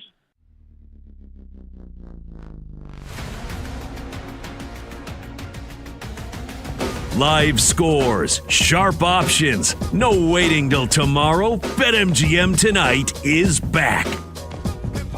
Hip hop hooray! Oh, hey, oh. Welcome back. BetMGM Tonight, Westwood One Sports. I'm Pat Boyle. Phone number to join the show is 310-840-4910. Well, Alabama came up empty-handed. I said it had to be an alley-oop buzzer beater, and I also forgot you cannot advance the ball. So they had to inbound it from underneath the bucket. They tried a half-court heave, didn't even get the shot off in time, didn't make it anyway. Ole Miss, who lost 12 of 13 games coming into the SEC tournament, they were 4-14 in conference play. They beat Texas. They beat Georgia, and now they beat number 15 in the country, Alabama. The 2 seed in the SEC tournament is gone. And just like that, Ole Miss is 1 win away from playing for a shocking bid-stealing conference championship. They will get the winner of Oklahoma and Arkansas, who is the number 3 seed in the SEC tournament. That game's going to start in about 15 minutes. The other semifinal, Florida versus Vanderbilt. You imagine if we get Florida versus Ole Miss in the SEC title game on Sunday. If that was in the regular season in Gainesville, Florida would be like a 24-point favorite. If it was in Oxford, they would still probably be like a 14-point favorite. And on a neutral site, they're probably going to be close to a 20-point favorite. Again, Ole Miss would have to knock off most likely Arkansas tomorrow, but I mean, they're on an absurd run right now, keeping the magic alive. So there you go. Alabama goes down in an SEC tournament stunner. UConn, they lead Georgetown 35-25 early on in the second half. The Huskies led by 11 at the half. Let's see if Georgetown can make a bit of a run here. And we'll keep you posted as well on the other conference tournament games. Duke and Clemson's going to tip off shortly as well. Virginia, they blew Miami out of the building. So I guess Virginia making me a believer here. Ryan Odom's guys, they took it to the Hurricanes from start to finish. So they have punched their ticket to the ACC title game. All right, Combs, let's Brandon Combs, producer of the program. Let's get him back in here. Let's finish off our NBA tiers segment. We finished with the Boston Celtics. You and I both agreed they belong in tier 1, elite, with tier 2 being contender and tier 3 being pretender. Who's up next? Up next are your New York Knickerbockers. Where are you going with the Knicks? I mean, come on, brother. Come on. Is an elephant heavy? Combs? The Knicks are tier 1. Eastern Conference finalists from a season ago. And they've had some ups and downs this season. I know it. I mean, who hasn't, right? They're still 42-25. They're the 3 seed in the East right now. And the Knicks, they have played some damn good defense lately. Now, again, they just finished off a West Coast road trip, or they're finishing off a road trip in Indiana, but they were in Denver, Los Angeles to play the Lakers, LA to play the Clippers, and then Utah. And, you know, the Lakers and the Clippers both got them. But, you know, the last week, the Knicks, when they played the Thunder, they took them down to the buzzer. They smashed the Spurs. And so I think the Knicks are in a pretty damn good spot right now. I think they're going to be in an even better spot once the playoffs begin because they've got a pretty damn easy strength of schedule here to finish. They're going to play the Pacers again next week, then the Nets, the Wizards, the Pelicans, and then their last couple of games, they finish off with the Bulls, the Hawks, the Raptors, and the Hornets, who, you know, I love. But, yeah, look, the Knicks are elite, man. Jalen Brunson's a top 10 player. I got my doubts about Karl Anthony Towns and Mikal Bridges for sure. That's because I'm a diehard fan. So I wouldn't be just pure unadulterated confidence, but I think they're winning the Eastern Conference. So, yeah, I'm putting them in tier 1, elite. Don't you ever call me a homer on this show again after you just put the New York Knicks in elite status. Look, I wanted to mess with you and say that they're pretenders, right? I was going to mess with you. I was going to come on and make a case for why they're pretenders. But there's no chance they are elite. They're not an elite team. They're a contender. They're a contender for sure. And I thought you were going to go contender, so I was going to try to mess with you and go pretend. But I like the fact that you just put them in elite status just floored me. The fact that you actually believe this team is elite. You are out of your mind. This team is so hot and cold, there's no chance they could be elite. As a matter of fact, other than the Boston Celtics, the Eastern Conference doesn't have an elite team. But the New York Knicks are contenders. They are a team that could possibly take down a team like the Boston Celtics. They're a team that should beat teams like the Cleveland Cavaliers, teams like the Orlando Magic, teams like the Detroit Pistons even. They're a contender for sure. They're a team that's going to contend for the Eastern Conference. But to be elite, man, you really have to take care of business every single time you are on the court. And other than the Boston Celtics, the Oklahoma City Thunder, and the San Antonio Spurs, there's not a team in the league that takes care of business night in and night out. Okay, that's fair. I mean, I think you're getting caught up on the regular season, but okay, that's fine. What else do we go off of, Pat? What do you mean? You want me to go off of last year? You want me to go off of where they were on the road? Why would I go off of last year when we have this year to go off of? The team you've fallen in love with, the Celtics, who, by the way, lost Drew Holiday, lost some other key pieces from that team last year, and a team 2 years ago that won the title, and the Knicks knocked them out. And then they're going to knock them out even before Jason Tatum tore his Achilles. That game was over. It was going to be 3-1. The Celtics were not coming back. Okay, so you want to go off of last year as opposed to this year. So then in that case, then the Spurs are pretenders, the Pistons are pretenders, the Lakers are pretenders, the Cavaliers are pretenders, the Magic are everybody's pretenders except for the Oklahoma City Thunder and the New York Knicks. The Lakers are pretenders because you're going off they of don't last play a year. Defense. The Cavs are pretenders because they have James Harden. The Rockets are pretenders because they don't have a point guard. The Nuggets are elite. I'd put the Nuggets in elite, and that's them struggling throughout a lot of this regular season because of injuries. I would put the Nuggets as an elite team. All right, we got to take a break. You're crazy. We got to take a break. When we come back, we'll get an update on Team USA. We'll do hot or cold. This is BetMGM tonight.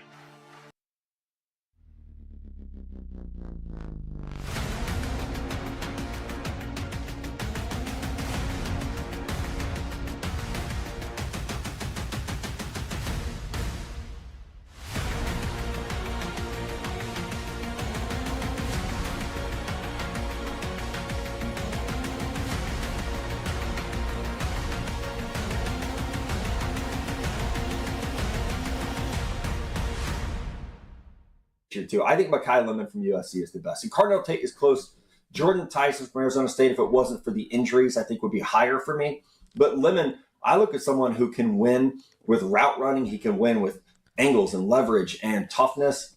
I'm trying to get away from evaluating wide receivers who can only get open because they're fast or they can only get open because they're big. I look at the NFL and see Puka Nacua and JSN and Justin Jefferson, and the great receivers in the NFL right now are route runners primarily. Lemon is a route runner. That's where he does his work. That's how he gets open. He can play in the slot. He can play out wide.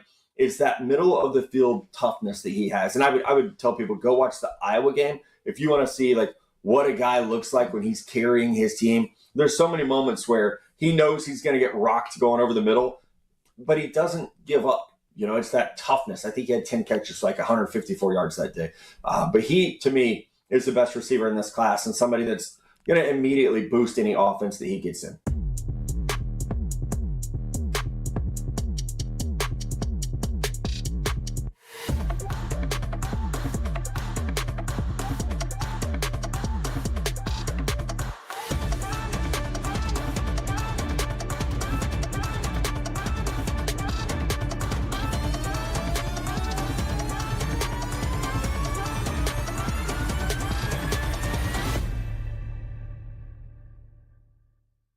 Yeah, I agree with you. He's got great personality. He's always been very candid with his feelings, and he's entertaining in how he shares them. That's what makes him so good for us.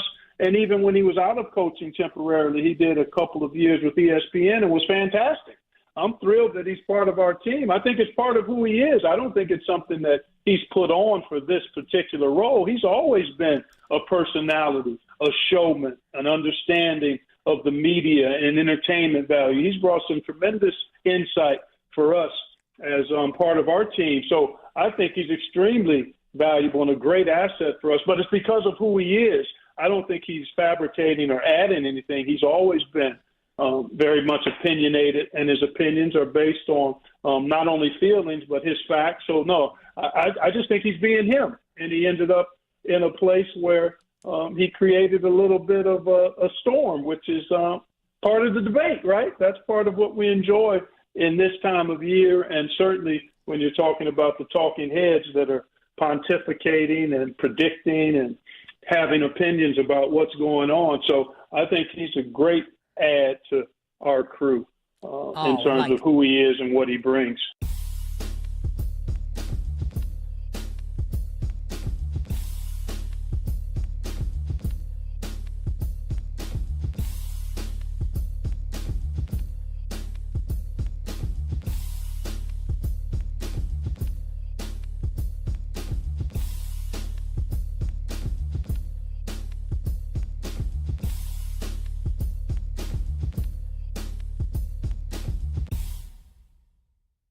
I feel like we've lost the plot a little bit. This conversation of Miami or Auburn should neither make the tournament. How about this idea for everybody? Miami and Auburn. Both should make the NCAA tournament. Do you know why? Because it's the most entertaining thing. And people don't want to hear this, but sports is a television product. It's a TV show. Now, obviously, it's not scripted, but like the way that it's engineered is for our entertainment.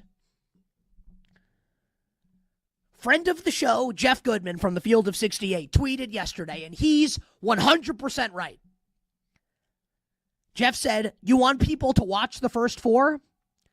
Miami versus Auburn. Miami versus Auburn. Now, before we get into, well, the raw offensive efficiency versus adjusted defensive efficiency against this team in this month, blah, blah, blah, this and that, on-base percentage, EPA, all this nonsense. How about this metric for everybody? Entertainment. Fun.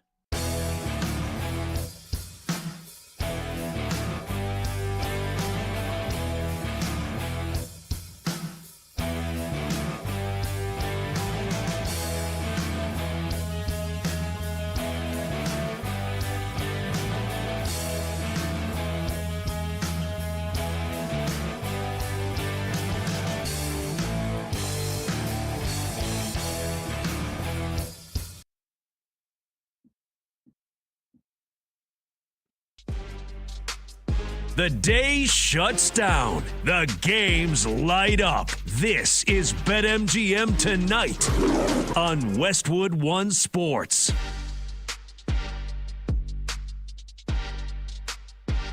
Hey-o! Welcome on back. BetMGM Tonight here on Westwood One Sports. I'm Pat Boyle, and we are brought to you by BetMGM. Make it legendary. Download the app today. Please gamble responsibly. You can watch the show live on YouTube. Just search BetMGM Tonight and hit that subscribe button.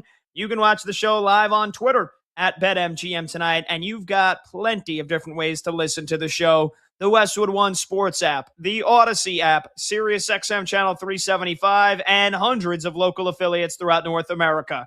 Hour number 5, the fun keeps rolling on. We'll get you caught up on all the big conference tournament college basketball games, because we still got 3 or 4 or 5 primetime games that have just tipped off here. So all the folks on the West Coast, the fun's going to continue. We got a big Timberwolves-Warriors game that's going to start shortly. And we got Team USA, which we'll get you an update on here in just a moment. The phone number to join the show is 310-840-4910. Speaking of the World Baseball Classic quarterfinals, the world's top baseball stars go head-to-head in the WBC. Join the excitement and make your WBC moment when you bet with boosted odds. Activate your Odds Boost token for any World Baseball Classic bet, and you'll receive a bigger payout if your bet wins. Well, hopefully you took the DR, the Dominican Republic, because they took it to Korea. They run-ruled them. 10-0, the final, in 7 innings. Christopher Sanchez was brilliant. 5 shutout innings, 2 hits allowed, 8 strikeouts. They sent Hyunjin Ryu packing in the 2nd inning, and you had, Juan Soto with a hit.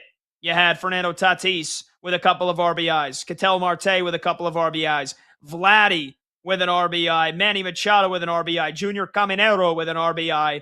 And Austin Wells, how you know I'm Dominican Papi. He don't look it. He's Dominican. Austin Wells with 3 ribbies on the night. A 3-run shot that essentially ended the game. It was a walk-off 3-run home run mercy ruler from Austin Wells. How do you know I'm Dominican Papi?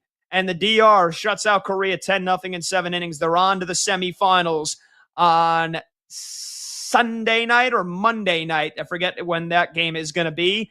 And they await the winner.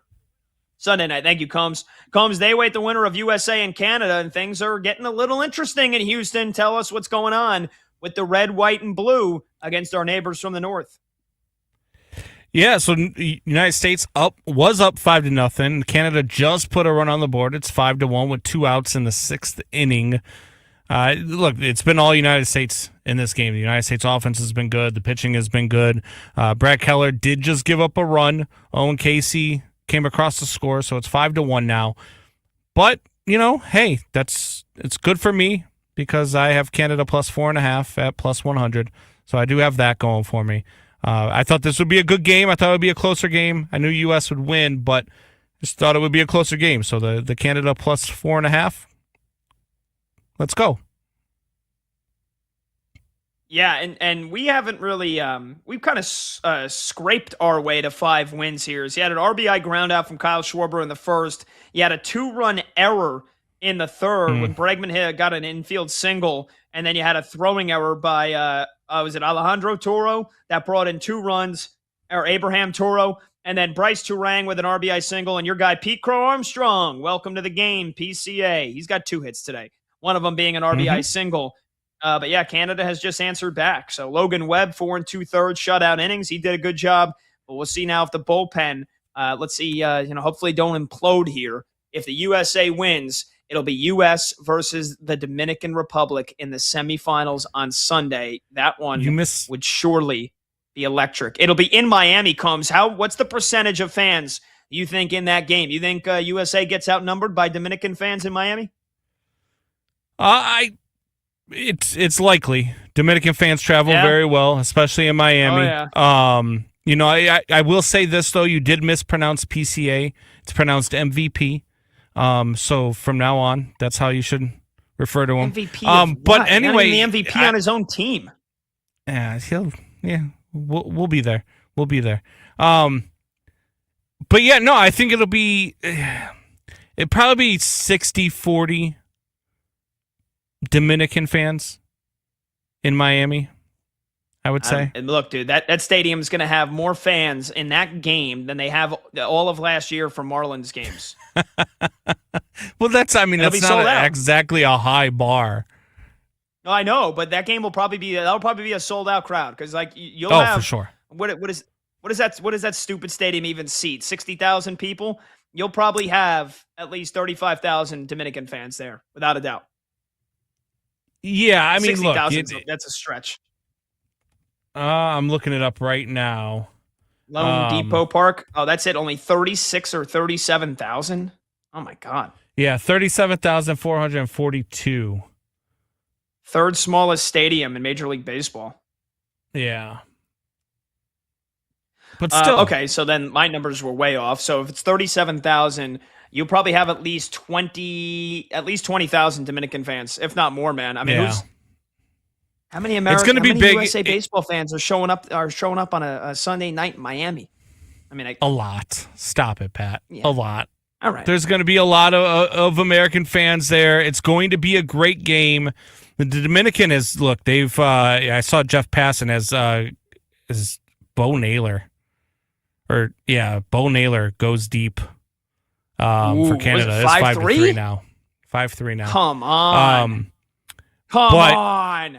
First home run this tournament. Yeah, I think it'll be a closer game between U.S. and Dominican Republic. 2 really good teams, 2 really good lineups, 2 really good pitching staff. As long as the U.S. can hang on here, man, it's now a 2-run game in the bottom of the 6th inning. So we'll see how it goes. But I do believe that the U.S. and Canada will probably be one of the better games of the tournament. Sorry, U.S. and Dominican, not Canada. You just gave up that home run. Freaking Gabe Spire. Gabe Spire. Get him out of the game. It was his first batter. Well, get him out. And is there a 3-batter rule in the WBC? Get him out of the game. I believe so. I believe there is a 3-batter rule. That's a disgrace. That is a disgrace. All right, so anyway, if USA holds on, it'll be USA versus Dominican Republic. And then you got the other quarterfinal games tomorrow. Venezuela versus Japan, which is going to be electric. Ronher Suarez versus Yoshi Yamamoto. And then Puerto Rico versus the true kings of this tournament. The underdogs turned into the favorites. Italy. Italia. The Azzurri. Have they named a starting pitcher yet? Have the Italian? I'll go pitch for Italy. I'll take my half UCL, and I'll go throw 78, which I could probably still touch like 76, 77. I'll throw 78 and pus if they need me to face a lefty from Puerto Rico. I don't know. I'm looking right now to see if they have named a pitcher. I don't know how to feel about this game. Like, I think it's going to be a really hard fought battle between these two because at Puerto Rico, look, they're deep, man. They don't go away. Even though they've had a lot of problems with insurance, they're missing a lot of their key stars because of the insurance reasons. They've still found a way to muscle through this tournament. I mean, Puerto Rico has some talent on that roster, but Team Italy is no slouch, as we've seen. That's why they're undefeated. I don't know I don't know my feel on this game, but I think it's going to be a lot of fun to watch for sure.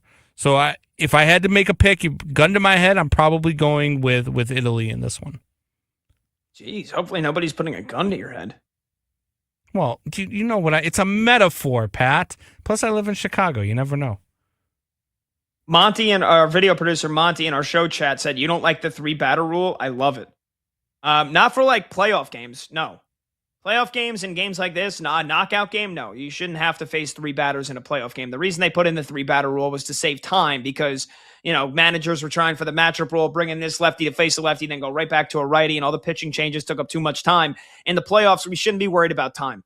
Shouldn't worry about time of the game for a playoff game. It's a freaking playoff game, right? In Major League Baseball, you play a 162-game season, and then you play, a maximum of like maybe 15 to 20 games. And if you get knocked out in the divisional round, you might play 4 or 5 games. You're telling me we need to worry about a 3-batter rule? No, it's stupid. I've changed my mind. Puerto Rico's winning this game. Sam Aldeguerri is their starting pitcher. Pitch for the great Sam Aldeguerri. Yes, pitch for the Anaheim Angels. He's the guy who actually always wears the Italian headband underneath his cap. But he had a very, let's say, Pat Boyle-esque season last year with a 7.90 ERA. My ERA was not never that very high. good, man. Just gives up a lot of runs. Did average about a strikeout per inning though. So is a power pitcher, strikeout pitcher. My ERA was never that high. My career ERA in college was low 4, and I told you the 1 year I had an ERA in the 5, they juiced the balls. Oh, right. Yeah.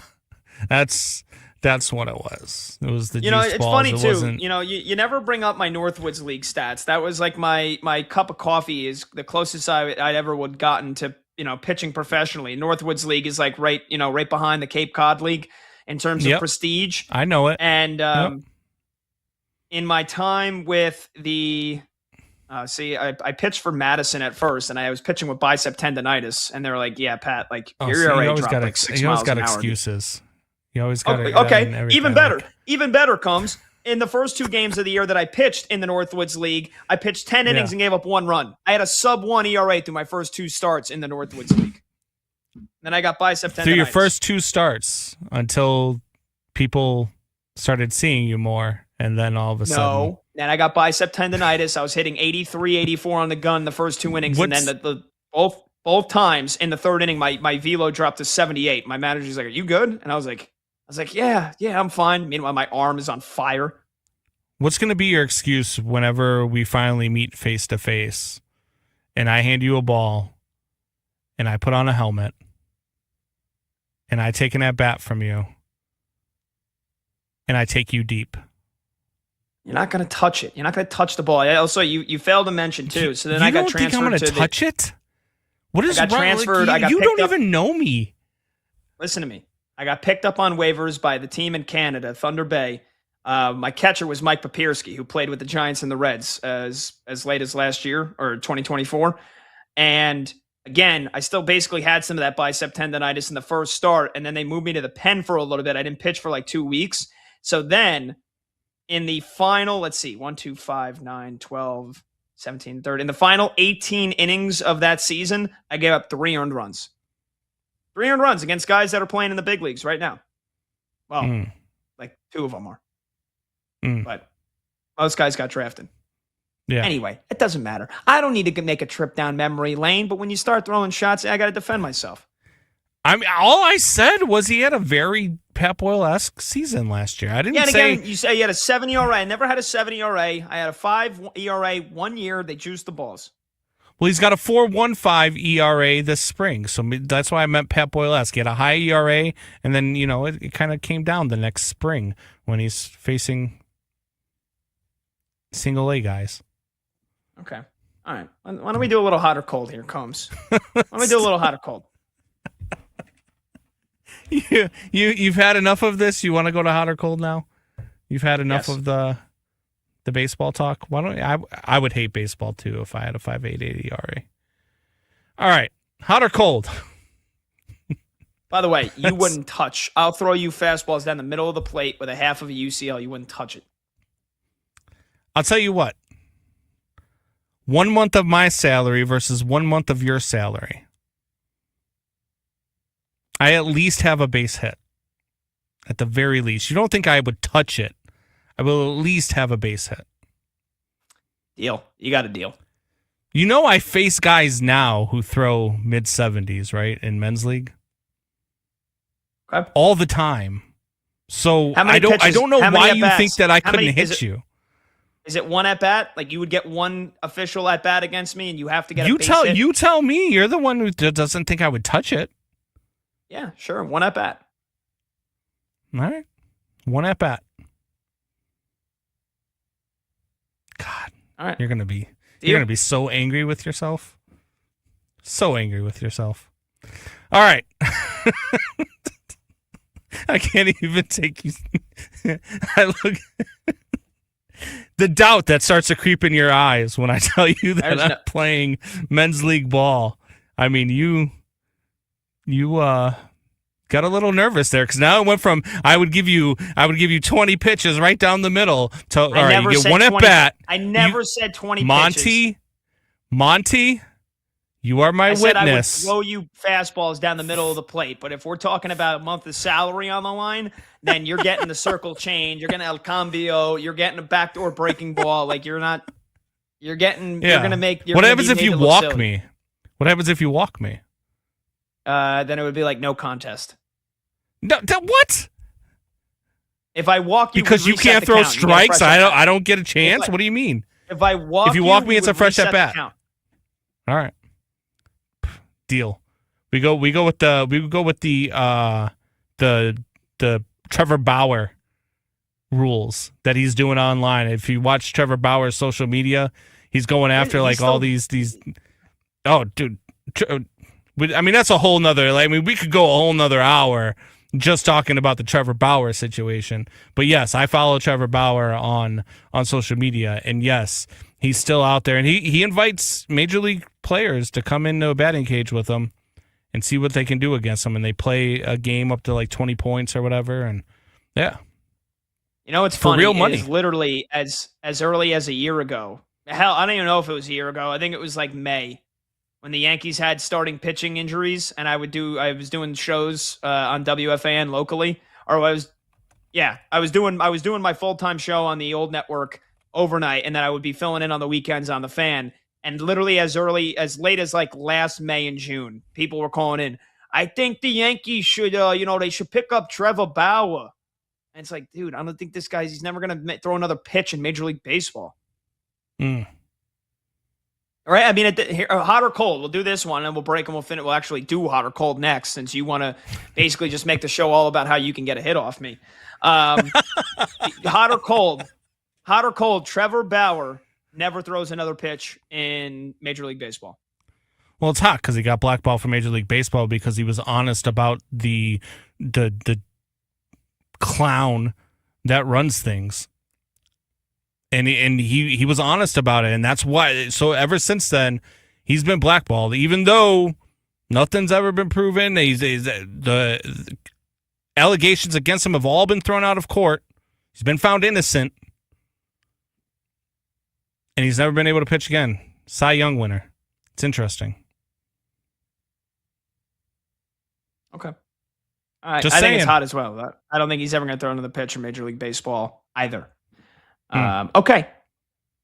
Phone number to join the show after that eventful segment, 310-840-4910, 310-840-4910. We'll come back. We'll do hot or cold. We got some good ones, a little St. Patty's Day questions, a couple of NFL free agency questions, and somebody who thought it was a good idea to trash talk Luka Doncic, and then he proceeded to score 51 points. I'm Pat Boyle. That's producer Brandon Combs. This is BetMGM tonight on Westwood One Sports.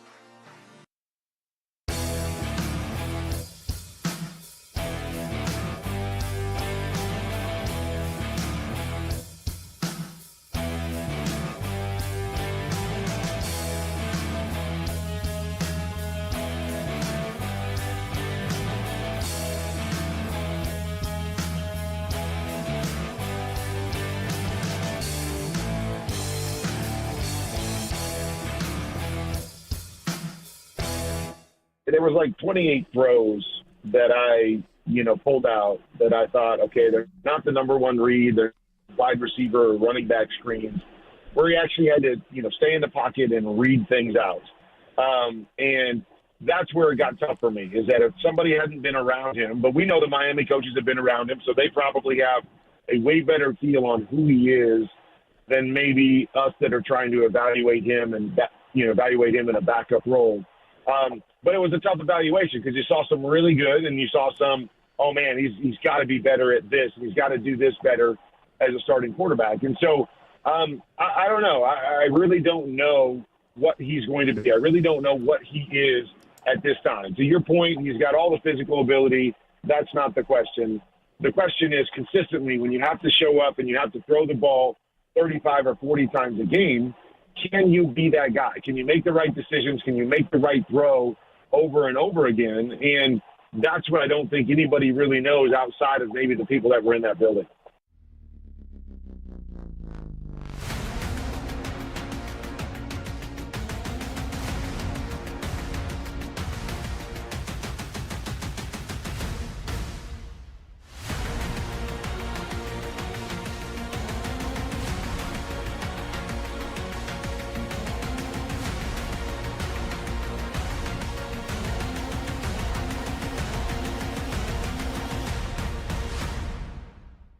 He's at the top. I mean, you could make an argument that he is on par with Saquon and Bijan, who I thought were elite, like rare running back prospects, basically everything you could want at the position. He is there. He's above Jahmyr Gibbs. He's above Ashton Genty. Pick your other first-round running backs. He's above those guys. He's the best player in this class, in my opinion.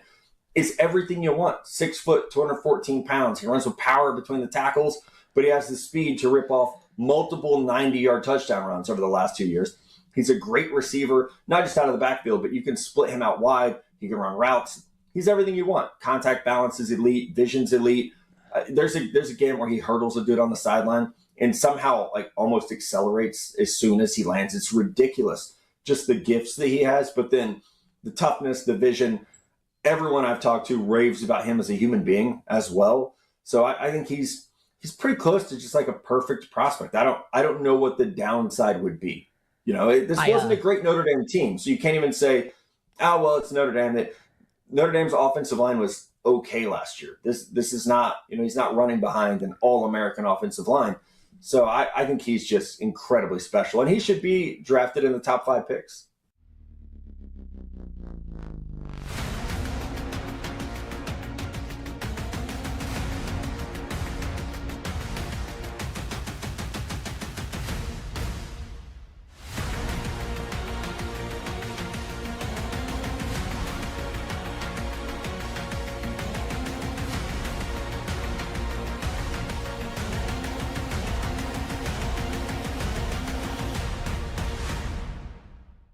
Well, the Dings are pretty good, I think, in terms of their championship chances. But I don't want to dismiss Caden Boozer rising to the occasion. I mean, that young fellow is very impressive. He's won at his prior levels. He and his brother are winners, and they're really good players. So sometimes these detours or these injuries that come up can galvanize a team, certainly in the short term. Would it be sustainable long-term to where you've got to win 6? That's a question that I can't answer, but I will not dismiss them from the favorites conversation in winning the national championship because of the injury. I think they're going to find a way to continue to be a threat to win it all. It dings them, I'd say 20-25% right now. I may have a different opinion after watching a game more or two, but that's where I land right now.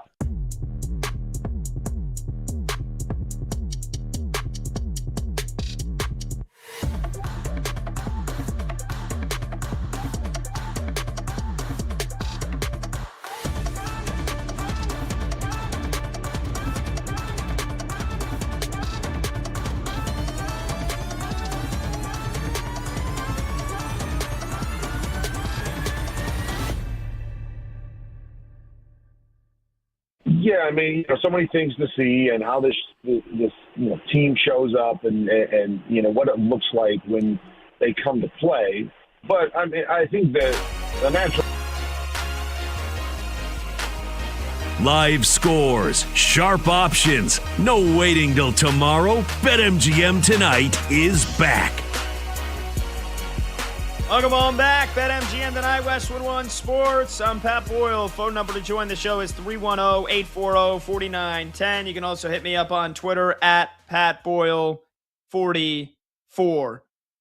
Let's jump right into hot or cold, and then we'll get you some updates here on the conference tournament, college basketball games, and Team USA in just a bit. But producer Brandon Combs is along for the ride. Let's do this civilly, Combs, shall we? Let's do a little hot or cold here, brother. What do you got for me?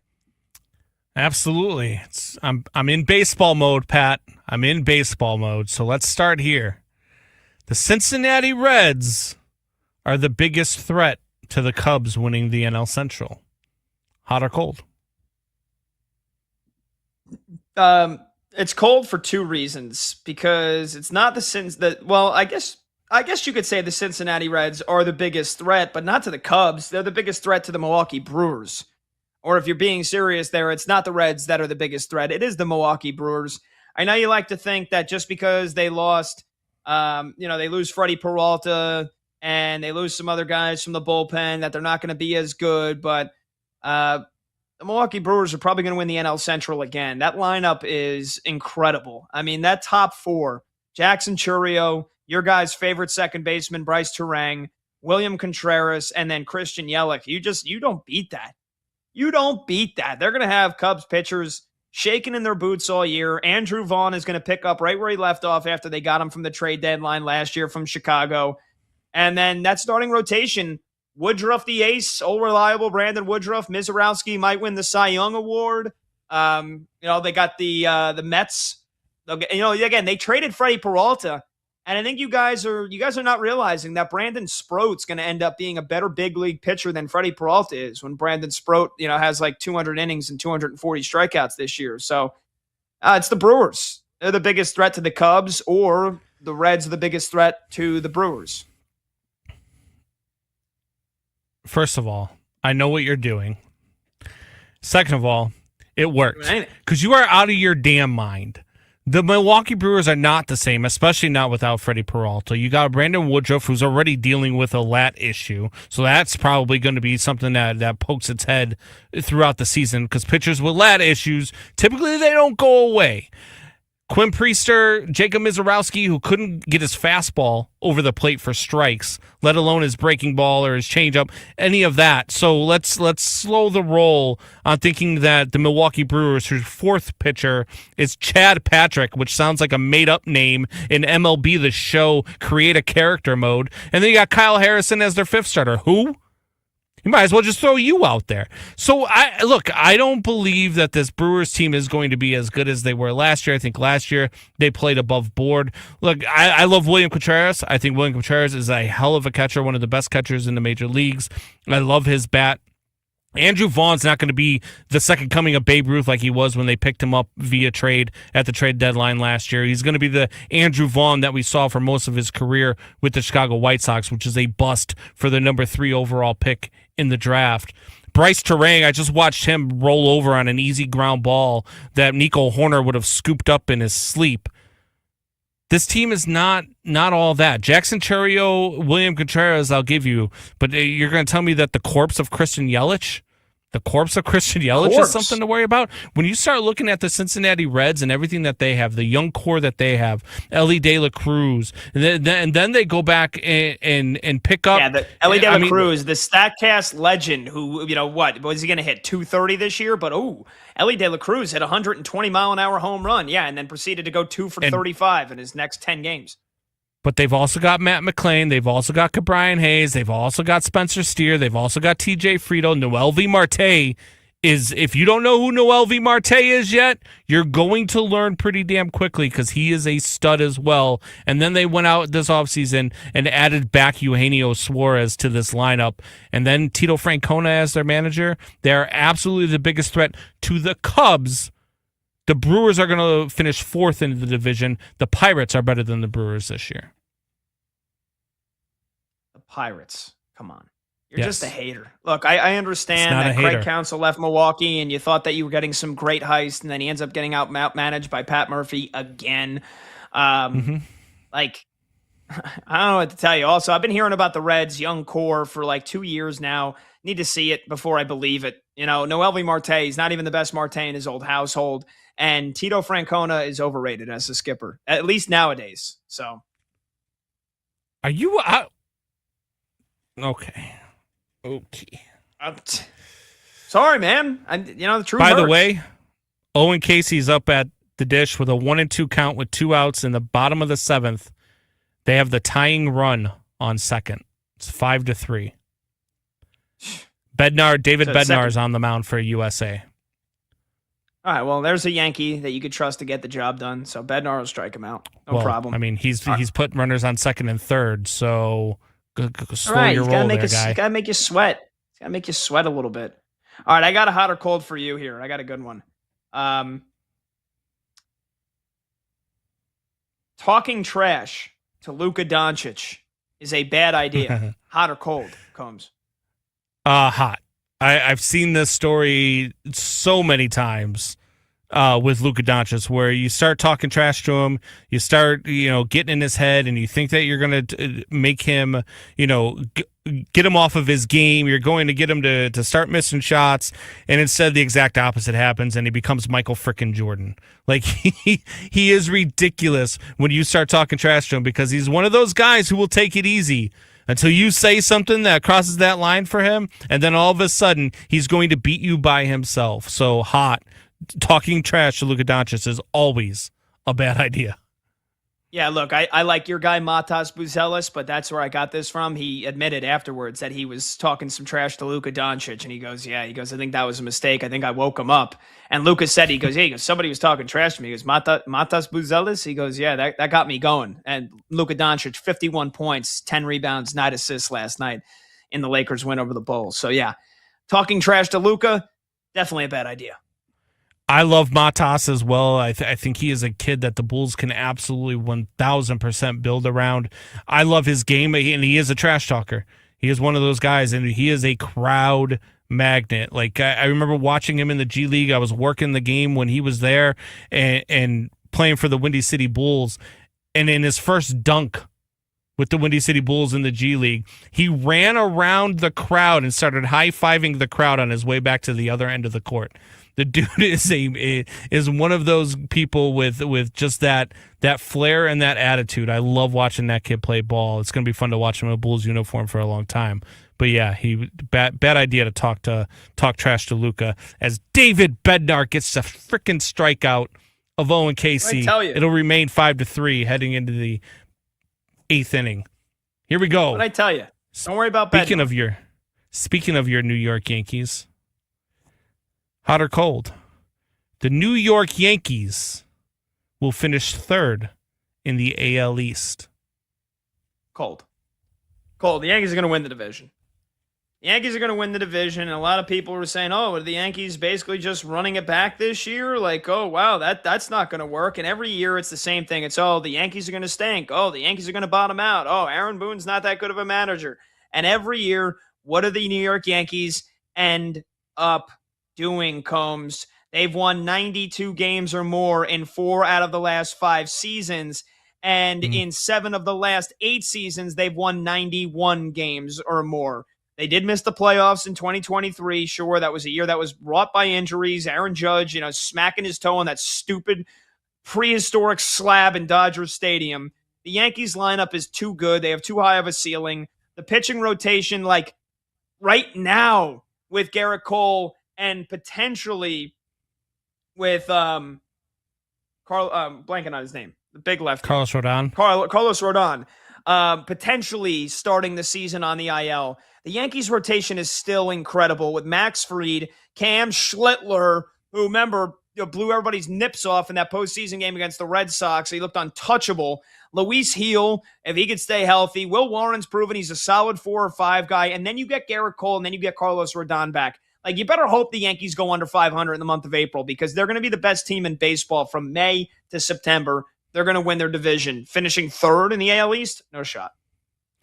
Better hope that they go, like, this team, you better hope that Garrett Cole comes back healthy. You better hope that Garrett Cole comes back at least at 90% of what Garrett Cole can be. You better hope that Carlos Rodon relives what he was 4 years ago, because he hasn't been the same since.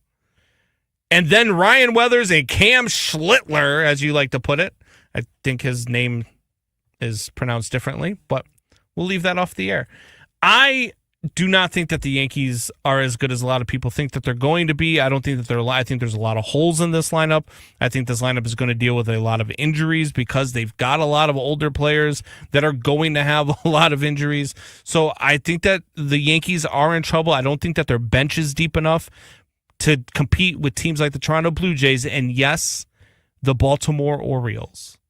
I think that both of those teams are better than the New York Yankees. I think the Yankees take a step back. I think they win somewhere like 86, 87 games this year, and they finish 3rd in this division. They might make a wild card, but they finish 3rd in the AL East. You're just wrong. Just wrong. Okay. I mean, the Orioles literally bottomed out last year. And so they had Pete Alonso. That was last year, Pat. You love to live in last year. NBA takes last year. Point to the results and the facts of what happened. Last year. That's not this year. Okay. The Orioles are a completely different team this year. Moving on. You want to do a little hockey? You want to do some hockey? Let's do that hockey. So we got some breaking news about an hour and a half ago. Austin Matthews out for the season with a torn MCL on the hit from what's his name? Gukan Radko Gudas. Yeah, who got suspended as well for the hit. Yeah, 5-game ban for kneeing Austin Matthews. Tore his MCL in the process. Austin Matthews done for the season. So, Combs, I ask you, hot or cold, Austin Matthews has played his final game as a Toronto Maple Leaf? Well, let me start by this. It wasn't a dirty hit. The 5-game suspension is way too much. It was not a dirty hit. He was trying to poke check the puck away from Austin Matthews. The way that he was skating, he was trying to turn an edge as he's poke checking, and as he turns an edge, it's just the way that your leg has to bend when you're trying to turn while you're on skates, and it was just an unfortunate collision. He wasn't trying to hurt Austin Matthews. I think the 5-game suspension is unwarranted. Austin Matthews probably has played his last game for the Maple Leafs. I thought that going into this season, I didn't think Austin Matthews was going to be back with the Toronto Maple Leafs, so I'm hot on that part of it. I think that Austin Matthews is somewhere else next year, probably with a team that has a chance to win the Cup, probably with a team that not a lot of people would love to see him go to, which is the Colorado Avalanche, who, if they had Austin Matthews, I don't know how you stop them from winning the Cup for the next 3 years. Yeah, I think he's gone too. I think he's gonna take down his no trade clause, because I think Toronto, the Maple Leafs, have to go through a rebuild, and I know there was reports that him and the front office are expected to have some difficult conversations this offseason. There was trade talks that he was going to get dealt at the deadline. That ended up not precipitating. But again, they're about to go through a rebuild. I mean, the Leafs are done. They had their chance last year, and they choked it away. So Mitchie Marner left in the last offseason. I think Austin Matthews is leaving this offseason via a trade. Let's do a couple more. All right, let's go to the next one. Just talked about this division. Stay in the AL East. The Baltimore Orioles will make the playoffs. And Pete Alonso will win AL MVP? Hot or cold? Ice cold on both. The Orioles will not make the playoffs. Again, I think they will probably be slightly better than last year. It's hard to be worse than they were last year. And again, they fired Brandon Hyde like 40 games into the season and they finished 75-87. But, again, I'm sick of hearing about, this young core, this young core. Like, enough of the young core. Again, like Gunnar Henderson and Adley Rutschman, maybe they're just not that good as we thought that they were 2 years ago. Okay, and this is an outfield, a rest of the lineup too that I got a lot of question marks about. No offense to any of these guys that you and Monty, you guys watch more baseball around the league than I do. Because I got to try to watch. Up until this past year, before I was doing a national show, I had to try to watch every single Yankees and Mets game. So like Kobe Mayo, Blaze Alexander, these guys don't impress me. They don't. I'm sorry, they don't. And adding Pete Alonso, yes, that is a perennial big power bat in the middle of that lineup. And Pete is probably going to do what Pete always does. He's probably going to hit 40 home runs and drive in 100 RBIs. But you know what? He was super unclutch last year for the New York Mets. And that's the biggest reason why they had such a disappointment of a season, is because Pete Alonso could not get it done in the clutch. Much like Juan Soto for large portions of the season, could not get it done in the clutch. And this is a pitching rotation. You wanted to poop on the Brewers pitching rotation. I mean, Baltimore adding Shane Baz, who hasn't been good in like 2 years, getting Chris Bassett, the corpse of Chris Bassett. Come on. This team stinks. They're not going to be good. Don't steal my lines. They're probably going to win 81 or 82 games, and Pete Alonso is absolutely not winning MVP. Well, first of all, this pitching rotation is actually really good. When it starts with Trevor Rogers, I like Kyle Bradish a lot. You talk all you want about Chris Bassett and Shane Baz, but Zach Eflin being your number 5 starter? Come on. This rotation is going to be really good. It's better than what the Yankees rotation is going to be, and not to mention they're all healthy. And then you go to the bullpen. You got Andrew Kittredge. You got Ryan Helsley, who they picked up this offseason. You go to the lineup, Adley Rutschman, Pete Alonso, who, is going to win MVP this year.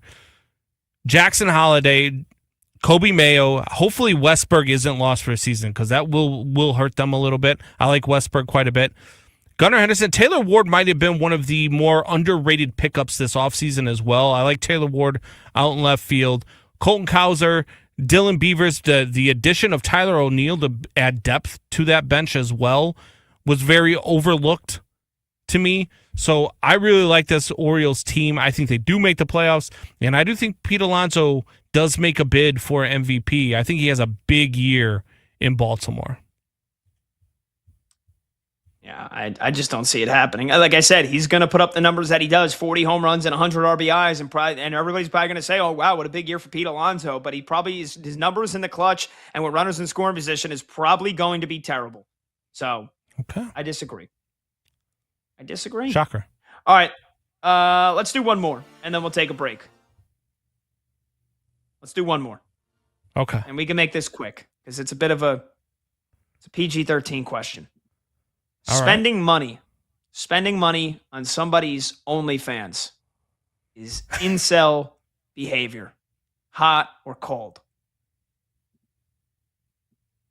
Well, two things. One, Chicago public school and education. No clue what incel means.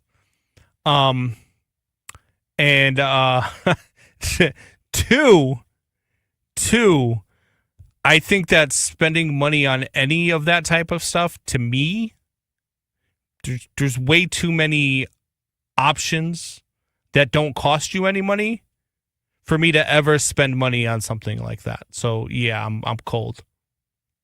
So an incel, or maybe I'm hot. I don't know what incel means. The definition of incel is short for involuntary celibate. Basically, somebody that who desire sexual or romantic relationships but are unable to find partners. Oh, I gotcha. Then I guess somebody that cannot and is unable to find any woman or any partner to be with them. And it's there's still too many free options, find online. Pat. type of people that you find playing like World of Warcraft with Cheeto dust on their fingers and. Why? You know. Don't do that. Don't stereotype. Hey. Don't. Come on. I mean, there's again, if you're out there and you're listening to this and you're doing this, there are a lot of free options out there. Don't waste your money. It's stupid. That's what I'm saying. Go to the hub. Just go to the hub, man. It's free. It's literally free. Hub. I say this because apparently the people of the city of Boston reportedly spent millions of dollars on OnlyFans subscriptions last year. So a lot of, and it's normally women that are the OnlyFans portrayers. So there's a lot of dudes in Boston that are paying for things that you can just get for free, and because can't get any partners. Sad. That's why Boston stinks. They can win all the titles they want. I don't care. You got a bunch of incels living in Boston. 310-840-4910. Short break. We'll come back. Take your phone calls. We'll finish up. Get you some final updates on some scores. I'm Pat Boyle. This is BetMGM tonight on Westwood One Sports.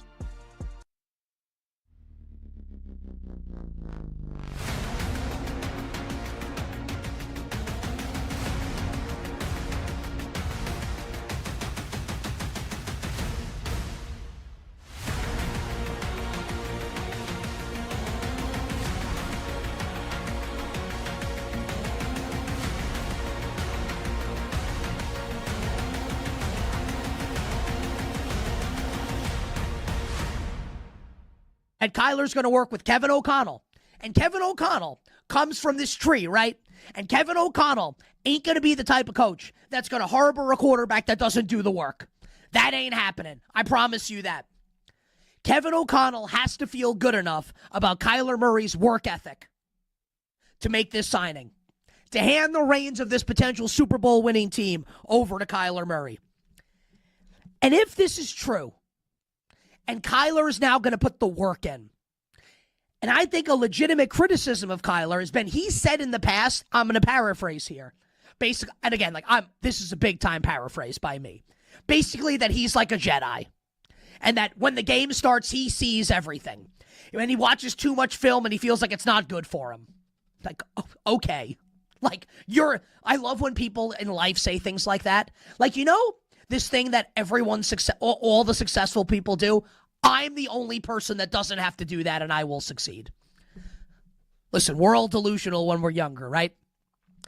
Let's say that Kyler's now going to put the work in. And the fact that the Vikings signed him tells me that that's true. Happy learned how to putt. Do you understand? If Kyler can now marry, legitimate film study, with great coaching and his natural athletic ability, top 10 pick in baseball, Heisman Trophy winner, number 1 overall pick in the NFL draft, a true short king. Man, I think the upside's through the roof. Final one. The Minnesota Vikings, as currently constructed at this very moment, Friday the 13th, are not a perfect team. Javon Hargrave is gone. Jonathan Allen is now a Cincinnati Bengal. Harrison Smith, not going to be on the team anymore, longtime safety. Jonathan Grenard, likely not to be on the team. We've heard trade rumors about him with the Philadelphia Eagles. So the Vikings have some work to do right now, as far as the roster goes. But man, you got Brian Flores calling that defense. You got KOC coaching up this offense. They admitted the mistake with J.J. McCarthy. Give them a lot of credit. That takes guts to do it, to admit a mistake of that magnitude that early. They know it was a mistake, and they moved on. And I give them a ton of credit. And as a result, the Minnesota Vikings will be a playoff team in 2026 with Kyler Murray.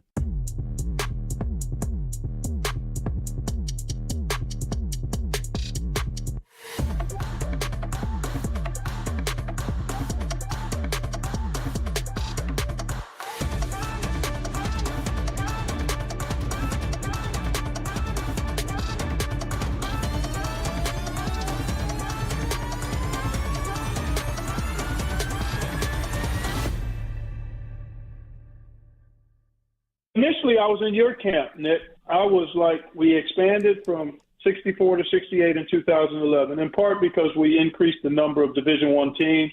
There's a percentage of teams in other sports that make the postseason across the NCAA landscape, and that hovers around 20 to 23%. And we had dropped below that before the 4-team expansion in 2011. A similar situation has occurred now as we've gone to 365 Division I teams, including those, I think it includes those that are transitioning to become Division I.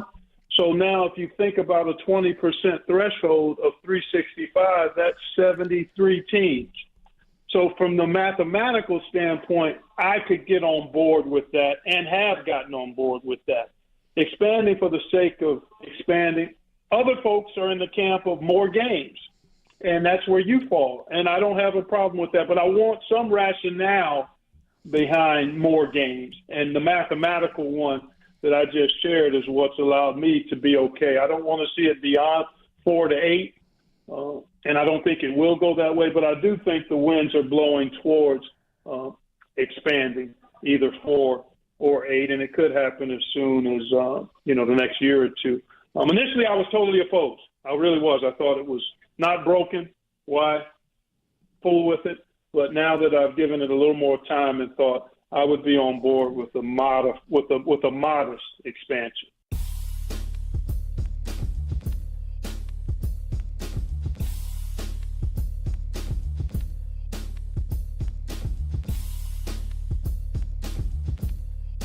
Loud opinions and money time moments. BetMGM Tonight rolls on.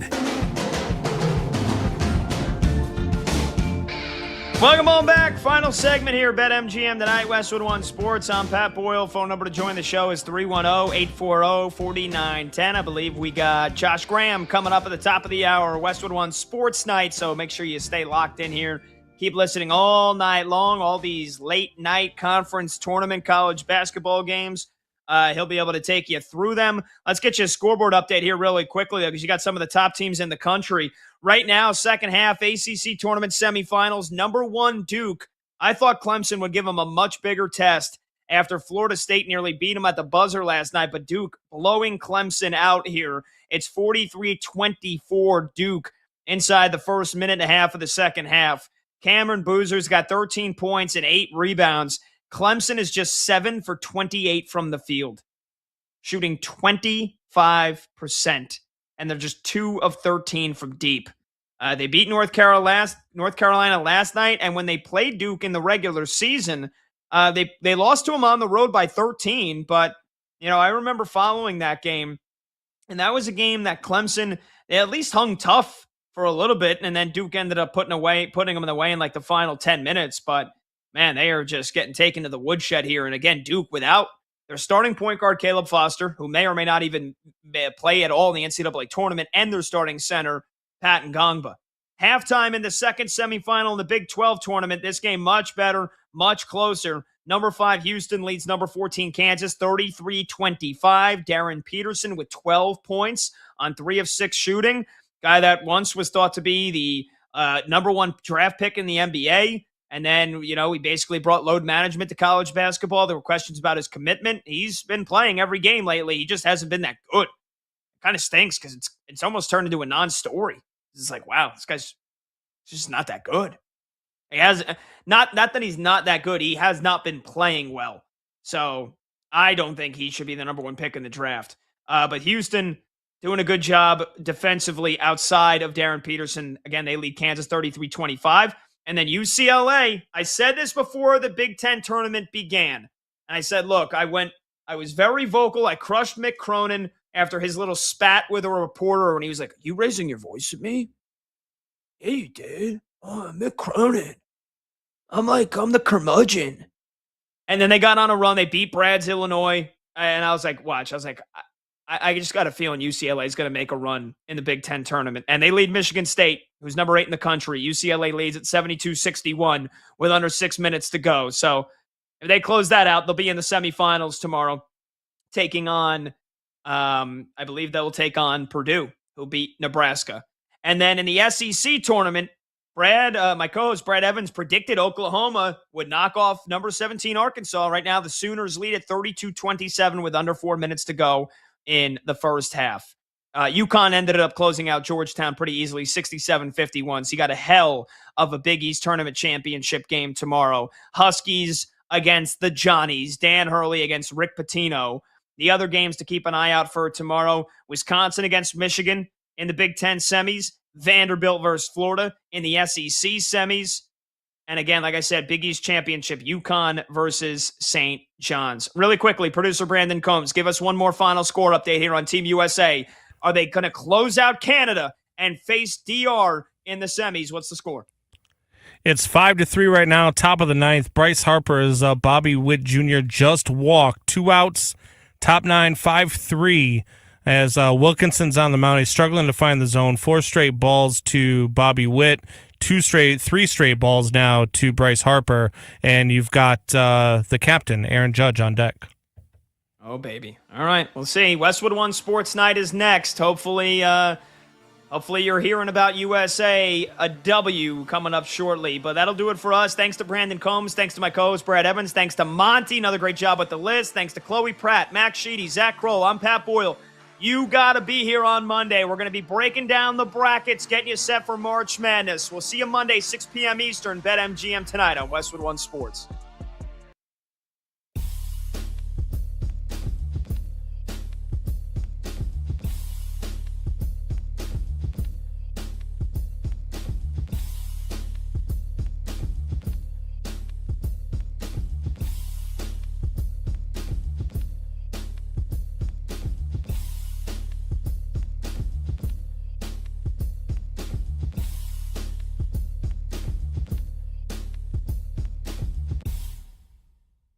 I would take David Bailey, and it's kind of, Nick, similar to our conversation about Ty Simpson and quarterbacks. You can look at metrics, arm length at 31 inches. That's kind of the low end of where you would like a guy to be. Ruben Bain came in at under 31 inches. In the last 30 years, a pass rusher has never been drafted in the first round with sub 31-inch arms. So you're betting on an outlier again. To take that one step further, in the last 30 years, there's not been a player with 10 sacks or more in an NFL season under 31-inch arm length. So you're double betting. Not only are you saying, we're going to break the mold to make you a first-round pick, we're now expecting you to break the mold as a pass rusher to become something that no one else has been in the NFL. So I look at that, and people will ask me, how do you use analytics? How do you use data in your job? Just like that. I use it to say, okay, no one's ever done this before. Do I believe that you as a player have the traits to change that, to break that mold? Ruben Bain's power, leverage are impressive, but the arm length shows up on tape. It really does. And so then you get to David Bailey, who a first-year starter last year at Tech. He blew up. He was fantastic. He has speed. He has enough length, but it is going to be about usage with him. He's not an incredibly powerful player against the run. I think he would probably be better suited to a 3-4 defense than a 4-3, but that speed, that hook around the edge is crazy good. And both guys were on really, really talented defensive lines. Akeem Mazador from Miami will probably be a top 40 pick. Lee Hunter from Texas Tech will probably be a top 40 pick. These guys were surrounded by talent that allowed them to shine. And so I think that's when you project them forward. You say, okay, they both have to have a balance, a counterbalance on the defensive line so that they can continue to get those one-on-one looks that they got in college.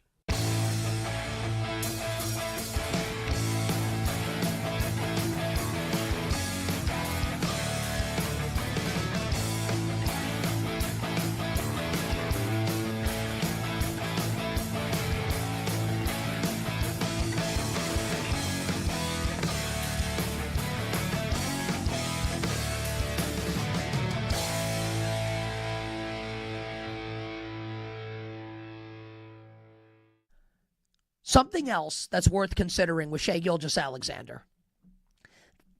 And he has already reached in his career dizzying heights, right? Think about some of the things we've just said about him and what he's done. I don't think there's any question, and I would love to have someone who watches the games disagree with me. He's playing right now the best basketball of his career. So he has not peaked yet. It may not even be close to his peak. That's how crazy this is. Like, he's still getting better. And that is a scary prospect for the rest of the league. So the Celtics, they lose last night, right? But no Jason Tatum, no J-Dub for Oklahoma City. That needs to be said. No Jason Tatum for Boston. And the Celtics are in it till the very end. Which just goes to show you, like, how awesome the Celtics team is. The Celtics not even close to 100% in the game. Boston doesn't have a number of their stars in the game. No Derek White last night for the Celtics as well. And Boston able to literally take it down to the final possession in Oklahoma City against the Thunder. And I don't know how you watch the game, how you think about that game afterwards, and not feel like the Celtics can absolutely get to the NBA Finals and have a great series with OKC if they get there.